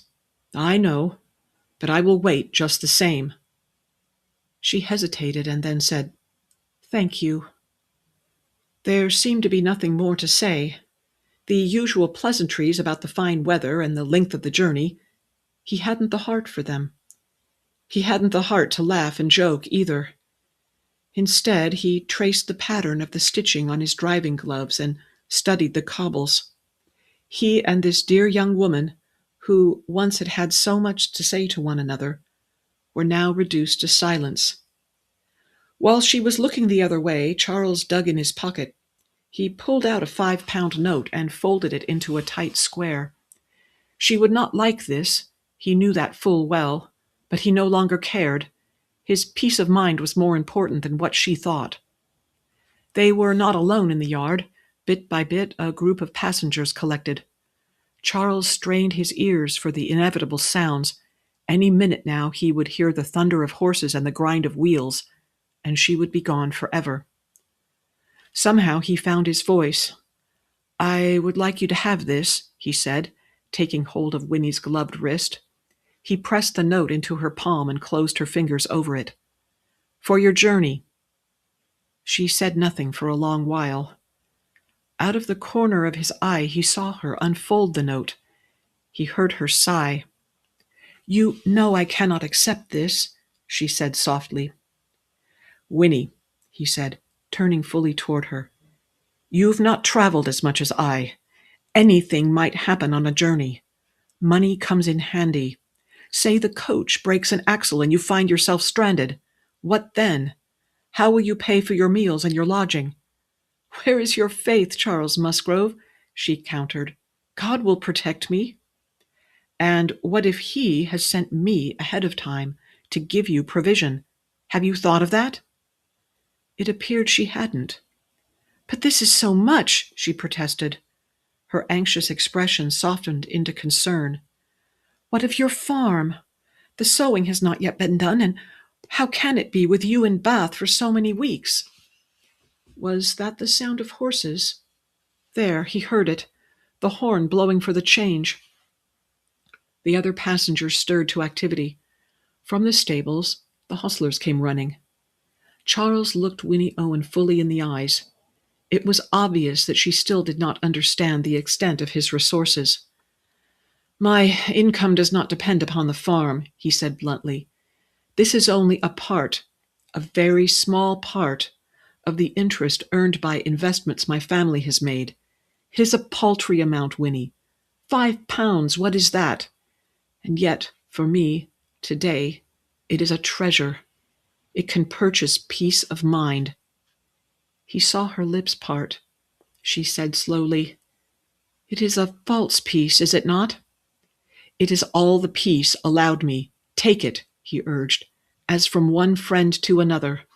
I will sleep more soundly tonight, knowing that if something happens, you will have provision." "As from one friend to another," she repeated. He would not sleep soundly this night. He knew that. She would inhabit his dreams, this darling of a woman who was kind and yet so wise. The stage came sweeping into the yard. Together they stood to meet it, hand in hand. McGillvary tossed aside the holland cloth cover and pried open yet another of Sir Walter's trunks. "So he was on his way to Venice," he said, "but without Lady Russell. What happened to change that?" Elizabeth sat back on her heels. It was so airless in the attic bedchamber, and there were so many trunks and boxes to go through. Charles Musgrove said that he was snatched from the jaws of death. What that means is anyone's guess. And now father must make things difficult for everyone. If only we could find that frock coat. We've found almost everything else. McGillvary thrust his hand to the bottom of the trunk and felt around. His fingers found wool fabric and buttons. He tugged. A green-colored sleeve emerged. "Aha!" he said, pulling. "This must be it." He shook out the frock coat for Elizabeth to see. "Here we are, apple green." Elizabeth sighed. "I am afraid not. That's olive, Patrick. Apple green is brighter." McGillvary cast the coat aside. "Brighter," he muttered, "but not too bright. Green, but not too dark. Why am I surprised?" He held up one of the others he'd cast aside. "What color did you call this?" "Pistachio." "Not sage?" She pointed. "The other one is sage." McGillvary shook his head. "How the devil can you tell the difference?" "Sage is green-silver. Olive is muddier." Elizabeth refolded a white shirt and placed it in the growing pile. "Linen, not lawn," she said. "Wouldn't it figure?" She reached again into the trunk she was sorting through. "Now there you are," he said, watching her draw out another coat. "That looks promising. I call that a fine shade of green." "But it is not green, it is turquoise." "Close enough." McGillvary got to his feet. "Your father will look like a parrot when he wears it, but what is that to us?" He closed the trunk and replaced the holland cloth. "That's it," he said, brushing dust from his knees. "These will have to do. How many green-colored coats does one need?" "Define the term need," said Elizabeth. "You know how father is. Years ago he was told, by one of the patronesses of Almack's, no less, that green was his most becoming color. He took her at her word." McGillvary took hold of Elizabeth's hands and pulled her to her feet. "Time to give it up, love," he said. "But, Patrick, I haven't yet located—" "The green coat? My love, you've found half a dozen. And for what purpose? 10 to 1 he'll send Wentworth's man for all of it tomorrow. Now then, what we want is a bedsheet." "But why?" He let go her hands. "Here we have a—" McGillvary squinted at it. "What is this thing? Oh, a nightshirt. A nightshirt large enough for an elephant. Lovely." He pulled out his knife and made a cut in the fabric. Deftly he tore the garment at the seam and spread it on the floor. "Patrick!" cried Elizabeth. "You've ruined that." "I know," he said, grinning. He gathered an armload of clothes. "Now what are you doing?" "Packing," he said, and dropped the garments. "You see, here we are. Breeches, stockings, shirts. But those are the wrong sort of shirt, and we don't know if the stockings will match." McGillvary's grin widened. "Right. Here, pass me those coats. The top 2 will do." He tossed them onto the pile, drew up the corners of the nightshirt, and tied the whole into a neat bundle. "He will not appreciate your workmanship," Elizabeth observed. "He isn't meant to." McGillvary swung the bundle onto his shoulder. "Half a minute, love. I'll run this down to Henry to take to your sisters, and then we'll head for Bailey's. I am starving." Smiling, Elizabeth went out of the room. "What an overbearing husband you will be," she said, catching hold of his free hand. "And the worst of it is, I shall have no choice but to obey." Sir Walter's bellow brought Yi into the dressing-room at a run. "What is this?" he demanded. holding the just-delivered issue of the Bath Gazette aloft. "Is there a problem, sir?" Yi inquired with his usual quiet precision. "I should say—" Sir Walter made a lunge for his spectacles, which were balanced beside the tub. Unfortunately, they fell into the bath-water. He spent some minutes hunting for them at the bottom of the tub. At last, glaring at Yi, he got them dried and positioned on the bridge of his nose. He read aloud, "Sir Walter Elliot, late of Kellynch Hall, is pleased to announce the betrothal of his daughter, Elizabeth, to Admiral Patrick McGillvary of Balsam Park." Sir Walter's face, already pink from the hot water of the bath, became redder still. "Who," he shouted, "had the effrontery to place this notice in my name?" "I believe Captain Wentworth placed it, sir," Yi said. "In view of your protracted journey, he took the liberty of acting in your stead." "My daughter," thundered Sir Walter, "is engaged to Mr. James Rushworth of Sotherton. She is not engaged to this fellow." "As to that, sir," said Yi, "there has been a bit of a contretemps." "By all that is holy," shouted Sir Walter, tossing the newspaper aside, "I have married one daughter to naval riffraff. I shall not lose another to the same." Chapter 21. Mercy's Embrace.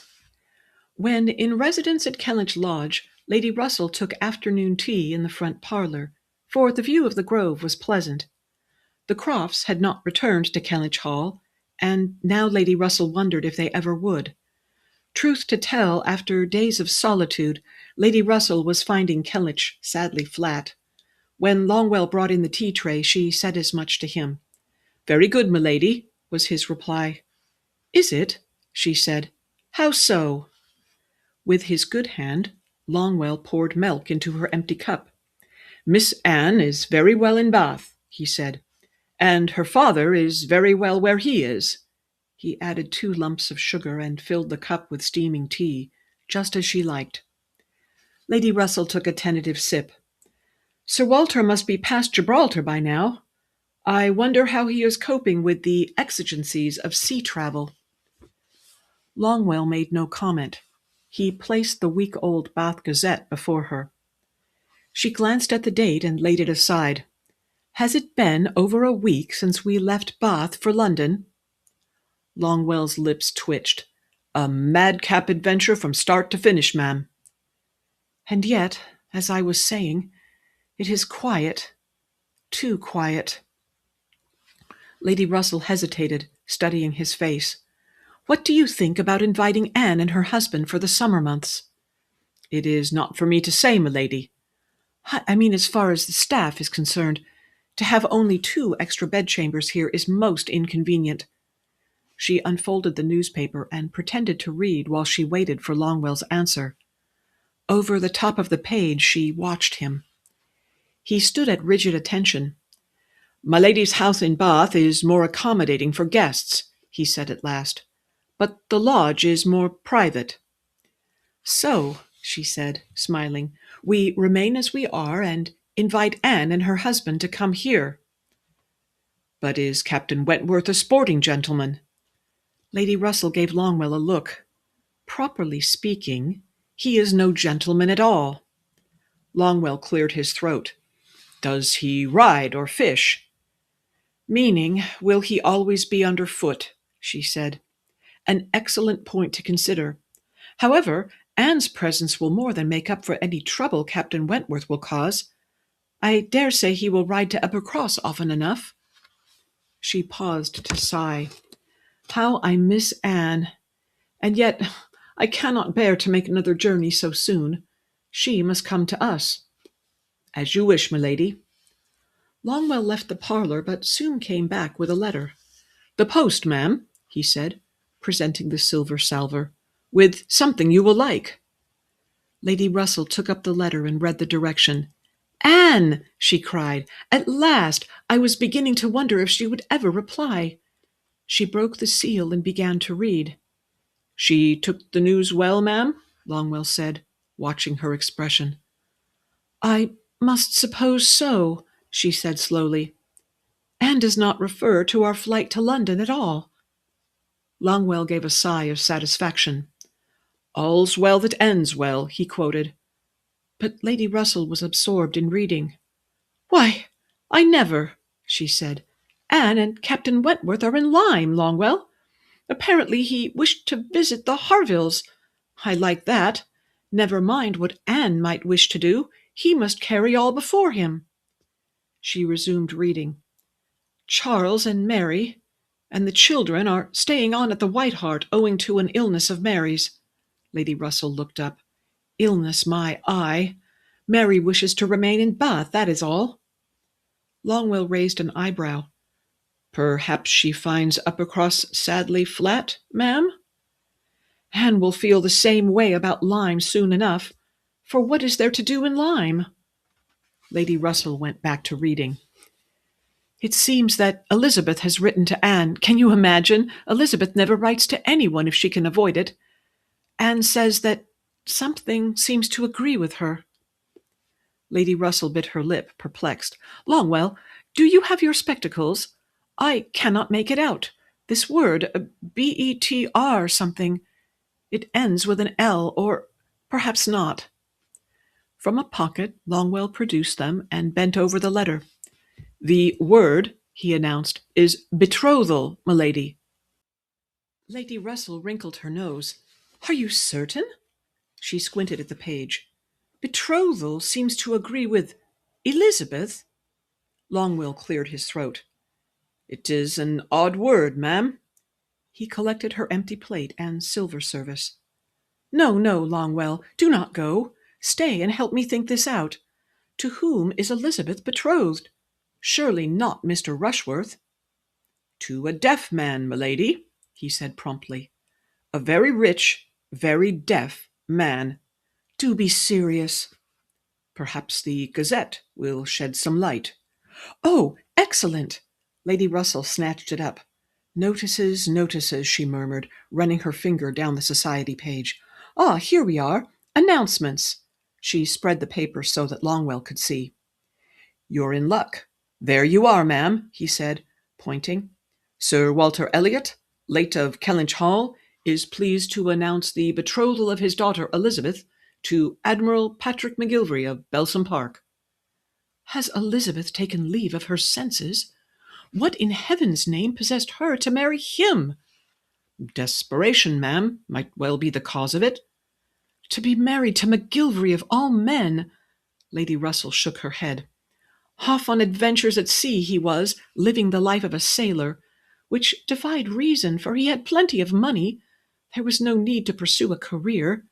And Claire McGillvary, the most delicate creature, like an angel. Lady Russell clicked her tongue. But she took up with that young artist. He came to her funeral, sobbing as if his heart were broken. What a scandal! And to think that Elizabeth is to be McGillvary's second. Miss Elizabeth, said Longwell, is not a delicate creature. If he steps out of line, she'll give him what for. She'll send him to the poorhouse. And is there any indication as to when the wedding will be held? Of course not. Lady Russell returned to Anne's letter. Father, she read aloud, has returned to Bath after an unfortunate incident involving the boarding of his ship. She looked up. I wonder what happened. Longwell's lips twitched. Fell off, belike. Longwell, really. It is more likely that he missed the departure. Sir Walter Elliot has no notion of dates and times. Unless it's for a soiree he's wishful to attend, Longwell put in. He quickly added a hasty, "M'lady." At any rate, that explains the notice in the paper. For of course he was in Bath to make the announcement. Lady Russell resumed reading. Anne says Captain Wentworth has promised a surprise. I wonder what that will be. Perchance he has purchased a carriage for her, as you wished he would. That would be wonderful, but highly unlikely, knowing Captain Wentworth. He does not take hints. Lady Russell pushed away her cup and saucer. Well, this gives one food for thought, and no mistake. My sweet Anne pulled from pillar to post while her husband gads about, visiting. Mary, disheartened and tied to that inn, with those dear boys driving everyone to distraction. Sir Walter, living who knows where, and Elizabeth, lost to reason. Longwell quietly refolded the newspaper. "I suppose," said Lady Russell slowly, "that there is only one thing to be done. I have told you, dear Longwell, about my promise to the girl's mother?" "Made at her deathbed, ma'am, yes." Lady Russell gave a sharp sigh. "I fear we must return to Bath. It is my sworn duty." He regarded her for a long moment. "Have you not had enough of duty for the time being, my lady?" She hesitated. "But—" With his good hand, Longwell took up a plate. "Here," he said, "have another sandwich." Lady Russell could not know it, but the Musgrove party was not far from Uppercross. Even a week of riding practice under Patrick's watchful eye was not enough to fully prepare Elizabeth. He rode alongside her today, and she soldiered on in the saddle, determined to keep up. To travel behind the others on horseback was his idea, keeping her free from Mary's nattering complaints. And it was a wonderful thing to escape the confinement of the traveling coach. The weather was particularly fine, and Elizabeth took delight in the countryside, for indeed she was truly seeing it for the first time. Presently the road descended into an ancient wood, underplanted with hazel and sweet chestnuts. The silver birches and tall oaks were beginning to leaf out, and green seemed to hang in the air. Beneath the trees bloomed bluebells, uncountable thousands of them, and their scent was delightful. Patrick reined in to a walk, and Elizabeth followed suit. It had almost a secret air, this place. The coach and gig were well ahead and could be neither seen nor heard. The horses drew close. Patrick's knee touched Elizabeth's. He reached out his free hand to cover hers. What perfect happiness! For a time they rode thus, hand in hand, surrounded by the songs of birds and the sweet scents of spring. And then came the sound of approaching hoofbeats. Someone was riding along the road. "That had better not be a marine," Patrick quipped, "because it is not a farmer's horse." It took Elizabeth a minute to understand his meaning. "But," she said uncertainly, "you have retired from the Navy, have you not?" He shook his head. "Not until the end of July, my love." Elizabeth's heart began to hammer. "So Admiral Croft was right," she breathed. "And so was Anne." She slewed round in the saddle, but the bend of the road blocked her view. "It is coming closer," she said of the horse. 10 to 1, it's a courier, honey," he told her. "I was only funning." "But what if it is not? What if you were called back to sea?" "To Whitehall, more like. Matter of a few weeks in town." "I do not care where. I am coming with you." "Oh, no, you won't," he said, grinning. "I will not have a boatload of men lusting after your person. There is precious little privacy at sea." The hoofbeats grew louder. Elizabeth put up her chin. "I do not care," she told him. "I will share your cabin. That's what, like—" She caught her breath. "Like the heroine in the captain's cabin-mate." "Oh-ho! Would you now?" "Laugh if you will, but that is what I shall do," she said primly, "except you are better than a captain, and I am rather better than a governess, or whatever the heroine was." Elizabeth warmed to her subject. "We shall be married at sea, like they were." Patrick leaned forward and caught the mare's bridle above the bit. Both horses came to a halt. "It does not quite work that way, my love," he said. "You've been reading too many novels." She gave an impatient huff. "In real life, it is all so complicated. You would outrank everyone else, for one thing, and I don't suppose that even an admiral can perform his own wedding ceremony." He gave a shout of laughter.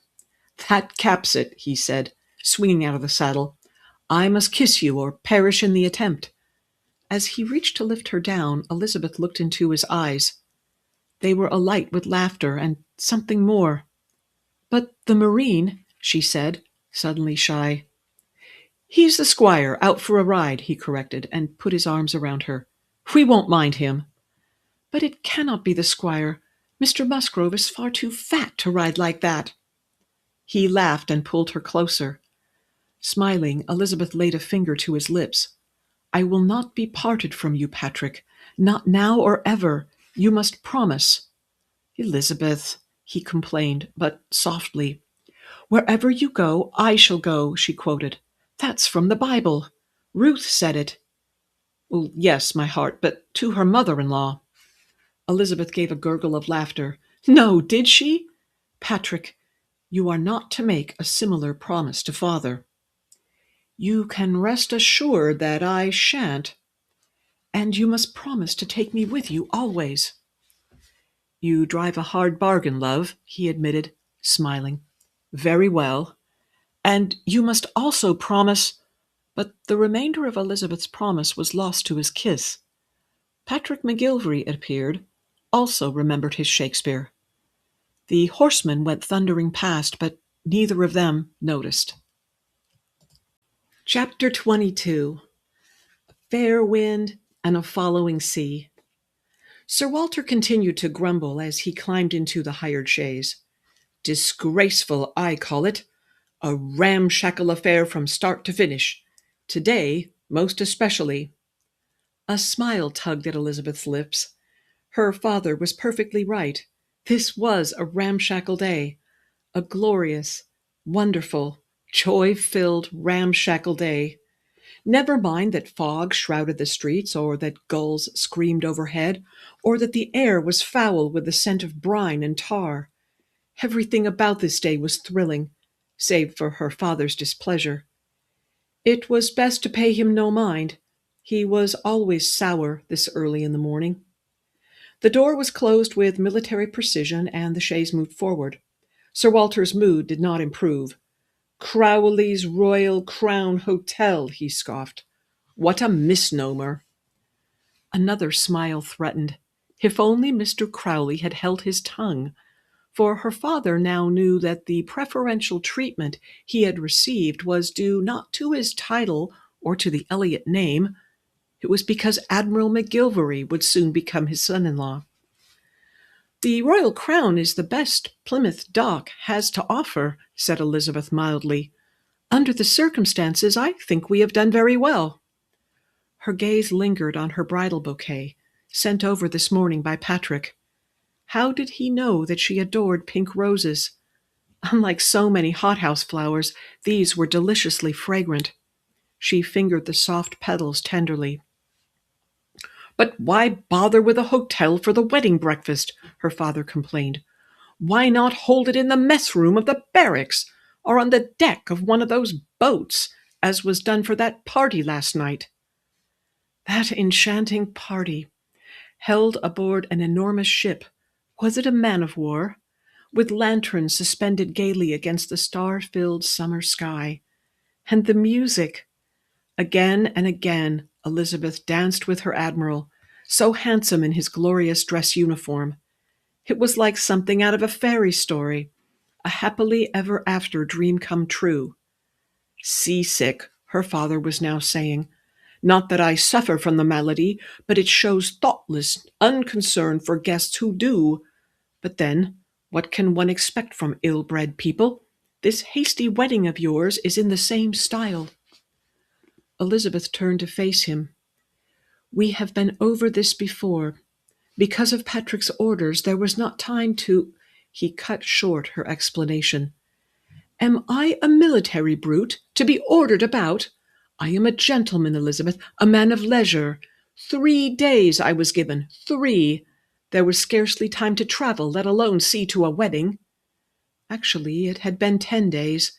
As soon as the orders arrived at Uppercross, Patrick sent letters by express to all the family.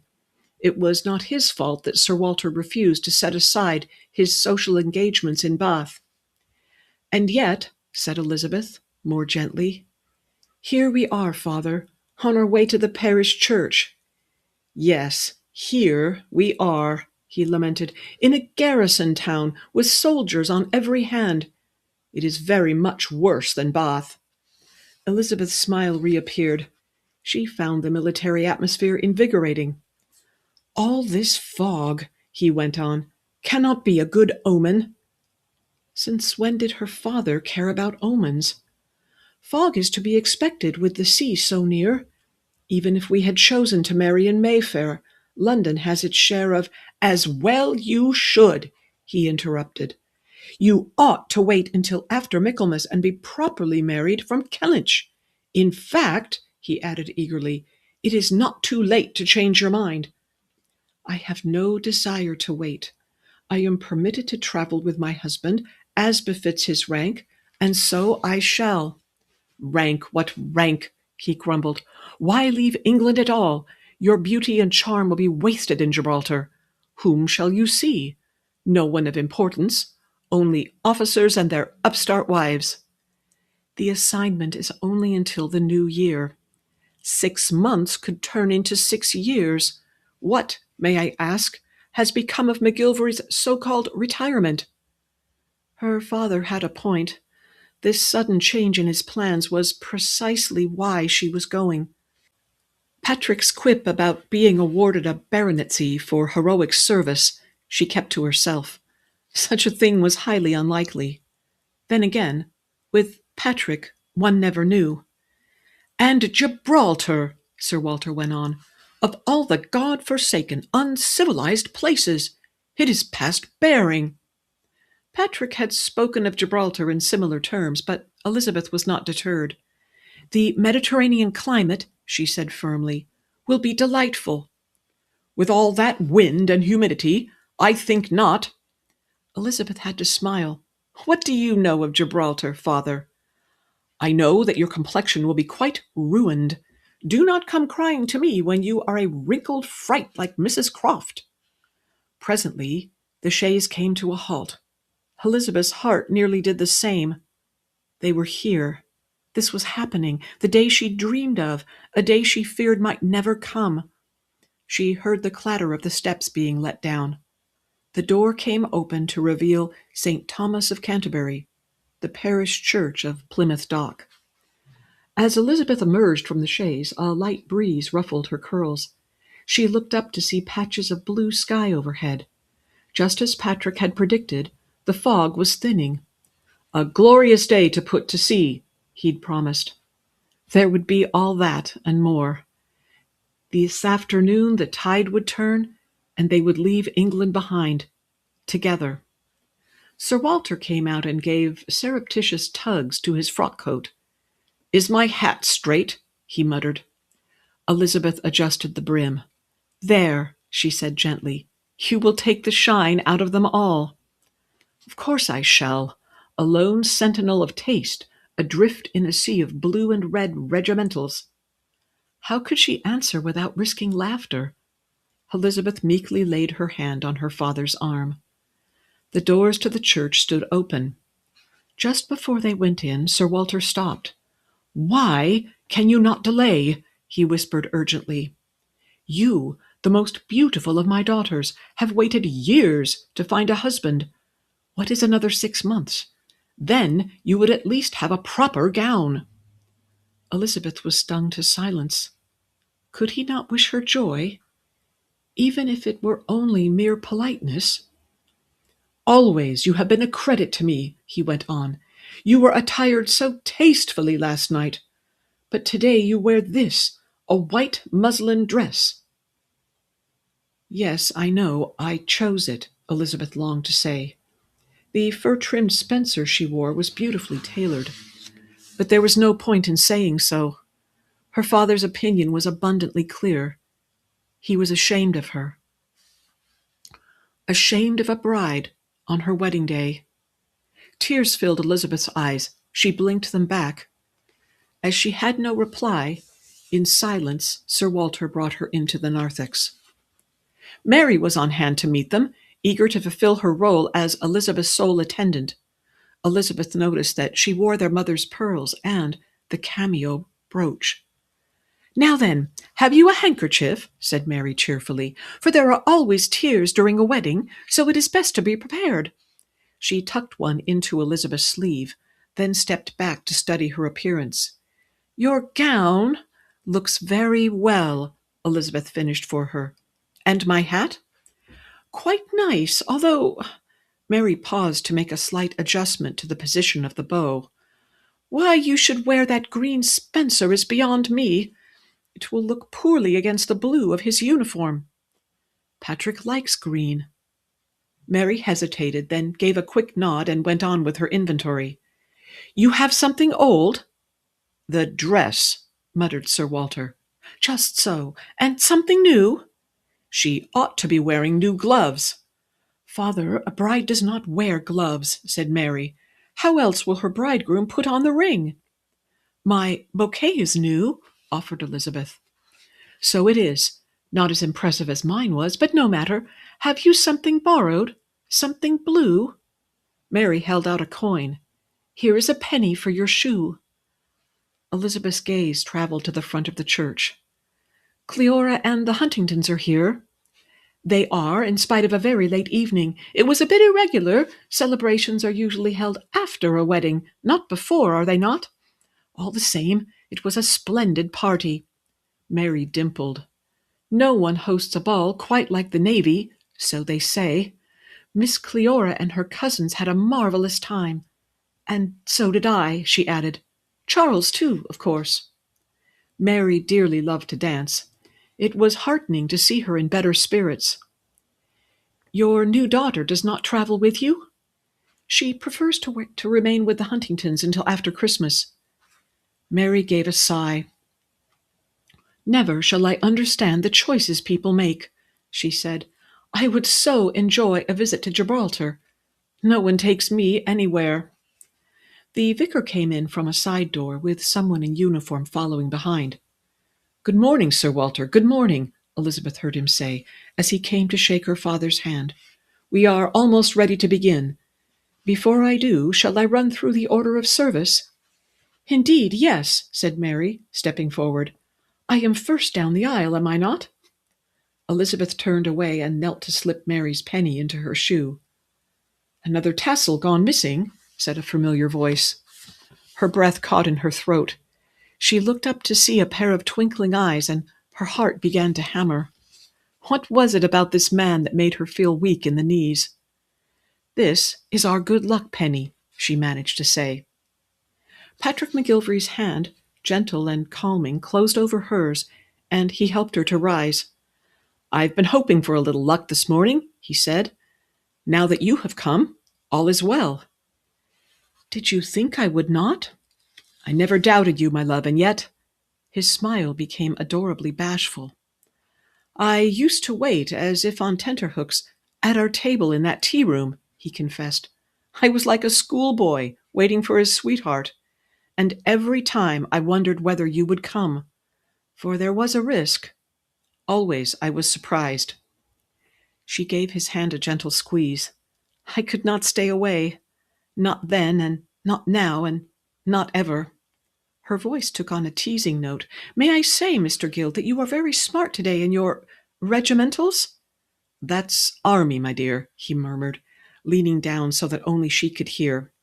And you, my heart, are as beautiful as always, especially in my beloved green. This is one of my favorite gowns. Do you know why? She saw him hesitate, a question sparkling in his intelligent, teasing eyes. Do I know this gown, ma'am? Elizabeth's heart nearly burst for joy. I believe you do, sir, she said, bobbing a curtsy. Sydney Gardens. Sydney Gardens. How she loved his rich chuckle. I thought it appropriate for the occasion, she added, seeing that we are to go to sea, even if I am not fine enough. How is this? He countered, drawing back to look at her. The beautiful Miss Elliot? Of course you are. Why do you doubt? Smiling, she shook her head at him. Why? His tone was more insistent now. Why are you not fine enough? Her foolish tongue, why had she said anything? For now she must confess the whole. Well, she said lightly, you know how father is. Yes, said Patrick, I do know. What has he done now? Elizabeth attempted a playful tone. Apparently, today, I am not a credit to him. Because of the gown? Because of the gown. He knew, you know he did, that there was no time to have anything new made. And besides, my trunks have been taken aboard the ship. Stowed, do you call it? And also— Elizabeth, he interrupted, speaking low. He gently touched her cheek. What your father thinks of you, and what he does, and what he says no longer matter. Is that understood? He gestured to the center aisle. At that altar, a scant 10 minutes from now, before God we shall make our vows. After that, we sign the register and are legally husband and wife. He pulled out his timepiece and opened it. 4 hours, he said, showing her. 4 hours remain until the turn of the tide, and we leave all this behind. He snapped his timepiece shut. You are, and will always be, fine enough for me. Elizabeth did not trust herself to speak. Oh, blast. Here now, I did not mean to make you cry. He pulled out a handkerchief and carefully dried her tears. She leaned her head against his shoulder, and his arm came round her waist. I never cry at weddings, she insisted. Nor do I. Her favorite lopsided grin appeared. However, I think this wedding will be an exception. Elizabeth could not help herself as she lifted her face to his. He bent his head and captured her lips with his in a tender kiss. Mary and the vicar and her father faded away. Nothing mattered save for her overwhelming love for this man. Mary's shrill voice interrupted Elizabeth's reverie. Upon my word, what are you doing here? Ah, said Patrick, lifting his head and clearing his throat. This is my wedding day? Mary gave a rap to his arm. The groom is not supposed to see the bride before he meets her at the altar, let alone kiss her. Men, they know nothing at all. My apologies, Mrs. Charles, he murmured, twinkling at her. I became carried away by the beauty before me. See here, your hat is crooked, Mary said to Elizabeth. After making an adjustment, she stepped back. There, I still do not care for your green with his blue, but it will have to do. Her green with my— repeated Patrick. Tell me, Sister Mary, what do you say to green with brown? Mary gave him a pitying look. Gentlemen do not wear brown on occasions such as this, if at all. But I think they do, he replied, raising an eyebrow. Elizabeth saw Patrick give a quick look around the sanctuary. Pym, he called, lifting a hand. I say, Mr. Pym. His voice carried with surprising clarity. Then he began to shrug out of his glorious admiral's coat. Patrick, whispered Elizabeth, what are you doing? Pym came stamping up the side aisle. Sir? The, garment I mentioned last night. Will you bring it here, please? Pym gave a sigh. The tweed, sir. The very one. And take this with you. Pym took possession of the blue and gold coat and also his fine hat, cradling both in his arms. Aye, sir, he said, and went off. Patrick, what are you doing? Elizabeth repeated. And then she wished she hadn't, for her father heard and turned round. She heard him click his tongue in disapproval. Do you intend, sir, to be married in your shirt-sleeves? Patrick McGillvary only laughed. The vicar stepped forward. Far be it from me to intrude, Admiral, said he, but we had best mind the time. We ought to begin soon. I quite agree. Smiling, Patrick held out a hand to Sir Walter. I shall see you at the altar, sir. With obvious reluctance, Sir Walter shook his hand, and Patrick McGillvary went striding to the front of the church. From start to finish, said Sir Walter to Elizabeth, this wedding has been a deplorable, ramshackle affair. Elizabeth could only smile. Presently, the organist began the processional march. With her heart fluttering, Elizabeth tucked her hand into the crook of her father's arm. Here we go. Just one moment, if you please, said Mary. As your attendant, I go first. With her head held high, Off she went down the aisle. Soon it was time for them to follow. Mincing steps, Elizabeth reminded herself. There was no need to hurry, or to risk stumbling over the hem of her dress. Her father's voice broke in on her concentration. "What," he growled into her ear, "is that man wearing?" Elizabeth lifted her eyes and met Patrick's loving gaze. "A coat, father," she said breathlessly. "He is wearing a brown tweed coat." "Ha! I can see that. Is the thing on his head a hat?" "I believe it is a cap." "He looks like a cursed tradesman." "A clerk, actually. A clerk in a counting house." "Good gad, are those patches at the elbows of his coat?" Elizabeth could scarcely breathe for happiness. "Yes, indeed they are. 13,000 a year, and he wears patches on his coat. And I, a baronet's daughter, wear a common muslin gown." Sir Walter gave a long harumph. "You deserve one another." "By God's grace," said Elizabeth happily, "I believe you are perfectly right." When they arrived at the front of the church, Patrick extended both hands to her, and Elizabeth did not think twice. At once she removed her hand from her father's arm and passed him the bridal bouquet. Sir Walter's surprise was so great that he almost dropped it. The vicar, too, looked rather startled, but he opened his book just the same. Hand in hand, Elizabeth and Patrick exchanged warm smiles, and were rewarded with a twinkle from the vicar. "Dearly beloved," he read out, pausing to smile at each in turn, "we are gathered together here in the sight of God and in the face of this congregation to join together this man and this woman in holy matrimony." This completes the audio version of Mercy's Embrace, The Lady Must Decide, the third and final volume of the Mercy's Embrace trilogy. It was a pleasure to read this for you. Thank you for bearing with my deficiencies. If you would want to check out my other books here on my YouTube channel, they are professionally narrated, and you will enjoy them maybe a little more. But this was still kind of fun, and we were keeping it real for YouTube. So thank you for listening.